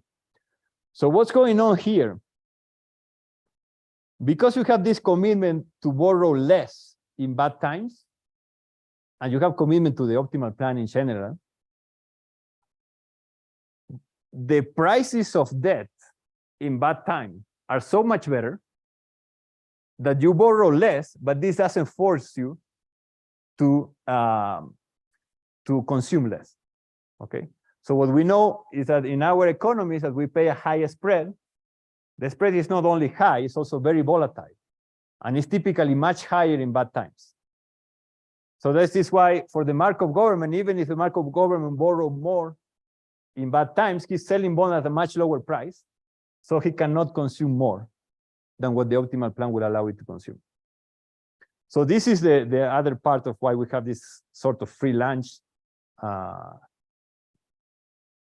are going to have to borrow less in bad time. But this is not going to be as painful as you may think if you take into account the effect on prices.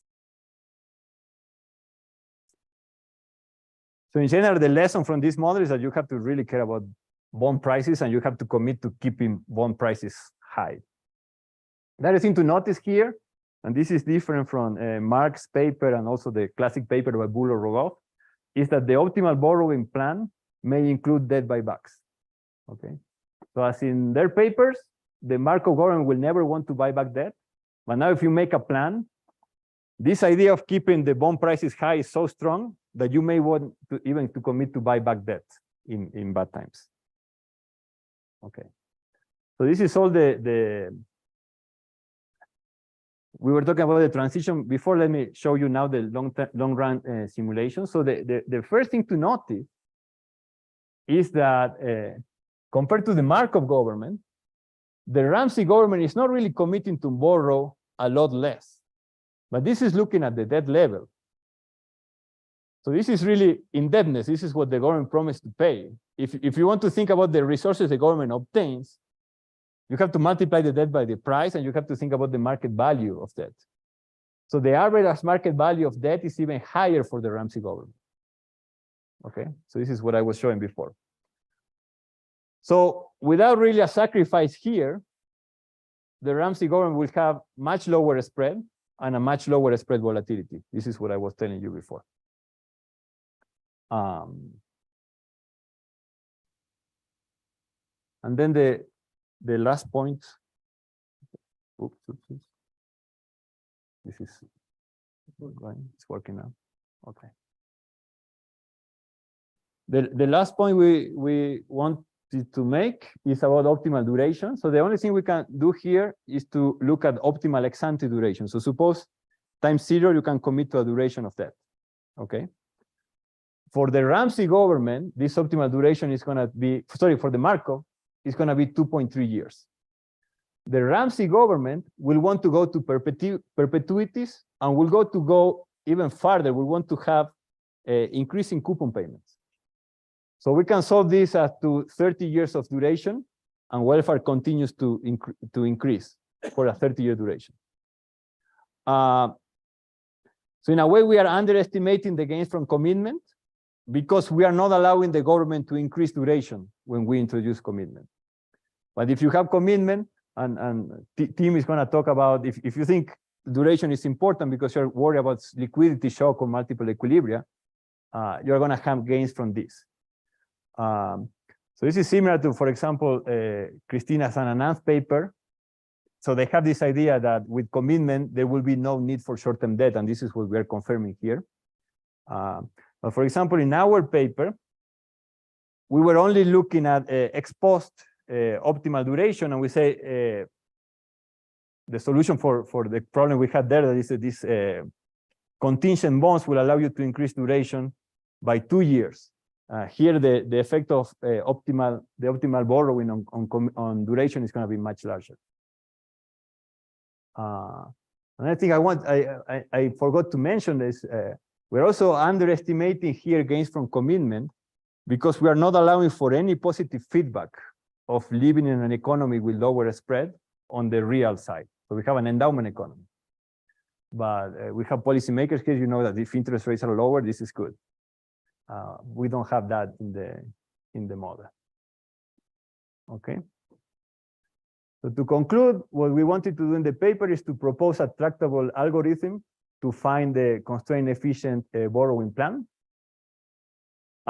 We show that commitment to an optimal consolidation will increase the probability of a successful consolidation, meaning will increase the probability of avoiding a default. And this is even with weaker austerity. We also show that the government wants an even more procyclical borrowing policy that what we see for the Markov equilibrium, and the government may even want to buy back debt in bad times. In the long run, we show that a small over-indebtedness and without any over-borrowing on average, we can account for most of the sovereign risk in the model. What am I saying there? I don't know what I was trying to say there. Maybe cat. Okay. Some things we still have to do. So we have to think about shorter commitment periods. Up to now, the commitment to the Ramsey plan is tied to the commitment to default.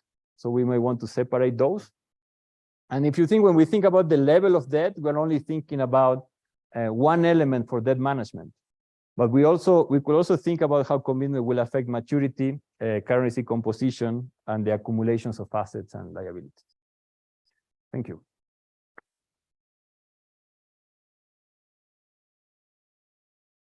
Questions? I have one, just because I have the mic. You're the boss. Let me start with this one. It's a great paper. So the question here is more a real one. It's basically we have commitment, we do much better. The problem is how to ensure the commitment, because the problem with the governments here is we stay for 4 years, then another one is elected. So my horizon is just 4 years. And so that's why the fiscal rules tend to be useful. And it's because you are forcing that commitment, although imperfect, with all the problems you show us, but it's better than a government that just thinks on 4 years. So I think the CARF is the key. Right? It is. So I think independent fiscal councils are very important. And as you said this morning, part of your role will be to improve discussion of these issues. I think many of the things here are not very well understood. So we have other papers. I like to emphasize risk, the cost of risk. It's bad to have risk. What should we do to avoid risk? And maybe we have a lot to learn from our central bank colleagues about communication and clear policy rules. But I think there is a parallel here. Yeah, Leonardo, so really nice paper. I really like it a lot. I want to go to the second point there because that's what's on the back of my head. Because like thinking on game theory, on our repeated game reputation, I put a commitment, and as long as I stay into my contingent plan, I'm gonna get the good price. But once I deviate in your model, I have to default, which is super costly. But I don't know how it's gonna be the incentives here. I can imagine like for a government that has a lot of income, they say I may want to deviate to spend a little bit more. Let me and it's gonna be hard. I don't know if you have tried to just finish, just to plug the Markov equilibria as the punishment instead of as a default when you break reputation. Yeah, this is exactly this. Ah, So that's also another answer to your question. And something we also do a little bit of this in other paper. If the rule is good, it's not so difficult to commit to that rule. And I think this is what you have in mind. Okay, suppose you can deviate, but if you deviate, you lose your reputation and you go back to the market forever. Okay. Yeah, that's what will be the welfare gain of deviating? And here you have the distribution of welfare gains for all the simulation points of the Ramsey plan. Okay, and you can see it's always negative. So the Ramsey government will never want to deviate if the punishment for deviation is Markov. And in other papers, we do some simpler exercises and we find the same. So if the rule is good, you don't really want to deviate, because think about the deviation here. The deviation here, okay, why I will deviate? I will deviate because I want to borrow more. Okay, what will happen as soon as I say, I don't believe in this rule anymore, I'm deviating, the price of debt is going to collapse. So it's not going to be a good idea to borrow more when the prices collapse. And so in a way, at least with this simple exercise you propose, these rules are self-enforcing. But in general, if the rule is good, it's not going to be so difficult to commit. So I think part of the problem is that we're not thinking about these rules correctly.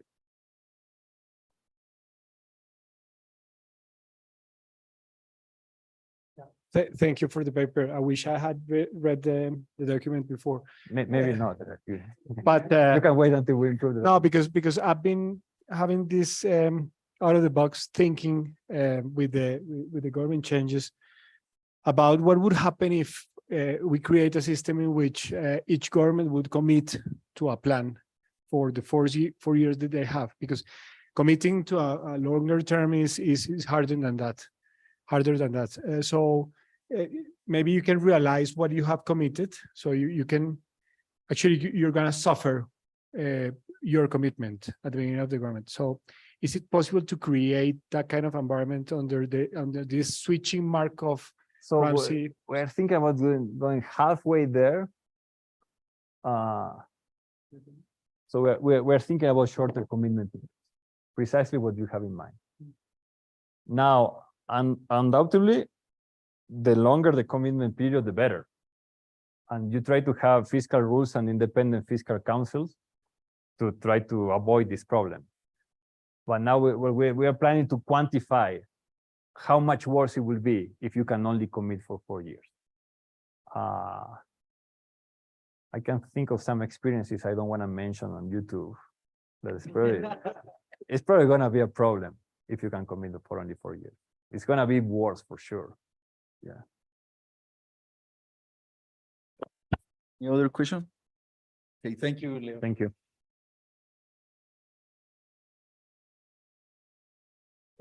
Now we have Paulina Restrepo from the San Luis Fed.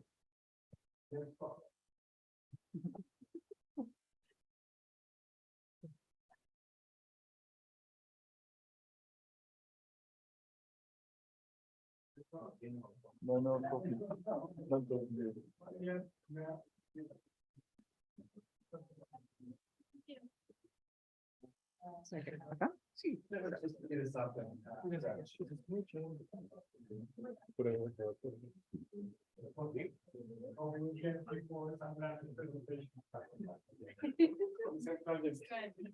Ahí, ¿se oye?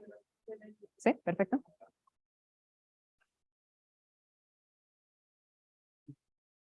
I'm sorry, Andres, that you didn't get your coffee. Too bad. Okay, so thank you so much for having me here. It's very exciting to be in my, alma mater and being able to give this paper. So this is a paper that is joined with Franz Hamann from the Banco de la República and Juan Camilo Mendez. He is at the Banco de la República right now, but he's starting his PhD at Penn in the fall. I want to also thank Leonardo because he was a research assistant at some point in this paper. So you're going to finally see it all come together. And I don't have the pointer here. So the usual disclaimer applies. This does not represent the views of the St. Louis Fed or the board or the Banco de la República. So today we're going to be talking about, there you go, thank you. So today we're going to be talking about basically about the relationship between non-renewable natural resources and sovereign risk. But I'll be talking specifically about oil because we have a lot of data for oil that we don't have for other commodities. So we'll be focusing on that. And we were motivated by the fact that if we look at the price of oil, so here the black line is the price of oil.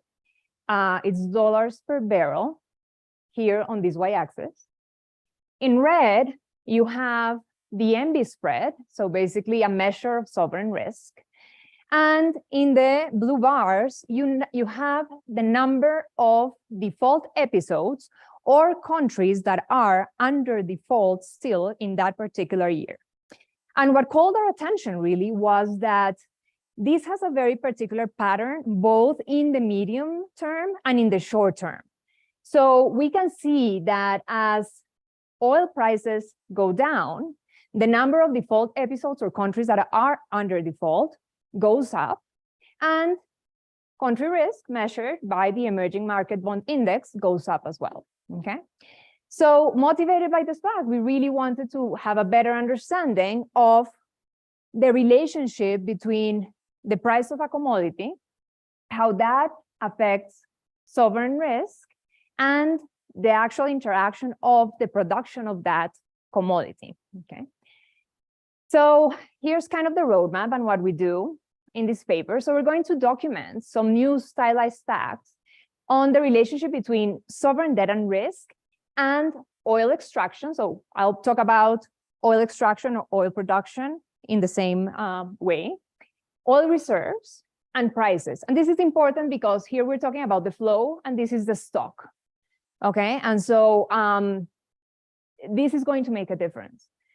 Then we're going to develop a sovereign default model with endogenous extraction, and we're going to have endogenous default payoff to try to rationalize these empirical facts that I'm going to talk about.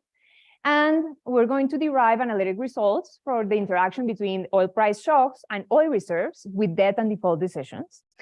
And we're going to calibrate this model to a panel of the 30 largest oil producers in the world as 2010, and we're going to examine its quantitative implications and what we can learn from it.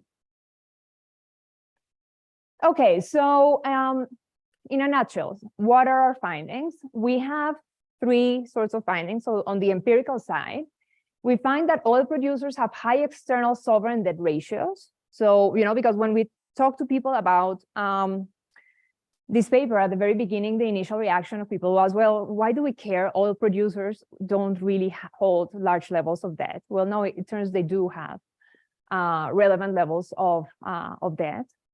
Many have defaulted as well, and their debt to GDP ratio is positively correlated with country risk. So I'll show you all of this. Then as a second result, we show that country risk is positively correlated with the real price of oil. I think that's not that surprising. And finally, and this one I think, to me at least, is the most interesting fact of them all, country risk decreases with oil production, but it increases with oil reserves in the long run. And so actually, something that is true is that oil reserves on impact really have no bearing on sovereign risk, but in the long run, they do. And actually having a larger stock of oil reserves in the long run increases sovereign risk, which is kind of the opposite that we have in mind that happens. Then on the theoretical front, we're going to build a model that has a feedback mechanism by which default risk affects oil returns and oil returns affect debt and default risk at the same time. So it all fits in together. And we're going to have an endogenous default payoff. So basically the choice of how much a government extracts, so how much oil they produce, affects the amount of reserves that you have underground, obviously. And it affects consumption during exclusion. So basically, they're going to optimally decide how much oil to extract under default periods, and this is going to affect their default decisions. Oil price fluctuations affect debt and spreads through this mechanism. So there's a trade-off between having a real asset, so basically take your commodity, that commodity represents a real asset, which is actually in our case risky because the price of oil fluctuates and is uncertain. And you have a financial asset, call it debt, and you can decide how you want to smooth out your consumption, either using your financial asset or your real asset. There's a trade-off between the two. And so there's a complex decision to make there in terms of how to optimally do this. And we show, this is kind of a detail, but I find it pretty cool. We show that existing theoretical results in the sovereign debt literature extend to oil reserves and to price shocks as well. On the quantitative front, we show that the model has a good fit of the data moments. Country risk today is increasing in future reserves. So this non-monotonicity that I mentioned briefly in this point, where oil reserves have no bearing in the short run on sovereign risk, but they do in the long run, that non-monotonicity is captured by our model. And I'll show you that endogenous extraction decisions matter for default decisions, okay? Okay, so as I said, we're going to work with the 30 largest emerging market oil producers in the world as of 2010. I'll give you a brief look at who those are, so you have an idea of who we're talking about. So Colombia is in the list, although Colombia is kind of towards the bottom of the 30, but anything that I would say here does apply to Colombia. Then, as I mentioned, these countries do have a relevant size of debt to GDP. If you look at their external public debt, this is how it looks for this set of countries. If you take what we have here and you weight it by oil production, so you take oil production between 1971 and 2016, you average it out by country, and then you use that to weigh their debt to GDP ratios, you would get an average of 22.5. If you take a straight average, it's 29%. And you can see that you have countries here. This is Venezuela. Over here, Vietnam, Yemen, they have very high values. Here we have Angola. Algeria is here, just to give you kind of an idea. The countries that have zero values over here is not because they hold no debt, we just did not have data for them, okay? Focusing on external public data, not total. So we've done it also with the total public debt, is very similar, but we wanted to focus more on, given that you sell your oil abroad, we wanted to focus mainly on external debt rather than just domestic, because the mechanisms affecting the default would be different depending on whether it's external or internal. And also take what's happening with Russia right now. So we know that they have been excluded from international financial markets, but they can still sell their oil. So this is kind of closer to what we see in these countries happening, where their domestic financial markets still are at work, but they default outside. It doesn't matter. We have oil. We can sell it. It's kind of fine. So that's okay. So here's the number of default episodes. Now for this one is different, because where we don't have a blue bar, it does mean they have not defaulted. So we have data for all of those countries. So these ones have not defaulted. But then, of course, here we have Argentina with 5 defaults.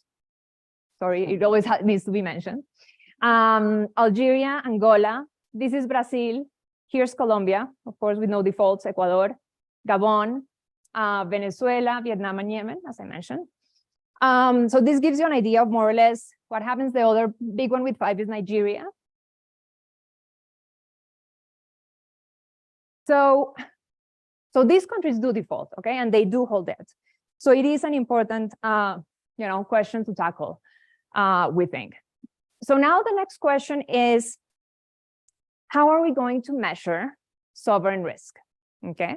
And in the initial graph that I showed you as motivation, I showed you the emerging market bonding index. But what you did not notice is that that plot started in 1979, and the emerging market bond index only starts in 1994. So how did we produce the data prior to 1994? So what we do is that we're going to use something that is called the Institutional Investor Index. The Institutional Investor Index is a measure of risk that is produced by the Institutional Investor magazine. They survey different banks and investors on different countries, and they ask them questions that are relative to political risk, exchange rate risk, economic risk, and sovereign risk. They ask them to rank them between 0 and 100, where 100 is they view it as close to non-risk, 0, they view it as very, very risky. Then they weigh those answers by the degree of sophistication of the responder.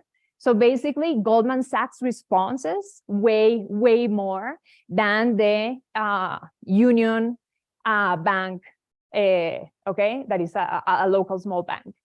So once they do that, we end up with an index that, as I said, ranges between 0 and 100, where 0 means that they will default for sure, 100 they won't default at all. And this is what we're going to use as our indicator of sovereign risk in the empirical part.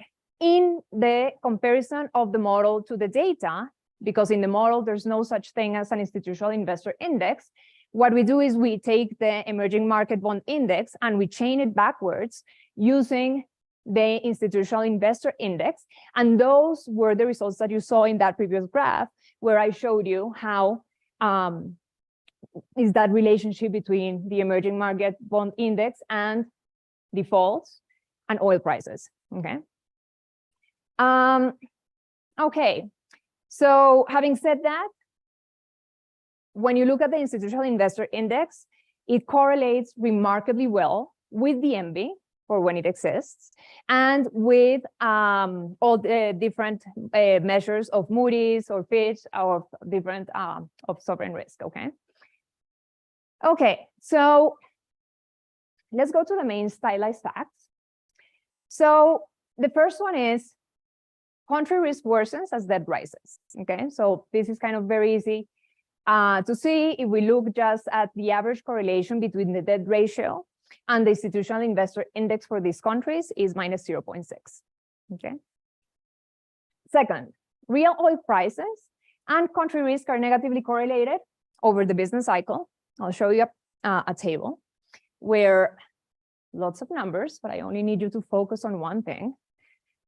So I want you to focus on, here we have the institutional investor index, and here is the correlation with the oil price. So 0.69, okay, so 70% for this one.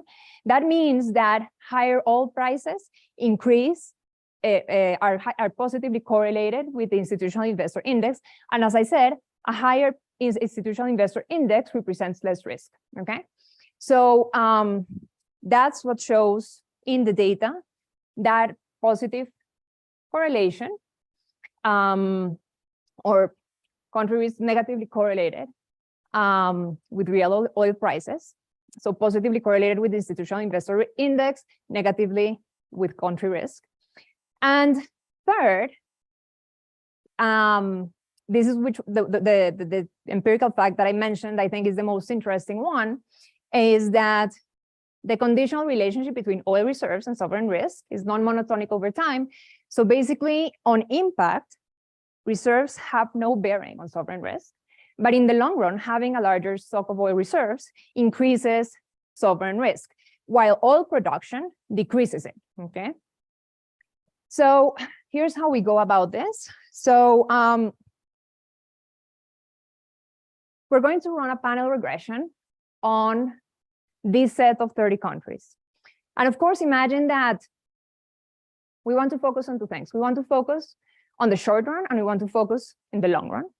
So these first sets of coefficients are basically the short run coefficients, meaning that this is a change in the institutional investor index when there's a change in oil production, a change in non-oil GDP, change in oil reserves, change in external public debt, oil discoveries, and net foreign assets. And in the long run, it's a coefficient that captures the whole sample for these variables. Now, as you might imagine, there are different ways in which we can run this panel regression, because we have a set of 30 countries that presumably are different from each other in several characteristics. And so we can force the coefficients to be exactly the same for every country, both in the short run and in the long run. We can alternatively say, no, they're all different for every country. Or we can say, well, they are different in the short run, but they are the same in the long run, okay? So the difference between those three scenarios is if we assume that both the short run and the long run coefficients are different, then we run a mean group regression. If we assume that they are all the same, we run a pooled mean group regression. And if we assume that the short-term coefficients are they're different, but the long-run coefficients are the same, then we can use a dynamic fixed effects regression. So we run the three types of regression, then using a Hausman test, we evaluate which one of the three models is the best one. And it turns out that the dynamic fixed effects is the one that is better. So these are the results that you are seeing right now, where the short-term coefficients are different for every country, but the long-run coefficients are forced to be the same. Okay, then we have the three types of models, but the main result that I want you to focus on is the following. When we look at the short-run coefficients, oil production has a positive coefficient on the change on the institutional investor index. So a 1% change in the change in oil production changes the institutional investor index in 5.2%, as in here, okay? That's positive, meaning that higher oil production increases the institutional investor index, which means that sovereign risk is lower. This is pretty intuitive, right? Because if you can sell more oil abroad, then that revenue that you get from selling that oil can be used to repay your debt, so you are less risky. So it increases your ability to repay. Now, the sign holds in the long run, but it's not significant. What is now interesting is look at reserves. So oil reserves are not significant in the short run. They're very close to zero, actually, the coefficients. But in the long run, the coefficients are negative. So this is minus 0.162, because I don't think that's very easy to see. This is significant to a 1% level, okay? So this tells us, this is showing us this non-monotonicity that I was talking about, which was in the short run, oil reserves have no bearing on sovereign risk. In the long run, however, oil reserves have a negative impact on the institutional investor index, meaning that a higher stock of oil reserves increases sovereign risk, okay? Which is the opposite that we tend to think about, okay, in this context. And what we think is, yeah. Aren't oil reserves reduction and discovery related in some yes mechanical way? When you have all of them in there, don't you run into some kind of linear relationship or something between? Right. So I'm going to show you exactly how they are related. I mean, in the model, that's going to be super clear, but here. But just as a physical thing, is oil reserves just the difference between production and discovery? Yes. So exactly. So oil reserves is going to be affected by how much you extract and by how much you discover, right? So your change in oil reserves is going to be given by the change in oil discoveries and the change in oil production, okay? And not the change, but the level, okay? The level. So the level, exactly, the level of extraction, so not the change. So oil reserves, the level of oil reserves is dependent on the level of oil production and the oil discoveries, okay? The level itself. So yes, that's, and we'll see that in a moment. Okay, so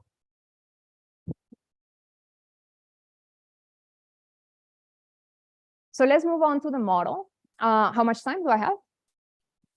5 minutes? Okay.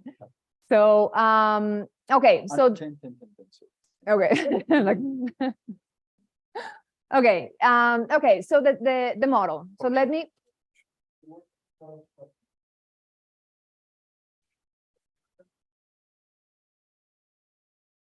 Sorry, I cannot hear you.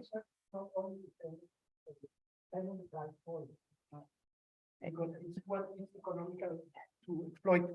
So the difference in oil reserves from a year to the next might depend on having new discoveries and that the price of oil is higher, so you can economically extract more. Which makes sense in the long term because it means that maybe you have higher oil reserves precisely because you're depending on a high price of oil and you expect it in the future to go down. So you have a higher risk. So that is 100% true, but is there, I mean, so there are two different things, right? Mechanically, what I said is exactly true. Now, what he's saying is that the definition in the data for oil reserves is, this definition is the amount of oil that you have underground that is worthwhile extracting at the current price of oil. Right. So when you have changes in the price of oil, you'll see changes in the stock of oil reserves, just because at some point, if the price drops too much, it's not worth it to extract, and that's considered as a loss in reserves. But that's in the data, okay? No. We can't, because it's the same for everyone. They're price takers. They're all price takers, okay? But we have time fixed effects and country PS effects on. Okay, so Paulina, sorry. Again, just to understand, by reserves, then there you have a time series. For each year, you have the estimated millions of barrels under the ground. Exactly. And the way that that is calculated does depend on the price in the data, yes. Okay, so we have a small open economy model with two types of goods. It's pretty simple. We have a tradable non-storable consumption good Y, that's exogenous, a stock of oil S, out of which X units can be extracted. The sovereign government is going to discover K units of oil every period. That's going to be constant. There's going to be a cost of extraction, which is going to be positively dependent on extraction. The more I extract, the more costly it is for me.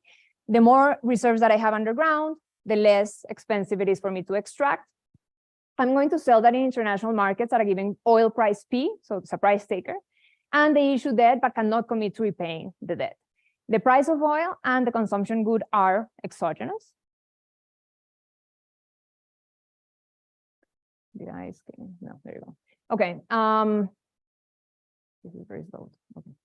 So what is the sovereign going to do? They're going to maximize between the value of not defaulting and the value of defaulting and the repayment. So if they go for the non-default state, they're going to maximize consumption, extraction, debt tomorrow, and reserves tomorrow, such that they maximize their utility that depends on consumption and their continuation value that depends on tomorrow's debt, reserves, output, and the price of oil. They're going to do that subject to the following budget constraint that just states that consumption minus debt, so B is a non-state contingent asset that is priced at a price Q.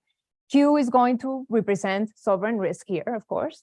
And here we have the revenues from selling their oil. So they sell X units of oil at a price P minus the cost of extracting that over here.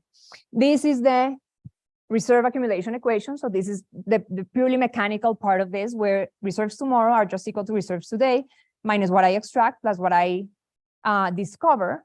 They know, or they form expectations on what that future price of oil is.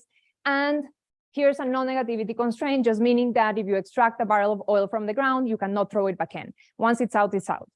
Under default, the difference is that now they are excluded from international financial markets. With a probability lambda, they will re-enter in the future international financial markets with a debt of equal to 0. If they are excluded, we are under this scenario over here, where the budget constraint is such that they can only consume, they have the output. Now, the difference here is that before we had just the price of oil here times extraction minus the extraction cost. Here, as you can see, we have a function h of p. This is a cost of default. So this is basically a cap on the price of oil, which is imposed when you are under default. Think of Russia. right now they're selling their oil to China and India at a 30% discount, okay? That's exactly what we have here. This all stays the same.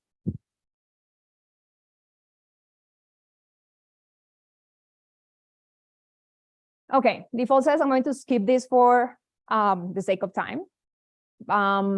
So something that is important, which I already mentioned, but I think is one of the neat things of what we're doing, is that in standard extraction models, basically what you will get is that whenever the realization of the price of oil is less than your expectation on the future price of oil, then you're going to lower extraction, okay? And that will increase reserves. That's certainly true in our model too. However, our model has a feature that is different to all the other models out there in the literature, which is that in our case, oil is a risky asset. It's a risky asset because the price of oil is stochastic and uncertain. And so one can show basically that we can price that real asset and it will have a physical return and a financial return such that we get a total return, which I'm not going to go into the details of that because we don't have time.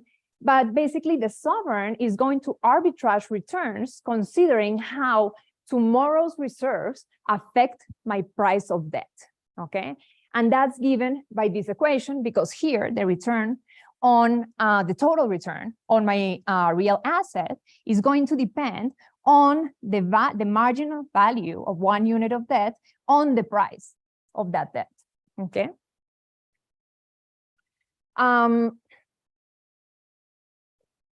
Okay, so I'm going to skip this. This is just to show that everything that has been found in the literature before holds in our case. We calibrate the model to this same sample of 30 countries. How we do it is that we need to estimate a VAR for oil prices and the non-oil GDP. How we do it is that we take data country by country. We estimate the VAR country by country. We take those parameter values that turn out to be significant, and then we weight them by the production, the oil production of each one of those countries that turned out to be significant, okay? And so this is a weighted average of those coefficients.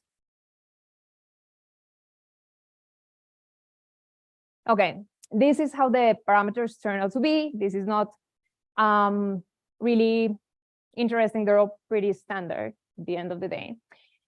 But here's what we, how we compare to the data, basically. So the average external debt to GDP, as I told you, is 22.5% if we weigh by oil production. In our benchmark economy is 22.9%. The default rate in the data is 1.14%, in the model is 1.19, and the standard deviation of oil extraction, 0.12, 0.12 in the benchmark. These are all moments that we target actually in the calibration. And the average reserve in years is how many reserves do I have left if I keep extracting at the rate that I'm extracting right now.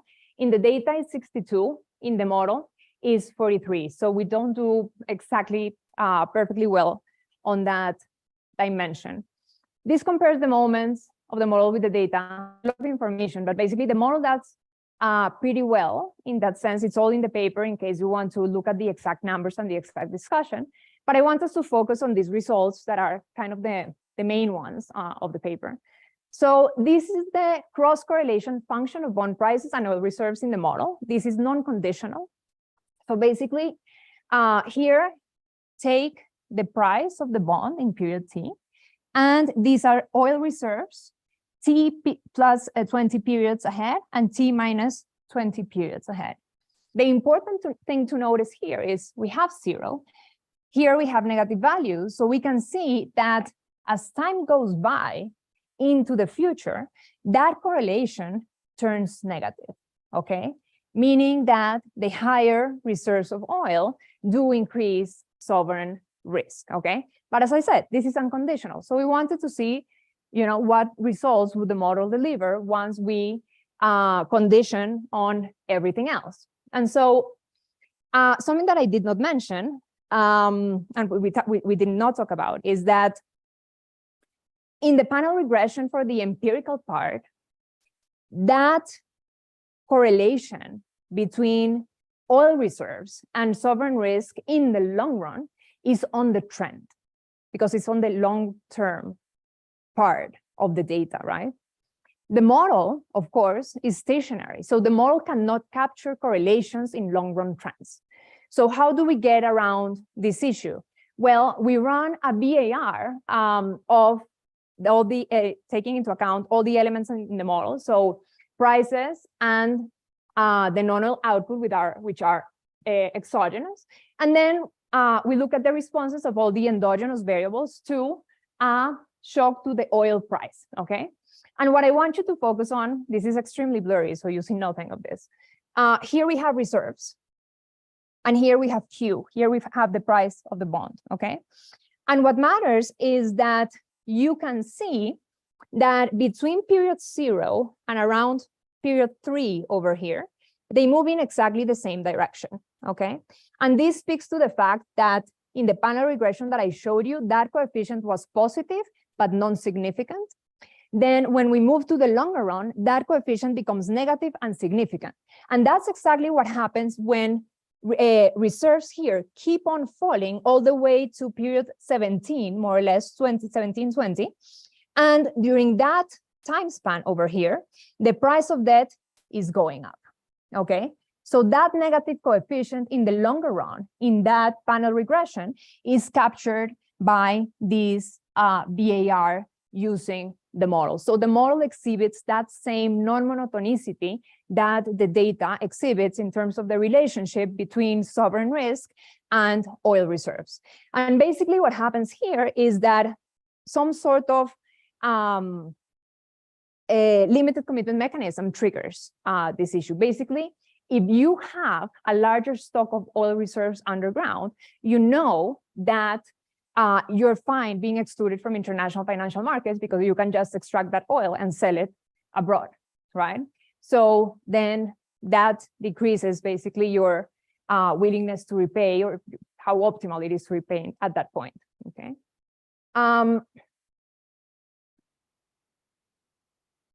Okay, I'm probably running out of time, right? Okay, so just one thing that I want to show you. When we look at default costs, we can basically disentangle how they all look like. So if we look at the total default costs, you see that the default costs are increasing in the price of oil, basically because of that cap, right, that we have on the price of oil. Because if I default at higher prices, because of that price cap that we impose, you're going to lose more, right? So, but then the important part is to see how much of this is the exogenous component and how much is an endogenous component. And as we can see, this exogenous component basically plots the difference between the realization of the price and that price cap. So that was the price cap is what I actually get paid for my oil when I am under default. And that's what we see over here, okay? Then the endogenous component is really what reflects my change in extraction. So you can see that at higher oil prices, my benchmark cost is lower, okay? And this shows us basically, and something that is kind of important to understand is that this shows how oil revenues and oil revenues in blue, sorry, and in green is extraction, basically. So the sum of these two lines corresponds to this red line over here, and the sum of this red line and this red line corresponds to this one over here. So it basically just shows you how really what matters here in terms of the endogenous component is the sovereign's decision of how much oil to extract, because they know that they can basically use that decision in terms of how much to extract to smooth out consumption more if I decide to default or otherwise, okay? These are the default sets. I'm not going to stop over that. So let me conclude with this. So we document empirically how sovereign risk and oil prices and reserves and extraction relate to each other, how they interact. We have a model of sovereign default with endogenous oil extraction, which has an endogenous default payoff. So the sovereign does strategize over reserves available during exclusion. And oil is a risky asset with real and financial returns. The sovereign internalizes how oil reserves affect sovereign bond prices. And so, this interaction in particular between the oil reserves and the price of debt is what's really interesting here. The model predicts that more oil extraction is associated with lower spreads, and reserves have no effect on impact, but are associated with higher spreads in the longer run, just as in the data. And I want to finish by saying that our framework really applies more generally to exhaustible commodities, and that can be extended to agricultural commodities as well under some circumstances. But basically, when we talk about just the non-renewable commodities, we think it should not only apply to oil, but to other non-renewable commodities with the same intuition that we have here. We just don't have the data necessary to run the empirical part of it yet. Thank you.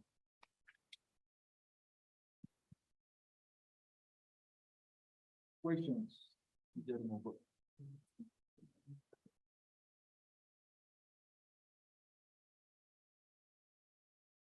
Thank you, Paulina.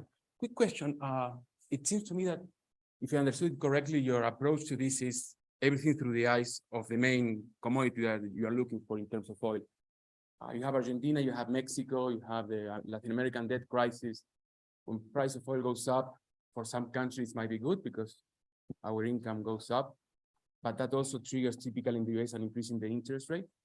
So characterizing the Latin American debt crisis, I think we match natural through the eyes of if the price of oil goes up, the US gets more inflation, interest rate goes up, that makes you more vulnerable to whatever that you have. So I wonder what is, and this might also coincide with the reserve stuff. If the price of oil goes up, reserves goes up, because now you have more incentives to have more reserves.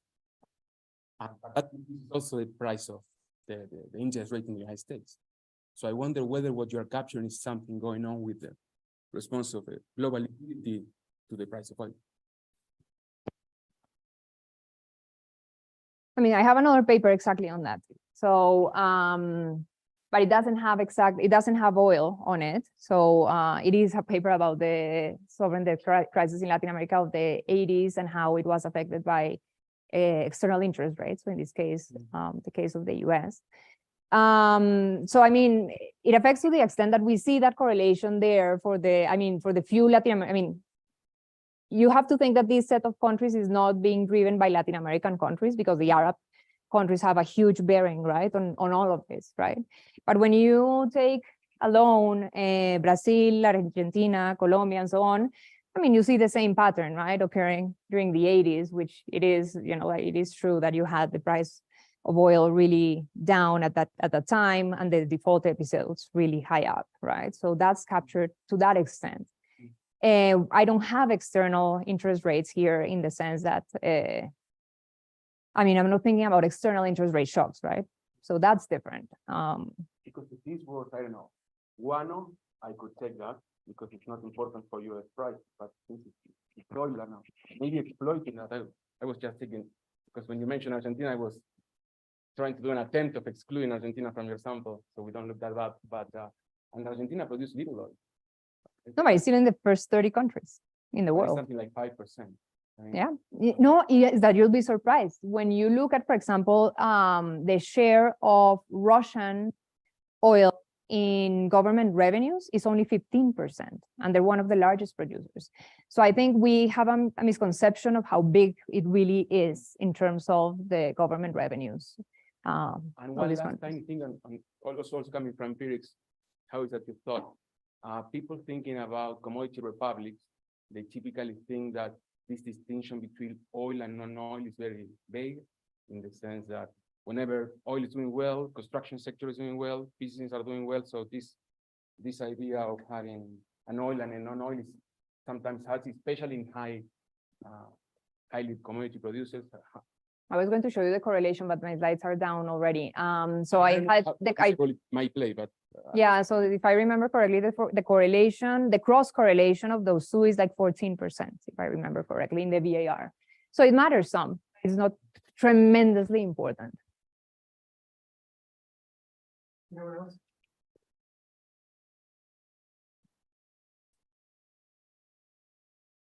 Okay, so I have a question for you. It seems like one of the important channels you have in your model, it's like this exclusion channel. When you get excluded from the market, you still sell oil, right?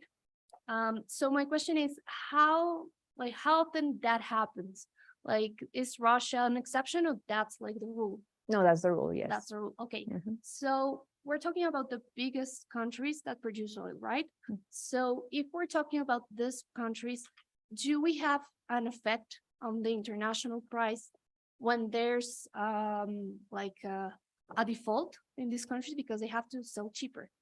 No, it doesn't matter. So so this is something that we looked into in quite some detail. So when you actually check whether they are price takers or not, surprisingly, and I still cannot fathom why this is the case, the only two that don't seem to be price takers are Brazil and Gabon. So I don't know, blame it on the econometrics. So I don't know.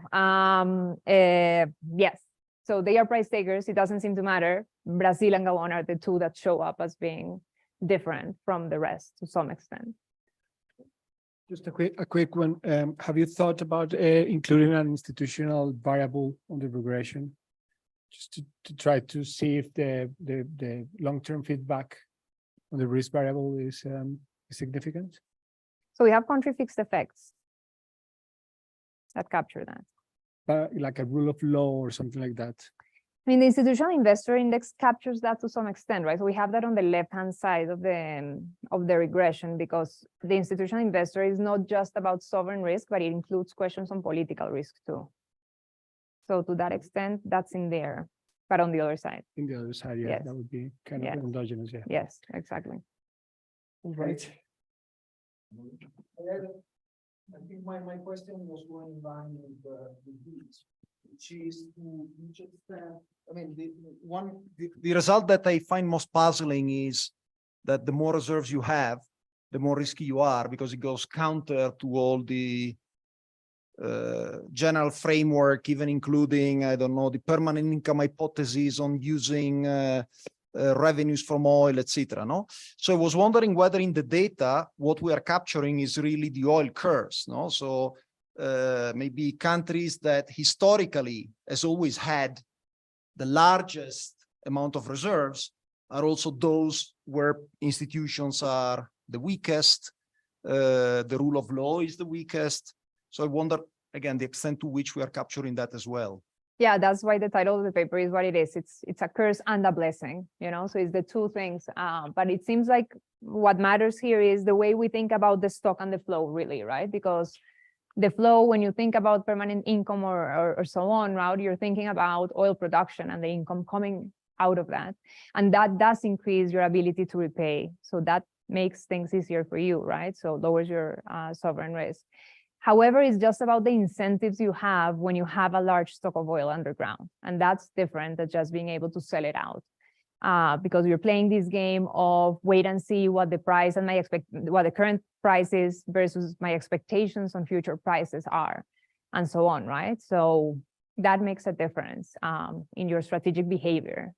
And that's what seems to be very interesting. I have a question. Have you considered like having a fixed effect of what causes the variation in the reserves? Like, for example, if the reserves change because there is they found a new oil discovery, or the reserves change because, for example, the OPEP gets an agreement and they decide to produce less, so the reserves go bigger because of that, or maybe like in Colombia, the reserves, maybe the production goes down because a guerrilla attack or something like that, and the reserves go up because we cannot extract the oil. So have you experienced like different shocks on what changes the reserves to see what can explain if there's a bias of what is changing the reserves, or the reserves is what explains this? Yeah, so in our model, the only thing that we could play around would be with the discovery. So we can make the discoveries, which right now is fixed at kappa, we can make it an exogenous stochastic variable. There's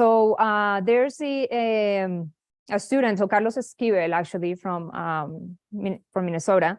He has a paper where he shows the effect of giant oil discoveries. His results go exactly in line with ours. However, when you look at our panel results, discoveries are not really significant. So it doesn't seem to be making, such a big difference. And giant oil discoveries don't happen very often, right? So yeah, that's kind of what we have up to now on that. Yeah. Okay, thank you very much. Now, thank you, Paulina. Now we'll have a 15-minute break. Hopefully there is the coffee that everybody was. Very good. I need a nap. And the mic's still on. Okay, my God. The world. It has not. Never charge. I don't know. Oh my God, like, we have like 100 pages in the appendix and it's been sitting at the AR for months now. Oh, yeah. Like 4 months now, so I don't know. We'll see. I don't know. We don't know who has it. You don't know. International stuff is. I was saying Emmy probably had it, but it's not. I've got referee requested that they come on. No. What's the name? Oh, I think.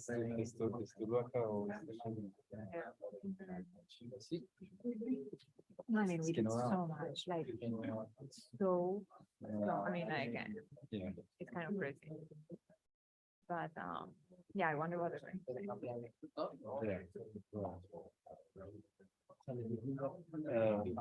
But yeah, it evolved, no? It's, well, I guess like all papers, I guess, like. Can I ask you a quick question?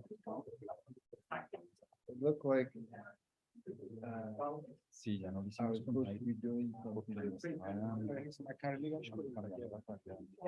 Carligash, Ajá. Curalmayer. Okay. Está publicada en instituciones europeas. Okay. Y una política de economía, de hecho, una de estos, no el JP, sino European, no sé qué. Y la vieja tiene un paper que se llama Dutch Disease or Dutch Party. Búscalo por ese lado. Dutch Disease or Dutch Dutch Party. Party. Ah, ese no. Pero el Curalbayeva con Velar. Sí, vamos a ver. Sí, ve. And Have you Vine. heard about this paper? Dutch Disease or Dutch Party. Dutch Parties. It's Carligash Curalbayeva. And she's from Kazakhstan. So her hypothesis is really nice because what she says is when there's a trade shock, the wealth belief of a country, oil producer country raises, and the risk premium comes down transversally for all sectors. Okay. So she models that. Is it published? Because it's Yeah, not yeah. coming up. It's an old paper. It has 10 to 12 years. Okay. But this is the Curalbayeva.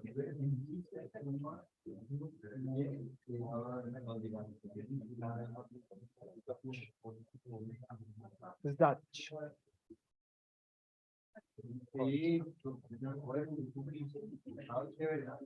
Shocks in terms of trade and risk premium intertemporal model. Oh, okay.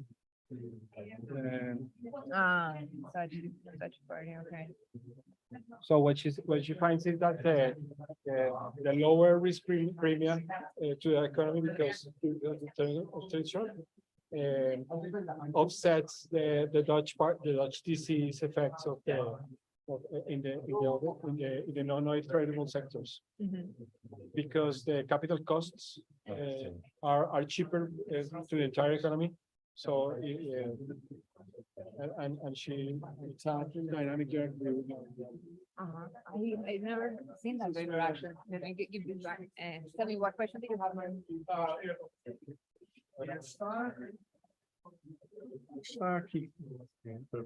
No, the name of the sí, no, se llama empiezo con K de Kehoe. Ah, no. Sí, ese es. Copié y lo voy a dejar acá en.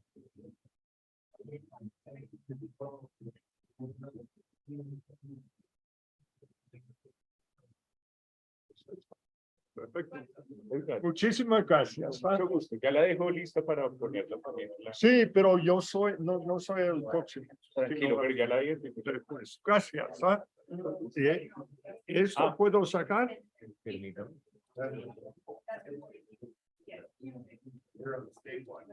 Okay. Perfecto. Gracias.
¿Listo? ¿Estamos? Arrancamos. Una vez estoy.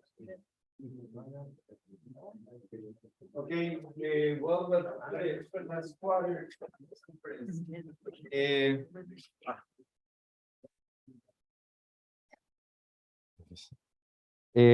So today we are gonna present. This is a joint paper with David Montoya, which is going to apply to a PhD. So you have a great candidate here. Andres Velasco, the technical director of the committee, of the autonomous committee of the fiscal rule, and me, which I also work at the Universidad de los Andes. So the idea, the title of the paper is Towards a Fiscal Potential GDP. So potential GDP is defined as the maximum productive capacity in the absence of shocks and when you use your inputs at normal levels. And the GDP gap is defined as the percentage difference between the observed GDP and the trend or potential GDP. Why is this useful? Basically because this is a measure that governments usually use to define the need for stimuli for the economy. So for example, if the gap is negative, so the GDP observed is below the potential GDP, then that's a reason to make expansionary policies to reach the potential GDP. But on the contrary, if the gap is positive, that means you need contractionary policies because that could ease overheating and prevent inflationary pressures. So this is the usual graph that we teach our students. So basically here you have the long run supply or GDP, and then you have the short run one, you have the aggregate demand, and then when you pose a stimulus to the economy, then you displace the aggregate demand, that increases GDP, but that also generates inflationary pressures. That happens with anything that increases the aggregate demand. That could be a monetary expansion or also a fiscal expansion. So the above figures suggest that a GDP above the trend generates inflationary pressures, and that's the rationale behind the Phillips curve, where you have this trade-off between unemployment and inflation. So you want less unemployment, well, that increases GDP, but that also increases inflation. That's the idea behind that.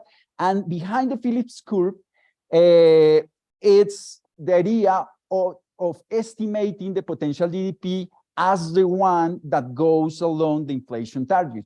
That means the non-inflationary, one could call it like the non-inflationary GDP. That's the usual potential GDP. That's the usual one that we calculate. And that's the one used mainly by central banks to define the monetary policy stance.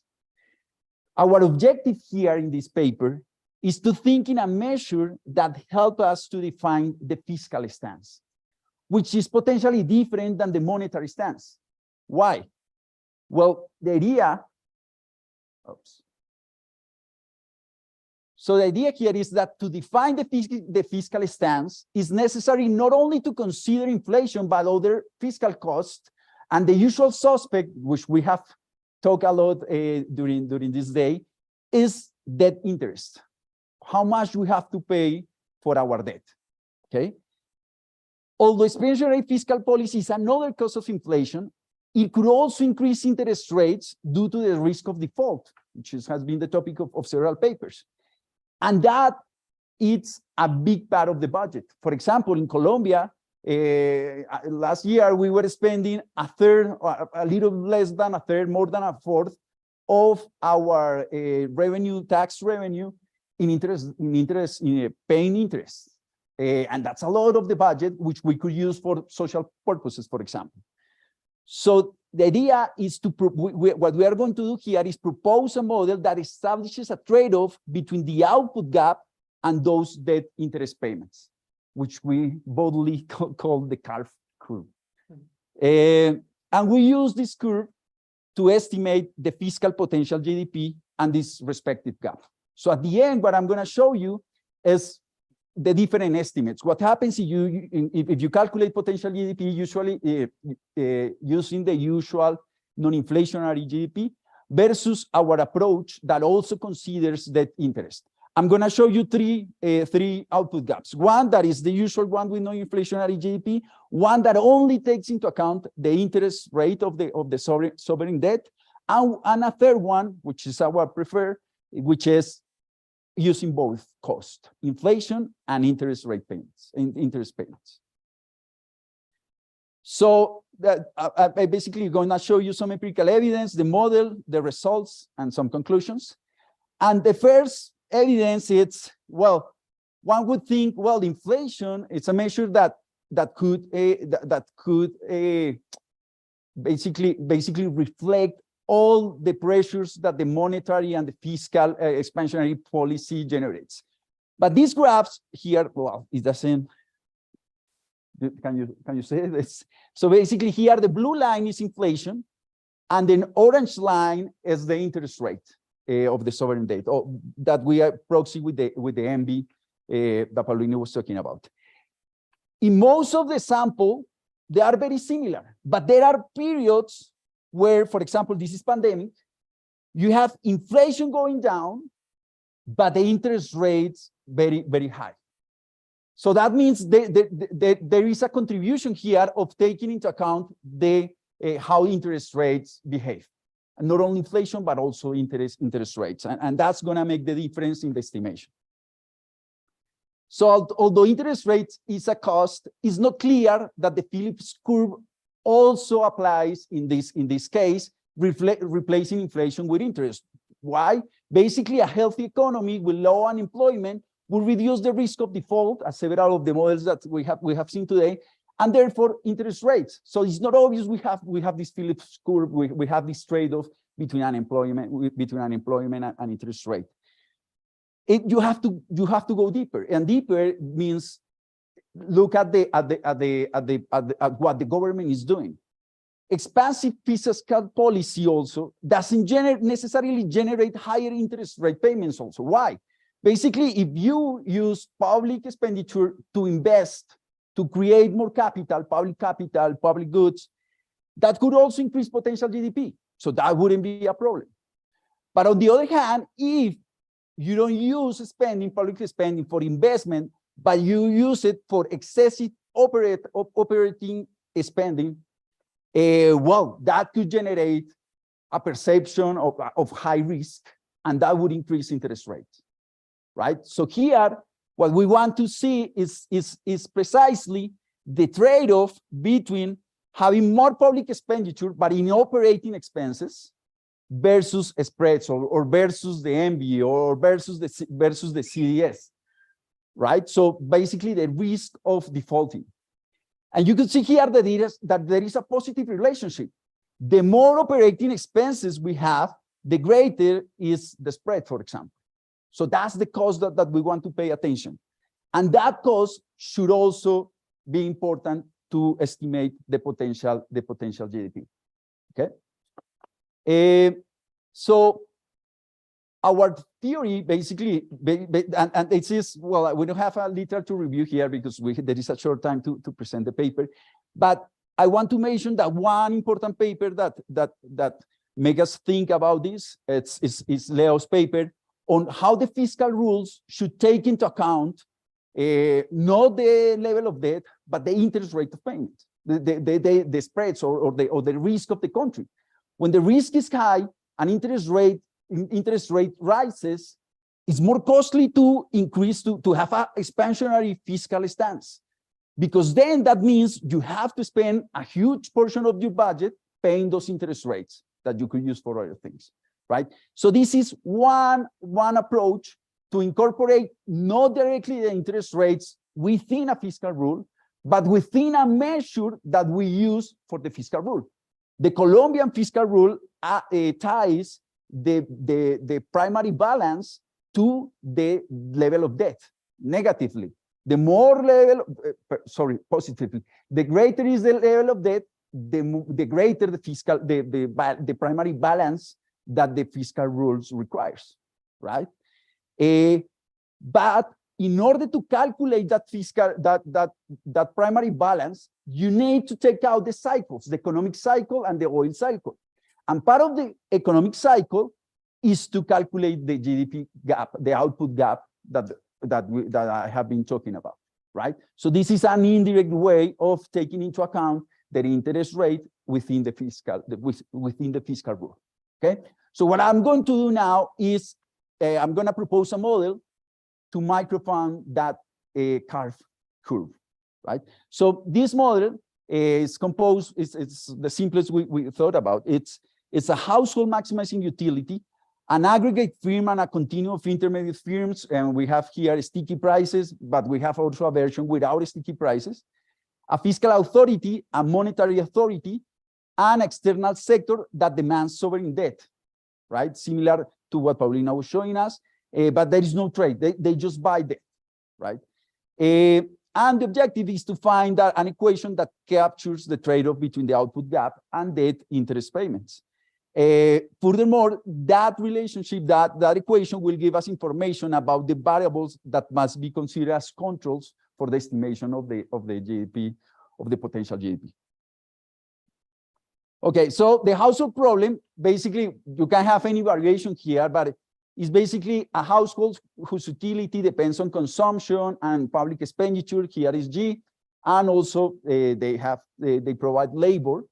Subject to the following budget constraints. So we have consumption, we can save in buying the government debt. Government debt is in terms of dollars. So here E is going to be the exchange rate, and the income depends on, well, a tax rate. Is basically labor income after tax, and you have some interest if you have bonds from the government, but also we allow households to borrow. So here would be payments of that. You can obtain a log linearized aggregate demand relationship, an IS curve that relates consumption, public expenditure. We also have an intratemporal condition where you will have also consumption, public expenditure, and labor. Then we can have firms, a representative firm that produces a final good, aggregating a continuum of intermediate inputs, intermediate goods, that the usual story for sticky prices. Intermediate goods are produced by firms with monopolistic competition. They set prices in a Calvo framework, and then you get a log linearized aggregate supply relationship. This is usual. The government hires labor to produce the exogenous public spending, so that's part of the labor market. And they issue bonds in foreign currency to satisfy a budget constraint, the one we have seen in our paper. So we have public expenditure. I'm here going to focus on the simplest version of the model, which is operating public expenditure. And that public expenditure, you have to pay for the public expenditure, you have to pay for the interest of your debt. And how do you pay that? Well, you pay that with taxes to labor income or issuing more bonds, the usual story. And there is a risk-neutral external sector that demands government bonds, as in Arellano. And basically from there, I'm trying to avoid a lot of equations. And basically from there, you will have an interest rate that depends, that is increasing in the amount of debt, that is decreasing in Y. Basically, what we have seen, if you have more output, then the risk of default is lower, and is increasing in the international interest rate, right? So basically, this model, what this model is about, is basically about the risk of default. So there is this risk neutral external sector that cares about getting paid by the government. There is this risk of defaulting, and so they set the interest rate in order to make zero profits. That's the idea. And so that's why this interest rate has these properties. So here you have an equilibrium. I'm going to show you here the equilibrium with non-sticky prices. That would be the fiscal version, the plain fiscal version of the model.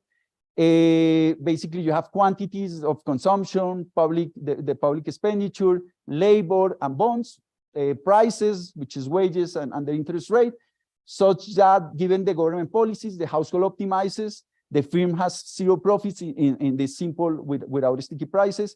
Given the price of the bonds, the government satisfies the budget constraint, and the bond price reflects the probability of sovereign default risk and the zero benefit condition to the external sector, and markets clear. Okay, this is the simplest model. When you combine the log linearized versions of these optimal equations, you get something like this. It is ugly, not as ugly as Leo's equations, but this suggests a negative relationship between the interest rate and the output gap. Or you could also think as a positive relationship between the interest rates and unemployment. So there is no trade-off there is no trade-off as in the Phillips curve, but it also suggests a positive relationship between interest rate and public spending, which here is only operating public spending. And this is when the trade-off comes. Okay, Paulo. Exogenous. It could move. Yeah. Like a shock.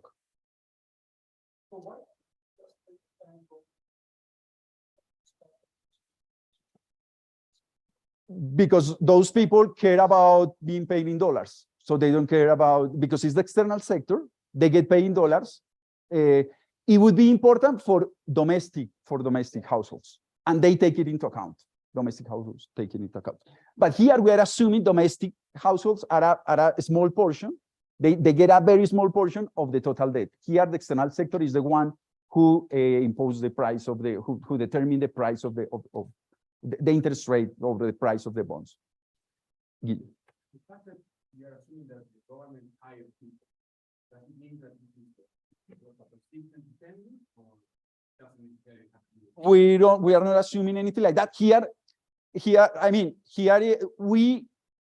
The idea of the purpose of the model is to get this equation, but we are not calibrating any process or anything like that. We are going to estimate that with the data. We are going to estimate this relationship with the data. That's the idea. Yep. Here. Good. So what's the story behind this model? The story behind this model is basically what happens when you get a negative shock in productivity, the pandemic. Well, wages are going to fall. Households, they want to save, they want to save less or borrow more. The government must decide whether to increase spending and increase employment. That's the way it works. So I increase spending because I need labor, that increase employment, but they will have lower tax revenue. They could have lower tax revenue because because wages fall, and then households want to offer less labor hours, and they must pay that increase in spending with debt. Because the government and the households are borrowing more, interest rate rises, and that means less room for productive activities. That's the story basically that you could think from the model. Yes. So the first shock, I understand. Why didn't we just have an increase in decrease in the interest rates on the monetary side? This is a nominal model, right? No, I mean, this version would be the simplest one, which is like the fiscal one only, the one I'm presenting here. But yeah, in a more complex model where you have sticky prices. Right. Sticky prices were at full employment, no?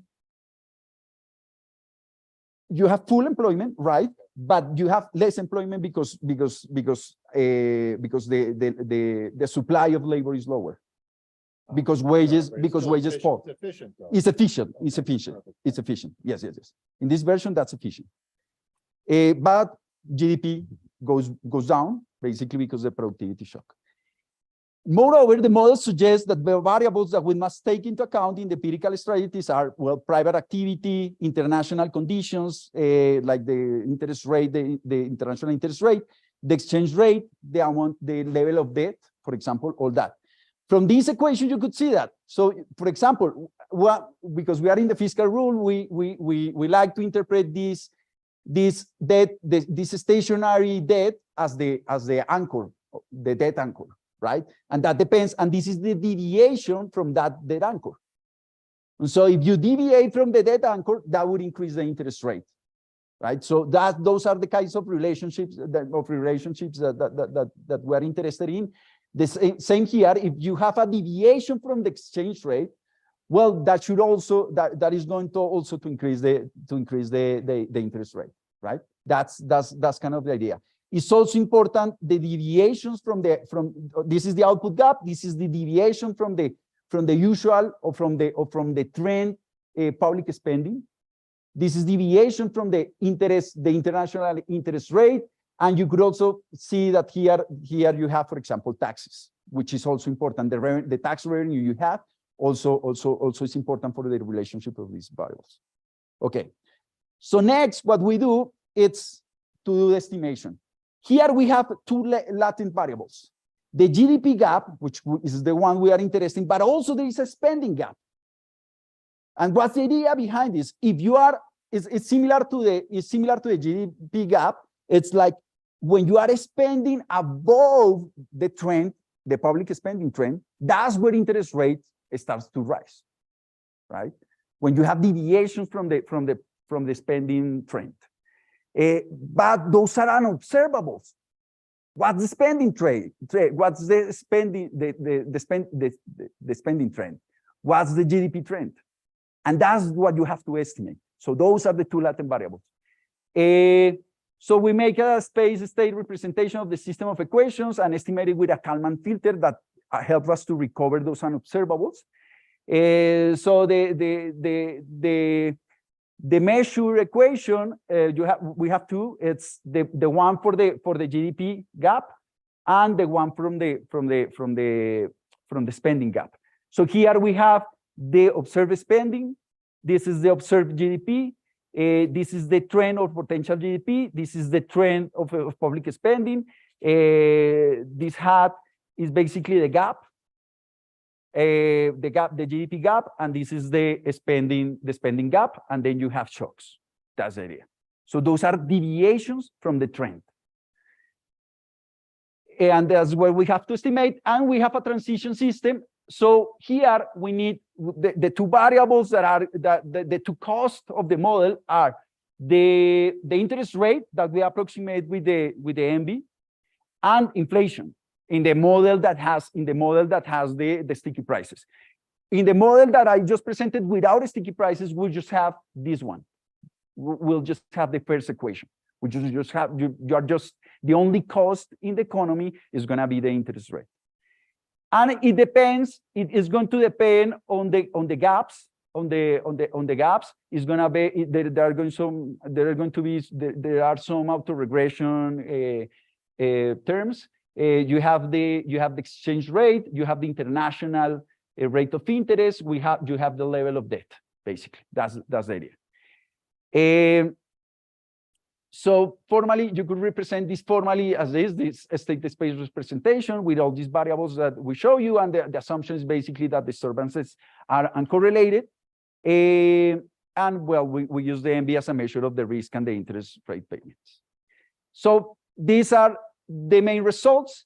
So basically, as I told you, I'm going to estimate three models. The usual one, the non-inflationary one, there is no equation for the interest rate, and that's the one the CARF is now estimating for the fiscal rule. And the other two are our proposals. So here, the orange line, it's the fiscal one, just where you have interest rate, no inflation. And the yellow one, it's where when you have the two equations, you have the interest rate and the inflation. So in terms of the output gap, the estimations are pretty similar. Basically, they behave basically very similar. The blue line is what we observe. So this would be the trend spending, the trend spending, right? This is only operating spending. So sometimes we are spending much more. Sometimes we are not spending as much. That's basically the point. And the important ones are this one. This is the GDP gap with the three models. Okay. So the blue line is the monetary one, the non-inflationary GDP, which is the one that we are currently using. The red line is only the fiscal one. It only considers interest rates. And the light blue is going to be the combination of inflation and interest rate. Let's focus in this period of the pandemic. What this is saying, this is opening a space to the government in almost 10 percentage points during the pandemic, right? So this is saying during the pandemic, the GDP was 10 percentage points below the trend. So you could have a very expansionary fiscal stance in order to counteract that cycle. But the measure we're proposing is saying qualitatively the same, but quantitatively the impulse is much smaller. Why is that? Because interest rates were too high here, as I showed you at the beginning. So as I showed you at the beginning,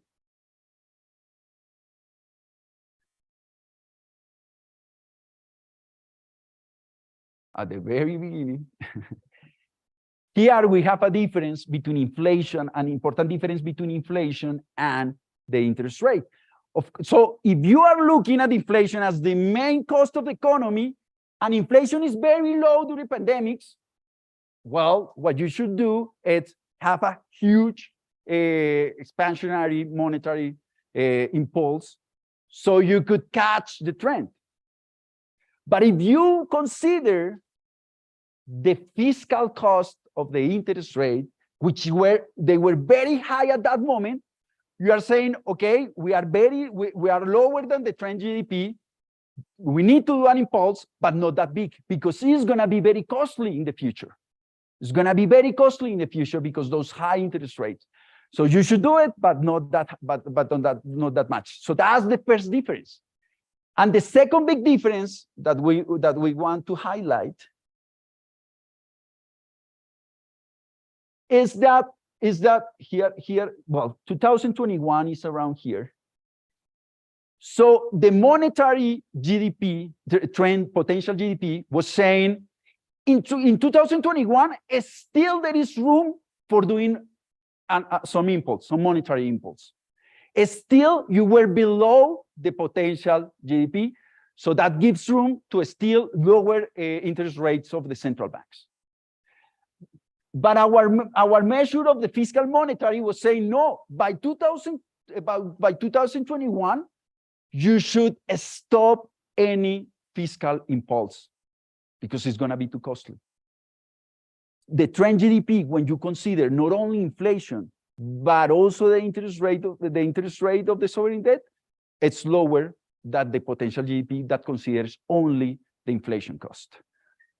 So the impulse should have been removed by 2021. We didn't do that. Okay, so those are like the two main highlights of this new estimation. So when you consider also the interest rate, conclusions change a little bit. So basically concluding, so we basically microfounded a GDP gap that relates the GDP not only to inflation but also to debt interest payments. The estimated gap suggests the pandemic stimulus should have been smaller and should have been withdrawn in 2021. You could have some extensions, for example, having an informal sector, which in Colombia is very important, but also because in Colombia, it was an important caution during the pandemic, right? So at the beginning was an amplifier.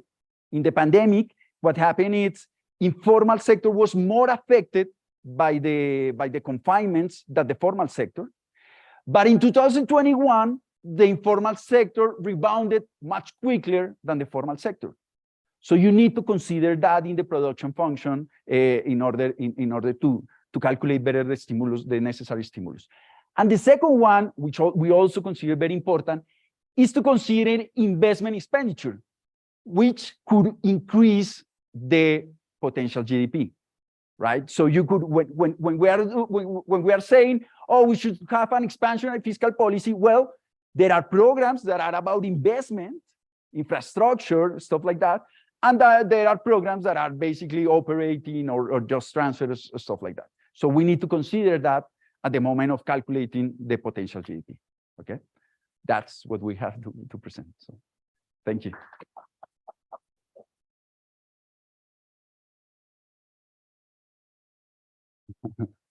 Questions? Just, yeah.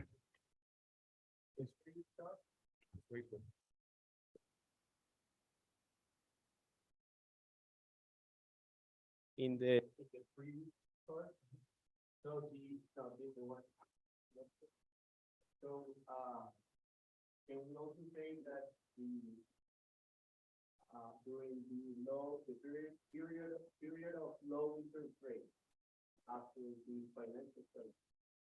We could have been more aggressive, but following this method, we could have been more aggressive in terms of expenditure because the output was actually it was more negative than. You mean here in this region? Yes, exactly that. Exactly that. So here you should read that if you use the measure with the fiscal cost, which was very low at that moment, and then you should do more expansionary policies. Exactly. But just here, for example, in this other period, where we have a negative gap for the monetary version, in the fiscal one was like, no, you are just in the trend. So it's a little bit different. Yeah. Very good. A kind of a clarification question in the not so ugly equation that you presented before. So what's the maturity profile of the debt you're considering? Just one period. Okay, bonds. so Yeah. in that case, then basically your marginal interest rates are the same as your effective interest rates. So whatever happens in the marginal interest rate immediately is going to affect the expenditure, your expenditures. So there are two things that I would consider to make this operational. The first one is that the size, I mean, in the end, what matters for the resources that you are actually spending on interest payments is actually the size of the interest payments towards your, I mean, as a ratio of your revenue or as a ratio of your GDP, but not actually the interest rates itself. Because if, for example, if you have 10% of GDP and you have a rise of 20 or 30 basis points, it's not the same as if you had 60, 70, 80% of GDP. And the second thing is that I would guess that the maturity profile of, I don't know, the Colombian central government is not 1 year, it's much longer. It is much longer. And then the pass-through is not so immediate. So then there's a kind of also, okay, it increases a lot, maybe the marginal interest rates 1 year, but you just see these 10, 20, or 30% this year, and you will see it the previous years. And actually the same happens conversely. When you have a big fall on interest rates, you might not see that fall on interest payments. So that this, I mean, it's just Those are great suggestions. So the first one we tried, the first version we tried was with interest rates, with the interest payments as a percentage of GDP. The conclusions are very similar for that end of the like pandemic and recovery. For the others, for the previous periods, not necessarily, but for the pandemic and recovery, exactly the same conclusions. Exactly the same conclusions. About the second one, it's great. It's a great suggestion. It's super important because Colombia right now is suffering about that lack. While in 2020, we were paying about less than like a fifth of the tax revenue we were spending on interest payments. So when you take the decision there, you will take a very different decision that if you take it in 2021, that you started to suffer from the rise of the interest rate, which climbed to 30% of tax revenue, and it's gonna be and it's increasing the interest payments of it's now interest payments are about 4.5% of the GDP, which is huge, and the usual number was 3%. But you observe that after a lag, and that's going to take time to take it back to the 3% levels. So it's a very good suggestion. We are going to take a look at that. Paulo.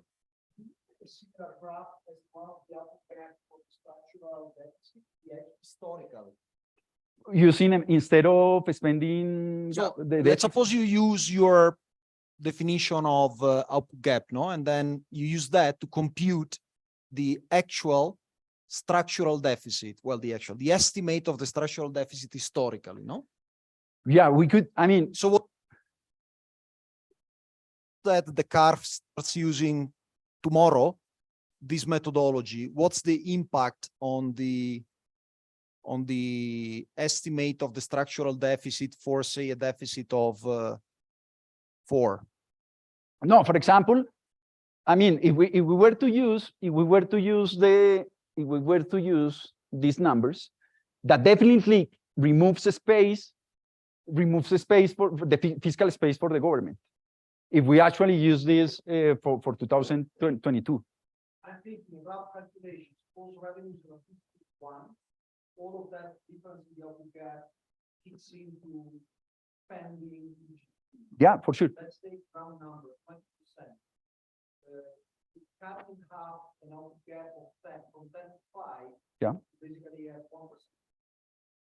So the 7% deficit that you had in 2000. They wouldn't have.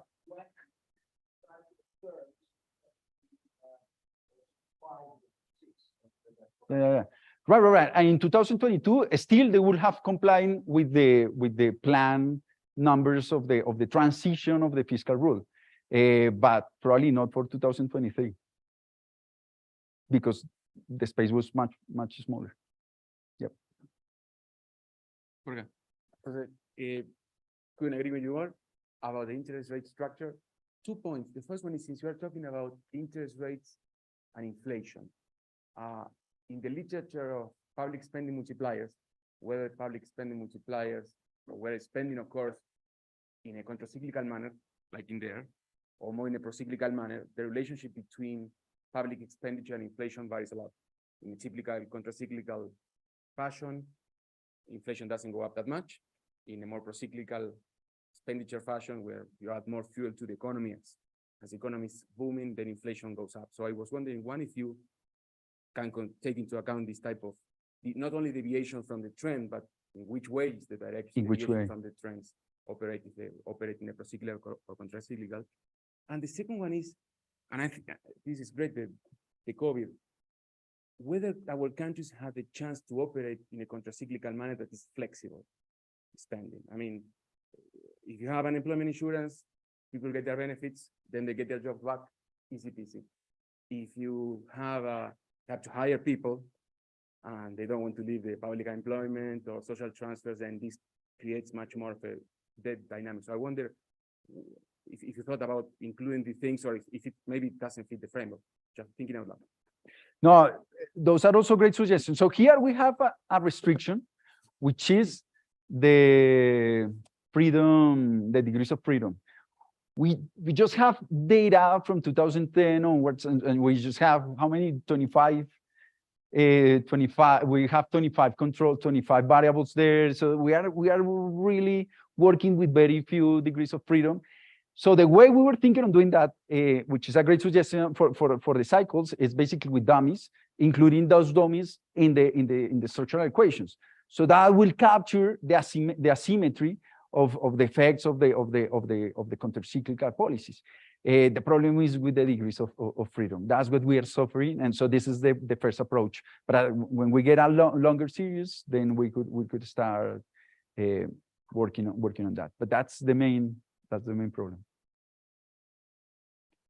Okay, thank you very much for your questions.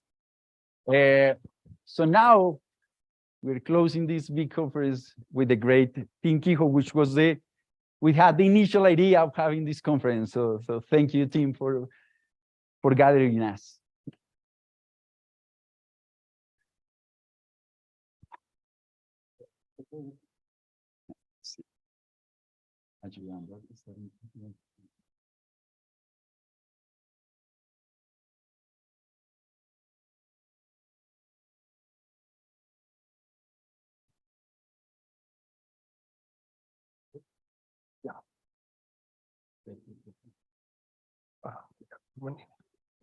Demasiado cosas, hermano. Tú puedes poner, por supuesto. Gracias.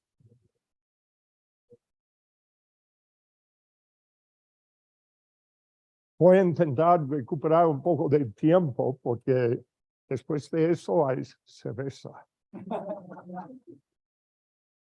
Y quisiera agradecer a Andrés, porque de hecho fue en Cartagena en agosto que hemos discutido la idea de esto y ha salido con mucho éxito. Felicidades. Huh? Okay.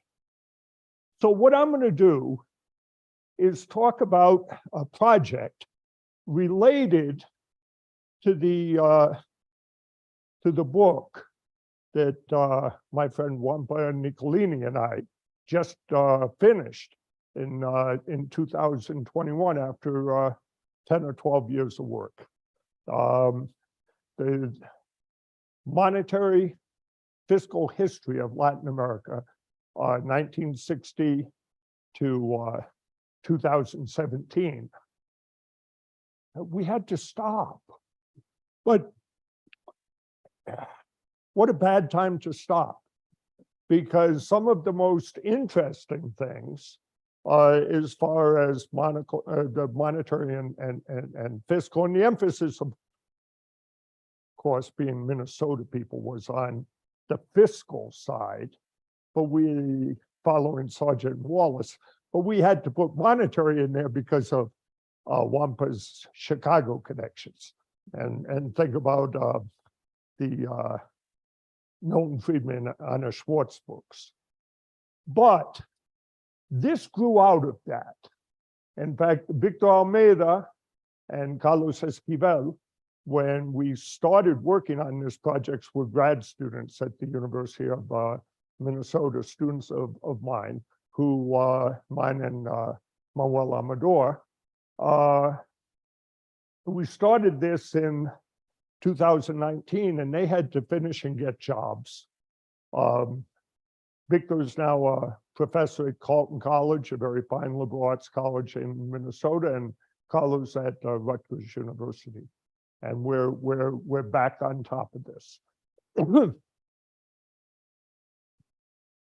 Oh, and if you want to ask anybody about our monetary fiscal policy book, and I meant to mention this because we had one of the people who did most of the real work, writing the chapters, getting together the data for one of our 11 countries.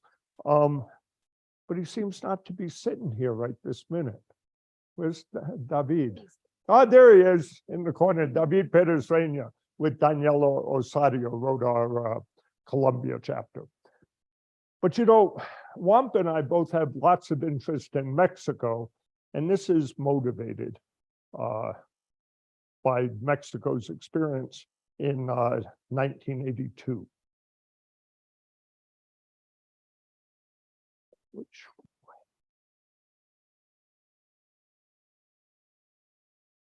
Good.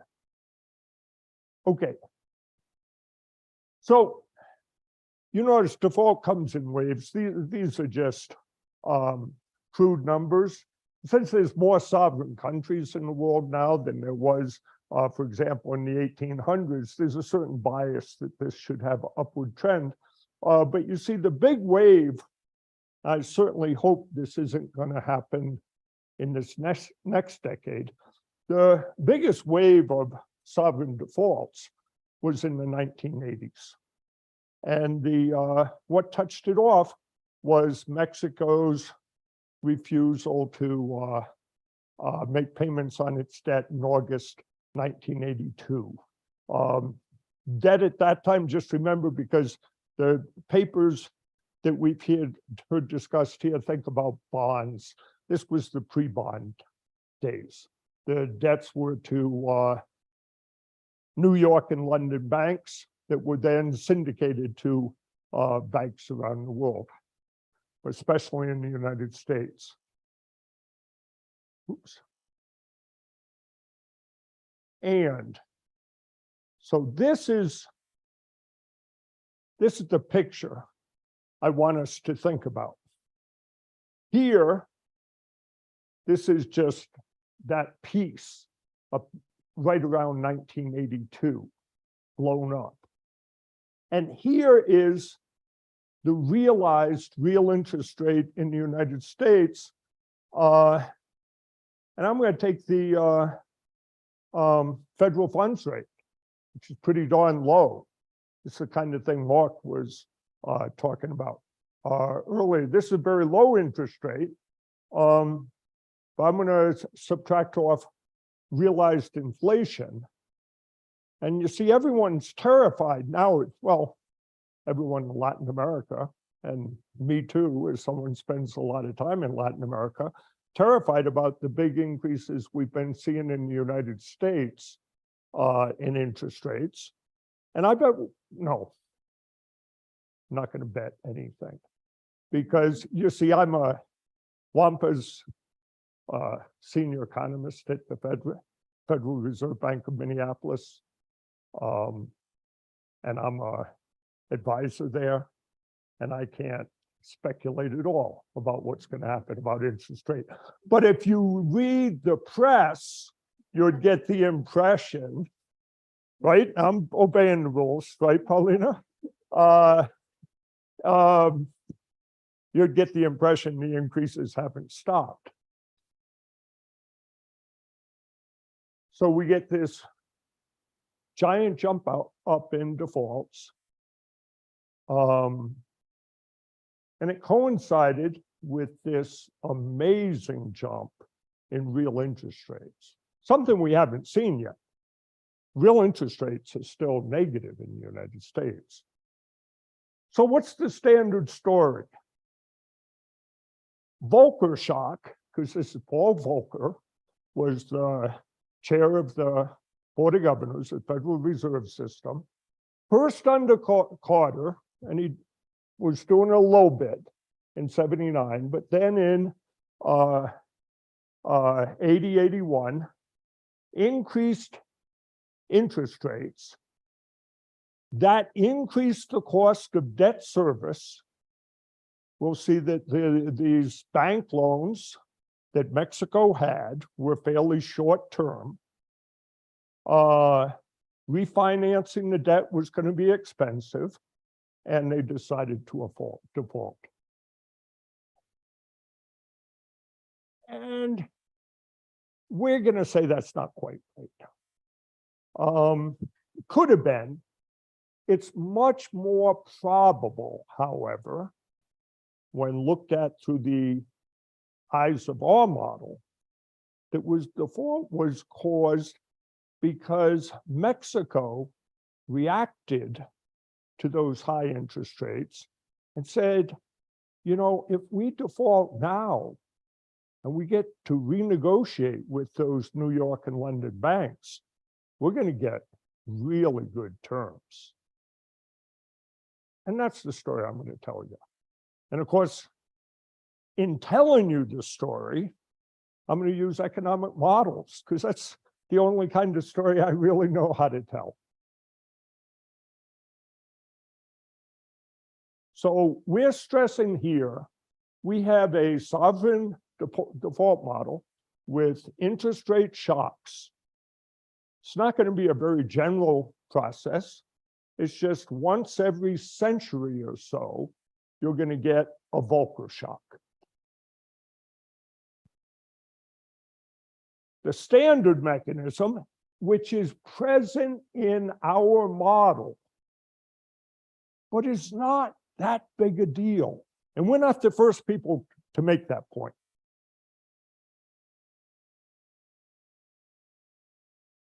In fact, I was talking with Leo about this, Leo Martinez about this this morning, and he's done a lot of work with Juan Carlos Hachondo, and they get these increases in interest rates to come from increases in risk premium. And it's not where the action is. Yeah, it's there. It's not zero the effect, but it increases the probability of default by very little. Our mechanism that you expect to be able to get a higher haircut in the renegotiation process is going to give us big numbers. So it's not big versus zero, but it's big versus small.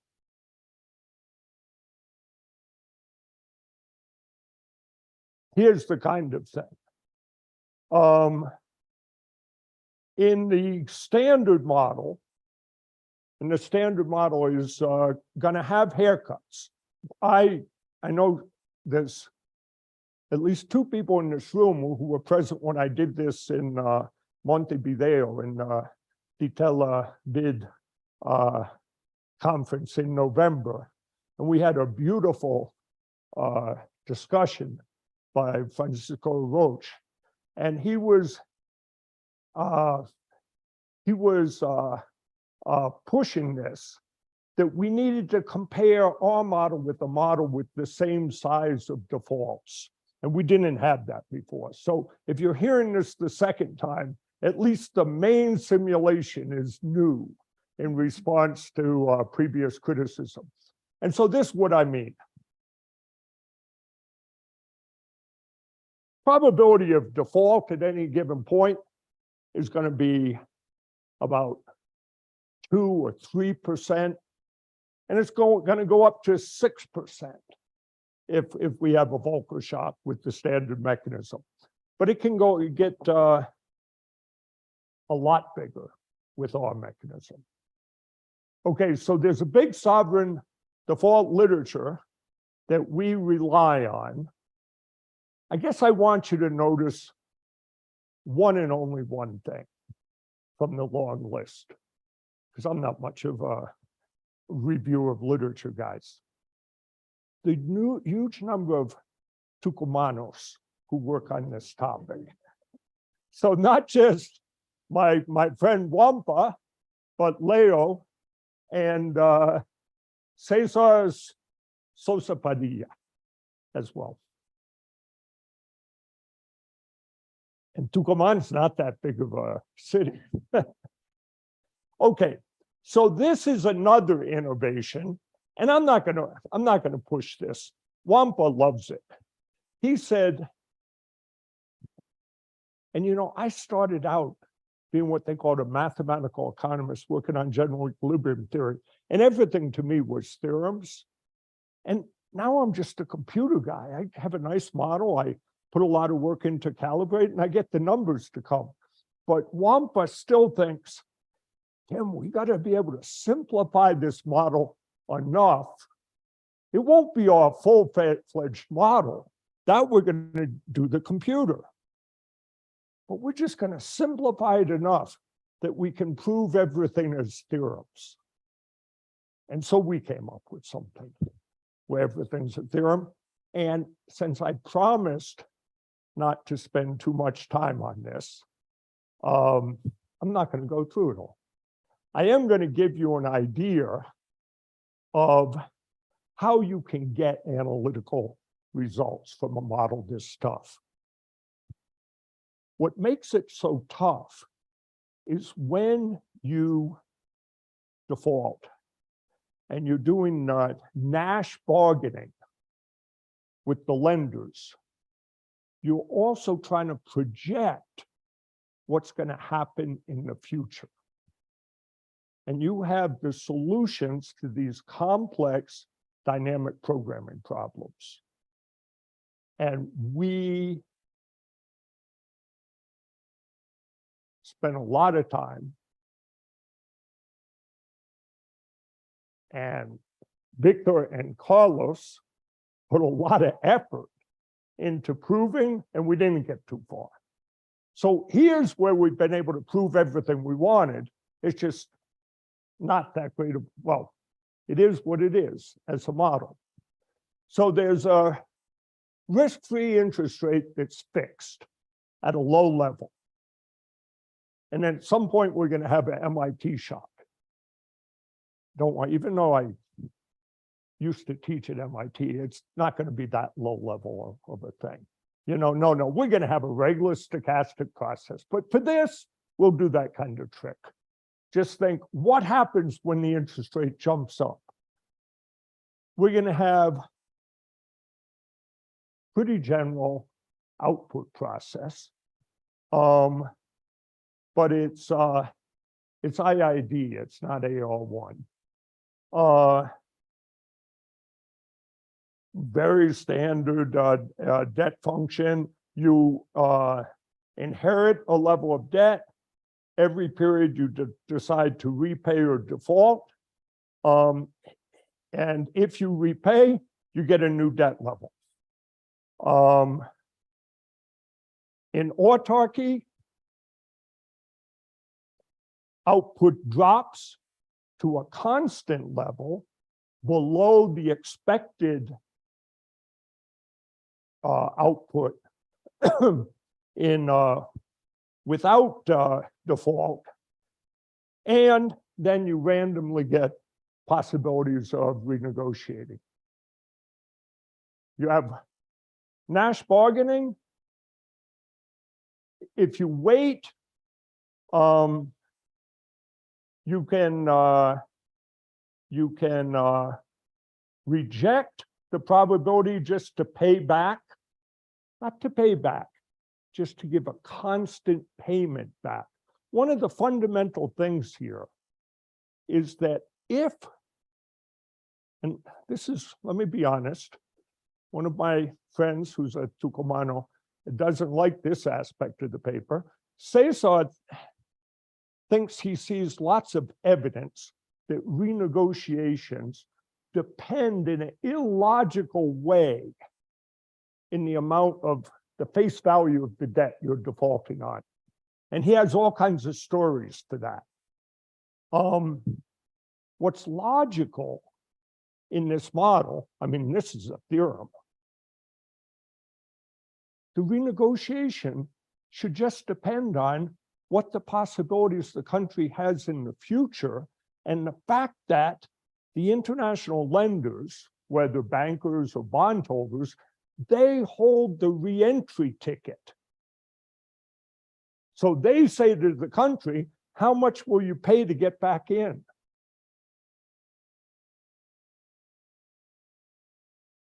So that's going to be this thing called rho. How much you pay.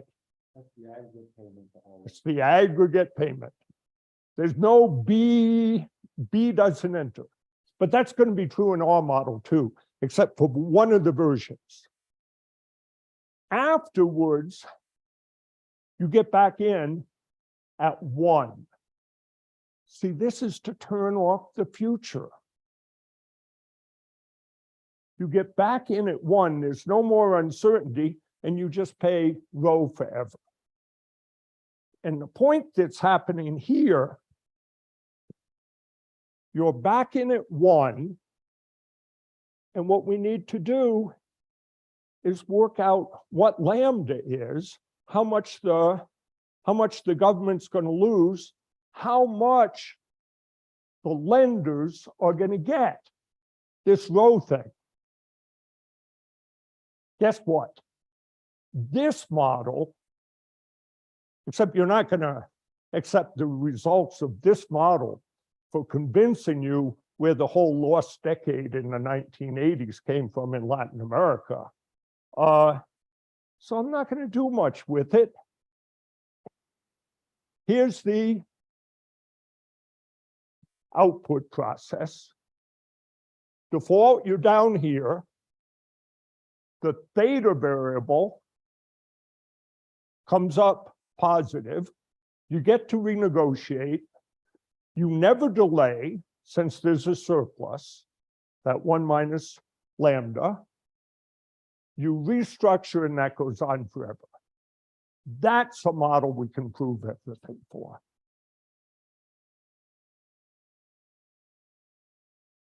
What kind of? You're basically making a payment to get your lambda back. That's it. There's no other gains from trading. No, because the future is over.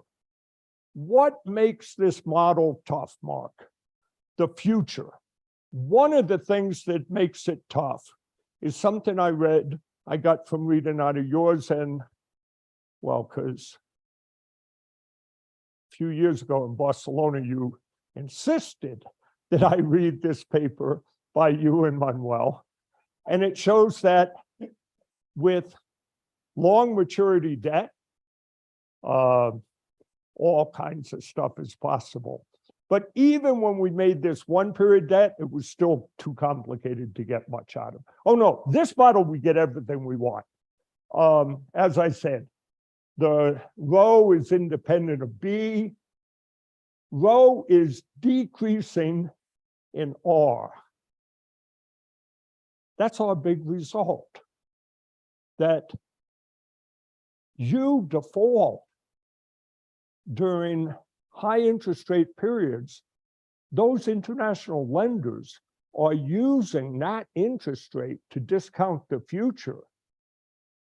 They'll give you better terms because they want to get anything they can out of the loan as soon as they can. Anyway, let's get to the regular model. Okay. This model is just like our friend Cristina Arellano's model with long-term debt a la Hachondo Martinez. Remember that 2009 paper? Who was the editor? I accepted that. That's right. It was a great paper. Okay, so let's get back to this. Debt with a year, period's going to be a year. And so the maturity of debt is going to be 1 over gamma. Okay, so if we were talking about the EMU crises, I'd make gamma be a 6th, the kind of numbers they were for Greece and Spain. Poof. Greece then, of course, increased, but for those periphery countries, Portugal, Italy, Ireland, Greece, and Spain, I'd make that number 1/6. And in fact, with my papers on this with Juan Carlos Conesa, that's what I do. In our dynamic programming problems, the state of the economy is going to be and gamma is going to stay fixed. Huh? That's going to simplify this. We all know, and if you look at the literature on what debt renegotiations look like, you realize they're very complex animals. It's not just the face value of the debt that changes. There often is an upfront payment that can be positive or negative, and the maturity of the debt changes. We're going to keep things simple. This debt structure, fully characterized by gamma, is going to stay fixed before and after. Models with risk-neutral lenders are just a lot simpler. You default. You do what Mexico did in August '82. You don't make payments on the debt. And this is like refinements that Chatterjee and Igonor did to something Christina noticed that she needed in her model. You don't want countries defaulting when they're in good.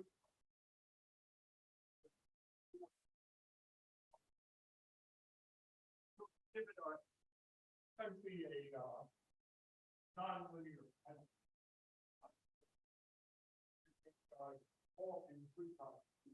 especially quadratic form, especially and you get this debt renegotiation probability. After you renegotiate, again, Nash bargaining, the face value of the debt will change. But we're going to see that DR doesn't depend on D. Government gets back into financial markets. It has to make its payment on this period. And lenders just get back the same structure of debt we had before with the maturity parameter gamma. 1 over gamma is the maturity.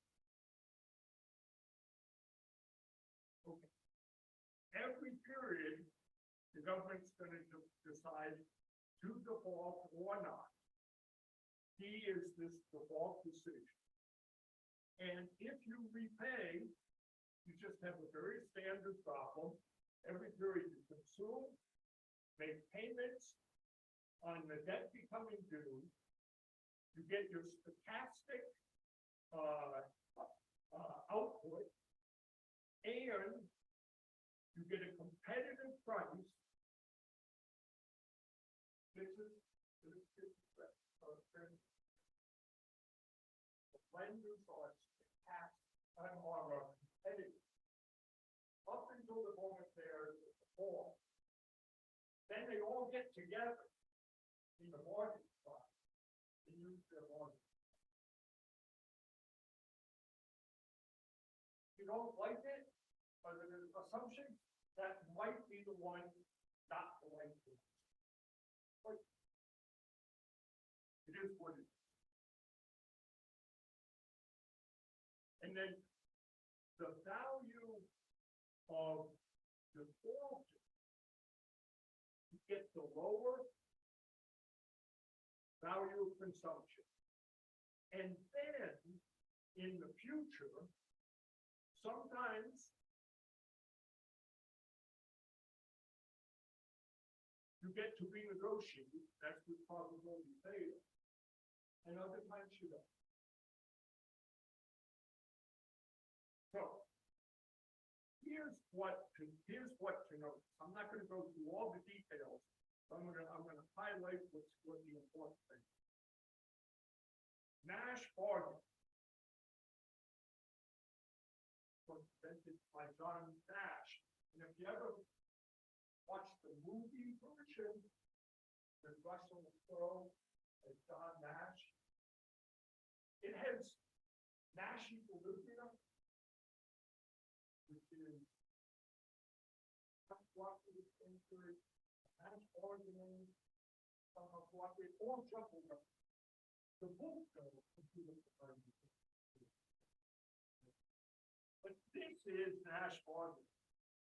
You just divide a surplus using like how Douglas weighs alpha and 1 minus alpha. Okay?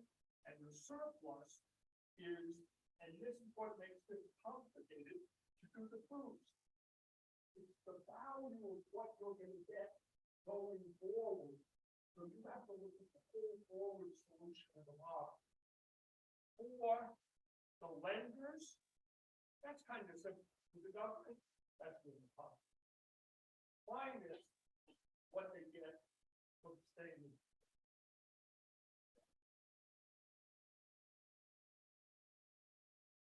So here, for example, is we're going to call Q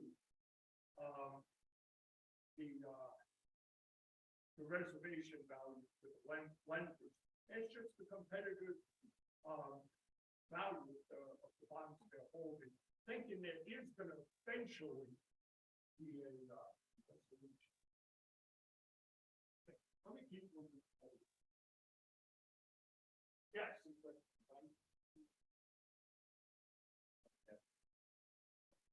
For banks, they are putting a lot of losses, so they have to put it in the book. Yeah. That surprised me. But it's true.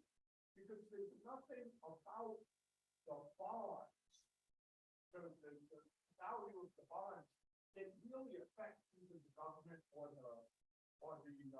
way we've written the surplus for the South, it doesn't show up. And say so wants that print that makes it show up. Like the amount you lost is going to affect you politically, or something like that. Some kind of nominal illusions. Okay. Number of people in this group were students of mine in Minnesota. You know, when I taught you in class, you had to write out these definitions of equilibria, and even Guillermo was my student when I was a visiting professor at Maryland. I had to get them right. guess what? I checked it, I did it right, and so I'm gonna prove it out. So here's what we're gonna do. We're gonna calibrate this model. Interest rates, real interest rates, about 1.2%. That's US data, 1955 to 1980. Then they jump to 6.2% real for 5 years in the beginning of the 80s. That's the Volcker shock. Volcker shock, we have a Markov matrix. Volcker shocks happen on average 0.75 years. Remember that. And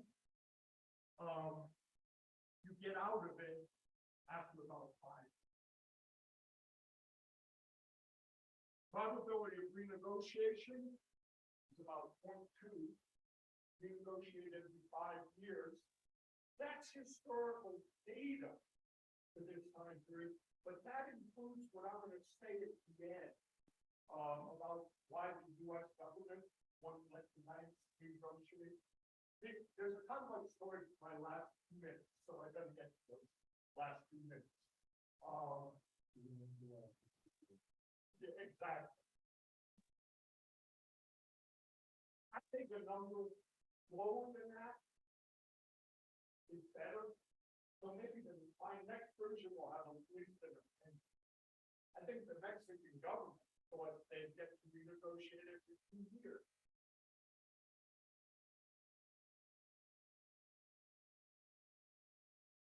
That isn't that old. But that's what the maturity on the I know bank folks will make the law actually approved. Standard thing for risk aversion and the Markov process is Mexican GDP. 1943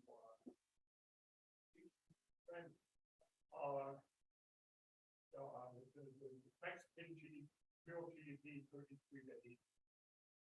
So here's what happens. If we just take those numbers and we put them in the model, but give the lenders no borrowing power, so that this is why, for example, Marx and Peter's original paper, Stevens, or paper how Holman idea, with defaults of 100%.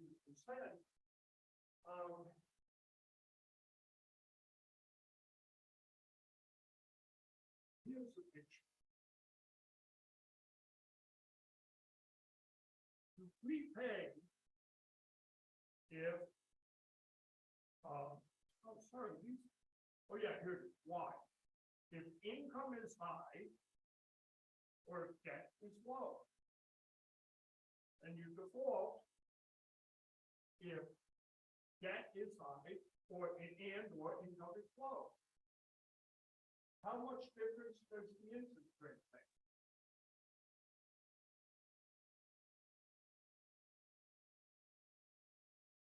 Our analysis started out like that. Previous papers have done that. They say, look how big that black region is. 2. All right. It's thin, but that doesn't tell us how often we're going to get there in terms of where the ergodic distribution is and so forth. I mean, and with our mechanism, it's thicker. But who cares? In fact, we had a workshop at the Fed where Christina said, yeah, but how often do you get there? Don't just show me in some set of parameters, one region is thick and the other is thin. So here's what we found. This is an interesting picture. Juan loves it more than me. But if you just have a regular default, not a default triggered by interest rate shocks, here's the kind of pattern you get to the when you do 5,000 simulations. Here's the kind of thing you get. After a Volcker shock, you get something with a much higher rate. Interestingly enough, you also get a a bunch more shops with really low, really low haircuts. And that's because the Volcker shop will end before you get a chance to renegotiate. And you chose to default to get the good terms. And then all of a sudden the Volcker shop's over and the banks are impatient. But we now do, and this is the new thing in the paper, so I'm going to steal one of my minutes back. Okay? Here we put in the haircut depends on the face value question all about. And we're just going to fix it at the historical average of 21%.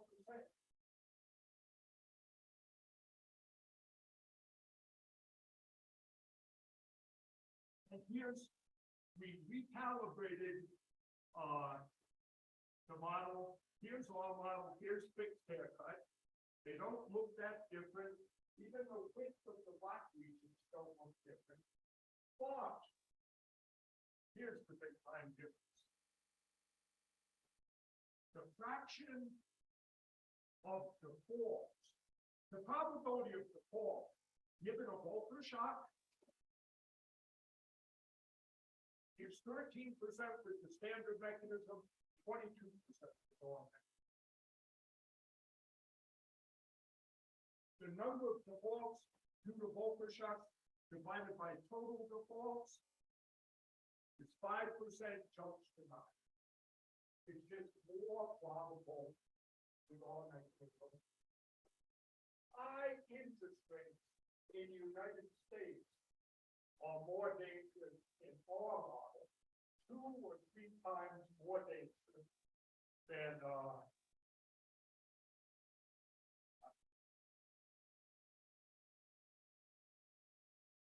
what happened in 1980? 2 quick quotes. Who was Lewis William Seidman? Bill Seidman. He was an important figure in political financial circles during the presidencies of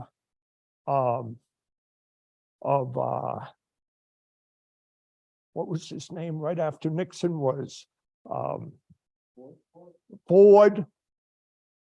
Gerald Ford, then Reagan, and then George Bush. No, yeah, but he wasn't. He was a Democrat. Yeah.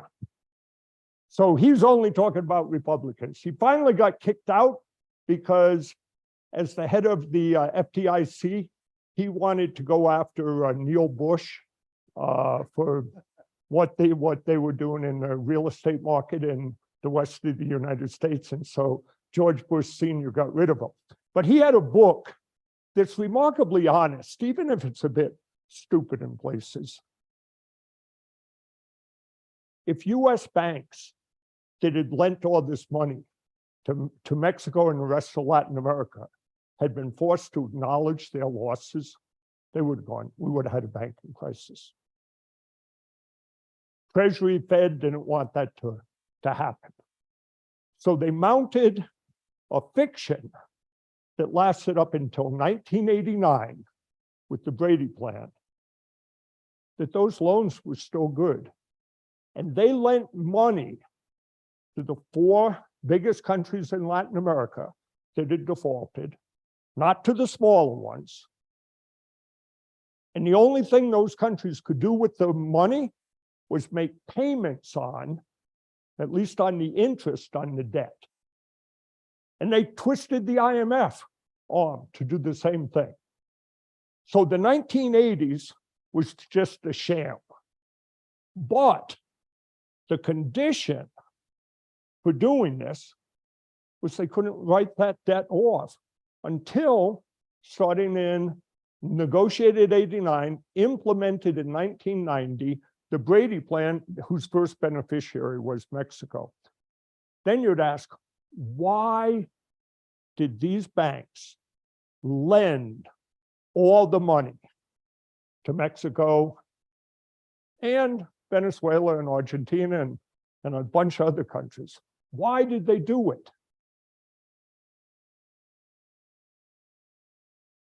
Seidman tells us that too. The US government told them to do it. They said, look, the world is awash in petrodollars. You got to do something with all that, the money, the OPEC countries are depositing in your banks. Lend it to our friends in Latin America.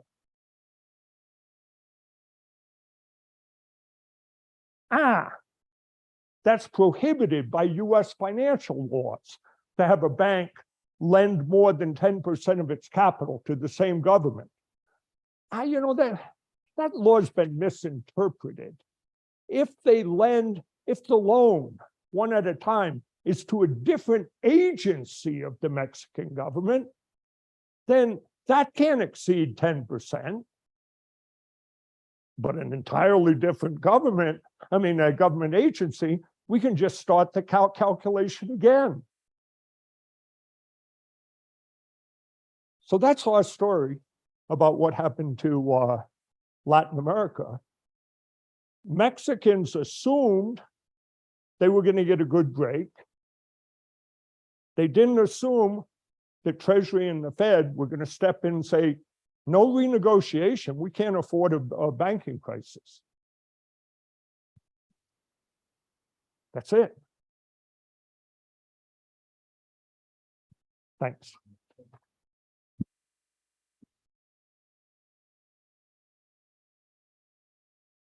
Any questions for me?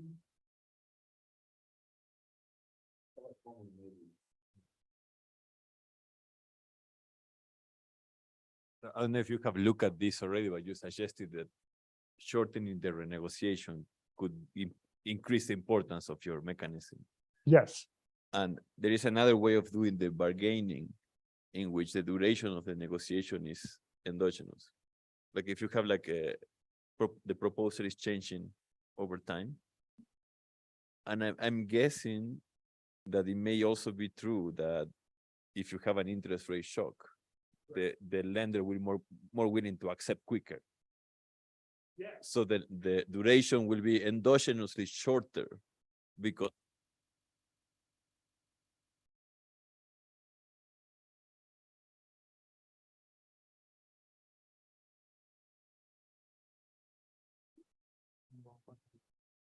Hola, hola, hola.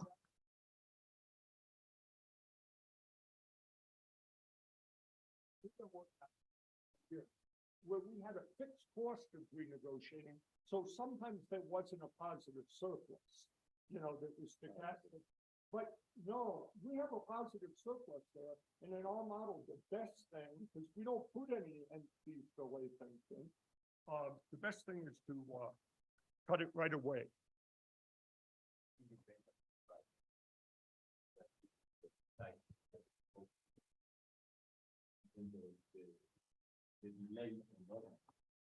Right. There's an option, you have an option value. Right. Because there's a cost to settle.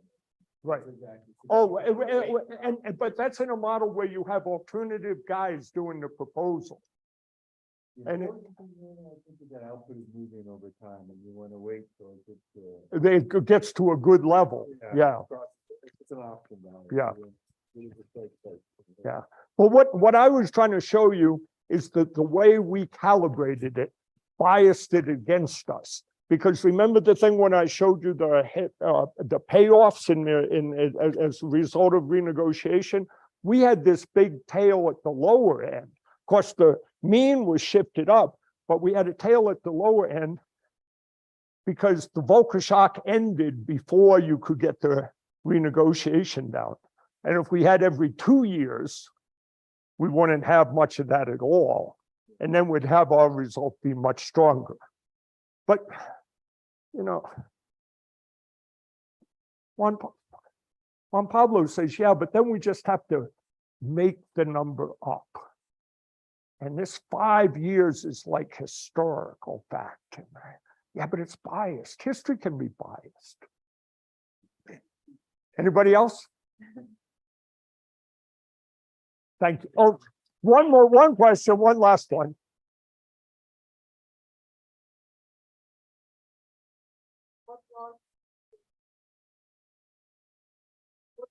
What were the calls to make this statement? No, because look, I mean, people know me, and Juan always says I shouldn't tell all these stories, but you know, in the summers of 80, 81, and 82, I was working all summer at the Banco de Mexico with my friend Jaime Serra, and we were working with Leopoldo Solis, the great Mexican economic historian, who was the director of research at the Banco de Mexico at the time. And Jaime was the economic advisor to Jesus Silva Herzog, who was the Secretario de Hacienda at the time. I can't get much out of him out of that. I mean, I saw him last Friday for dinner. I mean, he's still my friend, but he said, Tim, you know, we're not supposed to talk about that. And the only thing that I've gotten is that Silva Herzog was opposed to doing this. This was really Lopez Portillo's decision, but that, you know, that's how Mexico worked. The president calls the shots. And he also had this wild theory that I'm not talking about at all here, that it was Mexican bankers causing a lot of the trouble. So the other thing he did in August, oh, we don't have any Mexicans here. And even, I always talk to my students in Mexico, like they remember all these things. And some of them tell me, oh, Tim, you know, my father or my grandfather told me about that, but I don't remember it. You know what I mean? We're talking 82. But he privatized all the banks.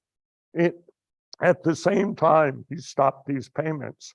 And he had instituted this thing called Mex Dólares, where they kept their money in Mexican denominated, peso denominated assets, but indexed to the dollar. And then they imposed these dual exchange rates, where the very worst exchange rate was the so-called Mex dollar exchange rates. They robbed middle class in Mexico of half of their life savings. So there was wild things going on at the time. Who made the call to stop payments on the debt was President Lopez Portillo, and it wasn't his staff, or not the economists who were recommending it. But we do know that was the stone that Latin America tripped over. And we had 8-9 years of Great Depression in all Latin America. Even though you guys, Colombia wasn't directly affected by that, but Colombia had bad years. All Latin America was in bad shape. Some kind of Bolivia was the worst off.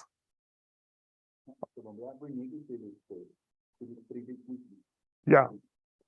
No,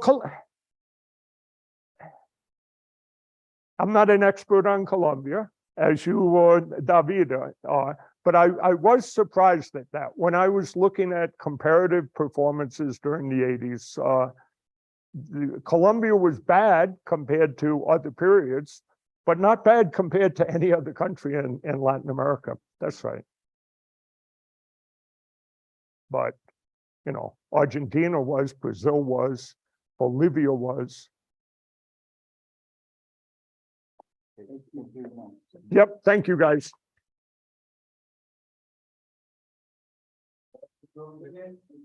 Bye.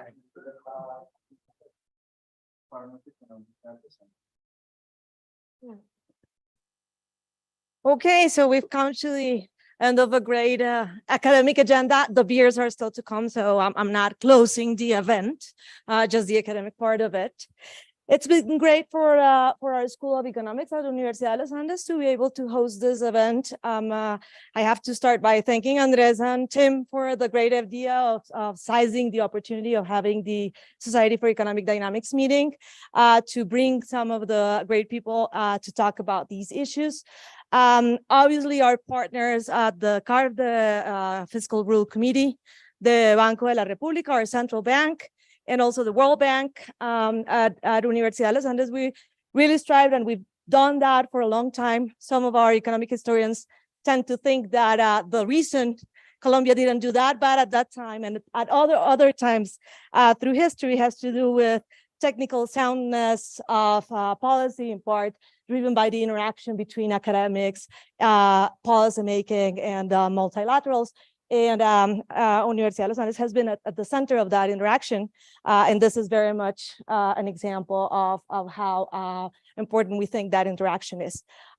So thank you very much to all of the organizers and people who had the idea to carry this through. This is not the SCD conference, but I have to also thank Paulina, David, and team as well for thinking of bringing the SCD to Colombia and letting Universidad de los Andes participate. So I'm sure I'm going to see many of you in Cartagena for that meeting. Great to have you here, and I hope to have you soon here back.